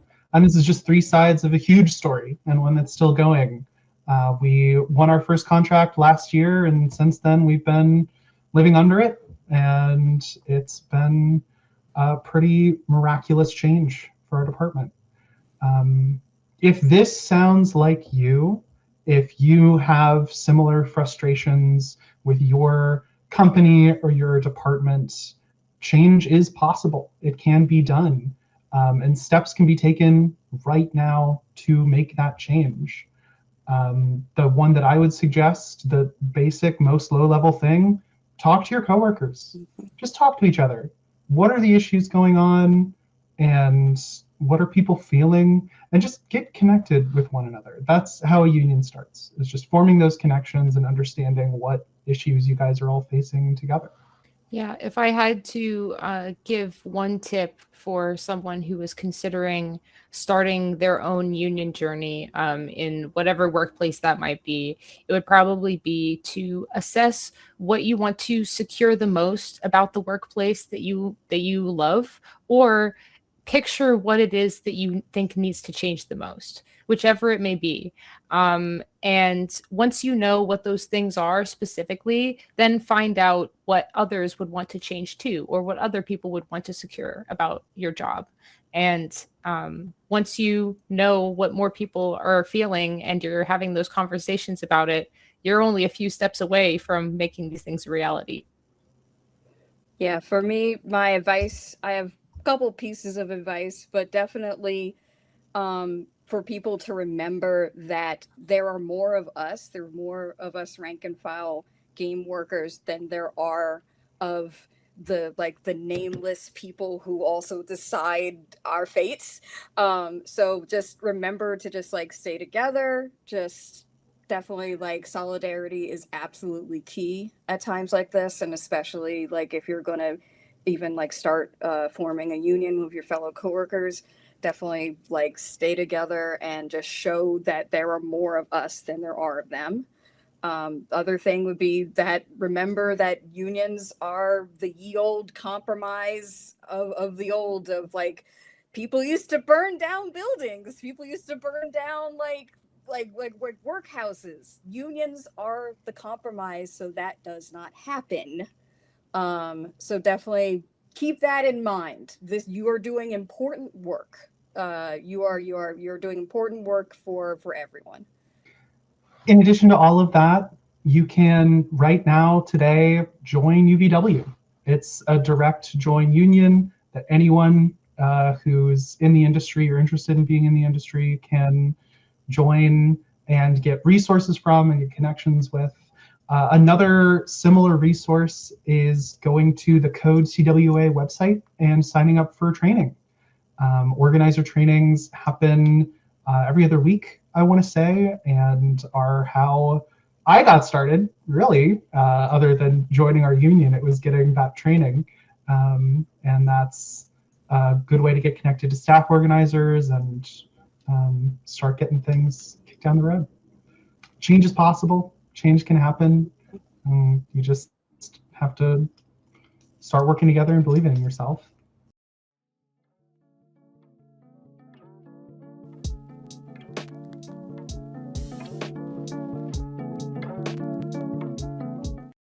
Thank you all so much for joining us for the first run of Game Workers Conference. We hope that you've learned from and connected with your fellow game workers over these last 2 days. I want to give a huge thank you to our volunteers and coordination staff for making this possible. From editing and translating talks to putting on our local watch parties, this couldn't have happened without the time and passion that they so graciously gave. I also want to thank all of the organizations which partners with us, including GDU, CESV, CSN, Game Workers Unite Montreal, Glitch City, Boshi's Place, and so many more. They've provided space, advertised among their members, helped with logistics, and otherwise helped us make this not just a great conference, but also show what's possible when communities collaborate. I want to particularly acknowledge the organizational efforts of United Video Game Workers of CWA, as well as the support and energy of our broader union, CWA International. This is just one aspect of our work in making a better world for workers. Please remember that all of the talks and materials you've seen will be available for free online. We really do hope that you've seen how, as game workers, we are not alone. There's an international community of allies and organizers among us already, and that our power as game workers can help us intervene on the pressing issues that face the world, including helping put a stop to genocide. We've heard from game workers of all backgrounds and work categories, from independent developers to freelancers to cinematic workers fighting to bargain for their first contract, and seen how they do their work and what affects it.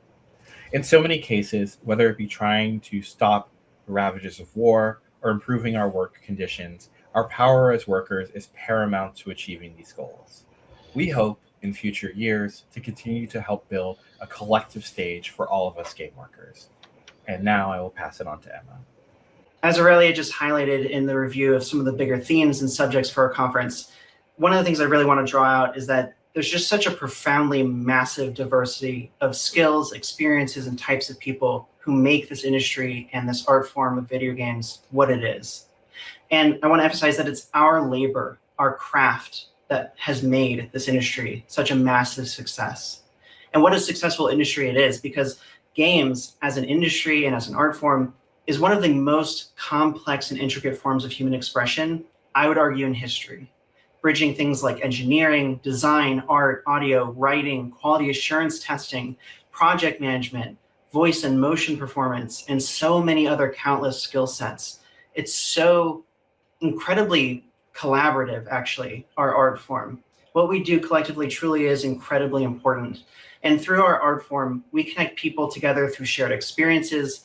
We tell amazing stories together. We build breathtaking worlds. We create communities. We help challenge people. We help people relax after a difficult day, and so much more. And not to be too academic about it, but experts do say that play is perhaps one of the single most important social aspects of human society, development, and culture. And it's all of us in this industry who work in games, who make games, who care about games. We are the ones who help bring that sense of play and culture into our modern world on a massive scale through our art. And let me talk about that scale, because our skills, our passion, our craft, our experience, they all make up what is now one of the most important and influential art forms in the world. Recent estimates even show that the games industry is economically larger than the global film, television, and music industries combined. Yeah, not solo, combined. And it's not just about the money that I want to emphasize. More people around the world engage with games on a regular basis than almost any other traditional media form. And yet, where does all that influence and money go? That's the question I would put out there. Where does that influence and money that we all collectively make, where does that go? Well, it's certainly not ending up in our hands, the hands of the working class people who actually make the games that we love, who make this industry work, who develop this art form into the future. No, that influence and money, that goes somewhere else entirely, to the companies that we all work for. And I mean all companies in this industry, whether you're talking about a startup company or a mid-sized game studio, indie, not indie, major multinational corporations. These companies are what take the lion's share of the craft and beauty that we put into the world through our art. And let's be clear too, right? The state of the games industry is really rough right now. And it's not fair. It's just not fair what goes on in our industry. Because even when relatively highly paid software engineers at massively profitable game studios, even they can't afford rent in the city where their studios are located, when quality assurance testers regularly make poverty wages, when freelance workers scrape by gig to gig, and so many of us are regularly laid off and experience job insecurity, there's just no goddamn excuse. There just isn't. But despite that dire context that we find ourselves in, I still think there are countless reasons to have quite deep levels of hope and optimism for the future. at the same time. Because never in the history of our industry have we seen so many people fighting, struggling, pushing in so many ways to improve our industry and our art form, not just for those of us as workers, but also the people who play and enjoy our craft. These days, there are actually, I would argue, so many countless people, projects, and organizations doing really important work around advocacy, education, community building, that you could give me hours, and I don't think I could certainly list even a fraction of them. But some of the ones we would love to highlight as we close out our conference would be the amazing Game Devs of Color Expo, the Players Alliance, Stop Killing Games, the We Don't Play with ICE campaign, the No Games for Genocide campaign, and I would also love to point out Control and Unite, which is a really beautiful and inclusive space centered on game workers at GDC, which was, of course, put on, I would want to highlight, by the joint efforts of Black in Gaming, AAPI in Gaming, and Latinx in Gaming, who I would argue these organizations, their efforts prefigure so much of the successes of solidarity building, community building, that is so essential to improving our industry. And of course, as a union organizer myself, I would be very remiss if I didn't speak about the historic rise of union organizing that's been going on in our industry. Thousands of workers around the world across the games industry have been fighting to organize their unions for years, and we're succeeding, like on an unprecedented level. Game workers across several countries, across multiple continents, have successfully joined existing unions and built up our international labor movement in our industry to improve our working conditions and our industry as a whole. And just for a specific example, because I'm here in North America, where I'm based, where I organize, just 5 years ago here in North America, 5 years ago, that's not a lot of time. Just 5 years ago, we had effectively 0 unionized game workers, none. And now in 2026, literally thousands of workers across North America have organized and won union protections and rights and power with our union CWA across AAA games, indie games, outsourcing workers, in-house workers, the QA testers to the engineers, and everything in between. And of course, that's not even to mention that our dear, dear siblings in SAG-AFTRA have been building their union power for interactive voice actors and performers for so many years, long before our first successful campaigns in our studios. So with all that said, I would just want to say, community building, advocacy, progressive campaigning, and labor organizing, all of these different forms of making change in and through our industry are the essential bricks that I believe we can all help lay day by day to slowly over time, collectively, to build a better industry in an art form for all. So I would ask, if you've been watching the conference, if you've been participating, if you've been enjoying what you've been hearing, if you've been struggling with what you've been hearing, whatever you're taking away with it, whatever region, country, company, workplace, or community you might find yourself in, please, by any means necessary, do what you can to dig in, be active, grow deep roots in the communities you find yourself in, and actually help make that day-to-day change that we all so desperately, desperately need and deserve in this industry. And as we all carry forward from the conference and aim to improve things in our industry, it's so important, I feel, that we fully understand and embrace the fact that our industry and our struggles in the games sector do not exist in a vacuum. We are not in a bubble here. Our labor rests on the countless generations of working and oppressed people who have come before us. And our movements and our fights today will serve to expand the foundation upon which countless more people will come and build on from in the future. And so with all that said, speaking of the future, I do want to hand it off now to my dear friend and comrade, Carolyn, to talk more about the future of this conference, our Game Workers Conference.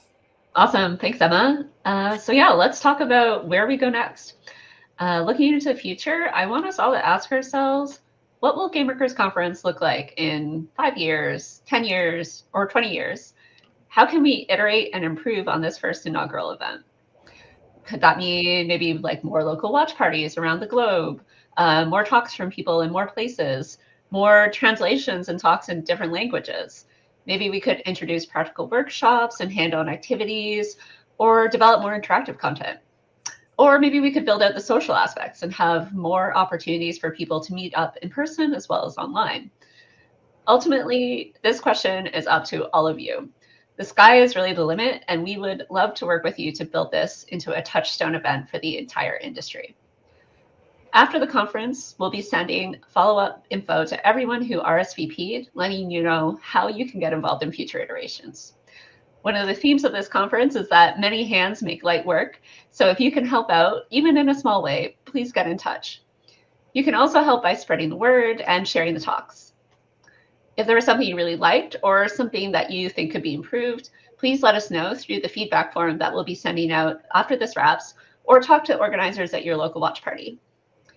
There's also plenty of ways you can help build the broader game worker movement in games. Here is some stuff that you can do right now. 1, you can start talking to your coworkers if you haven't already. Break out of the silos at your studio and learn some new skills by signing up for an organizer training. If you're in the US or Canada, CWA runs regular online trainings. You can check the chat for a link, or you could reach out to a local labor organization near you. Check the Game Workers Coalition website, link also in the chat, for a list. Second thing you could do, fill out the freelancer wage survey using the link that we'll be posting in the chat and also sending out via email. And third, you could sign up for the We Don't Play with Ice campaign. The link is in the chat and will also be sent out. You can also look forward to some of our upcoming events that UVW is organizing, such as the healthcare town halls, which you might have just heard about in the freelancers panel. I want to say a huge thank you to everyone for making this first conference a massive success, and we can't wait to see you at future events.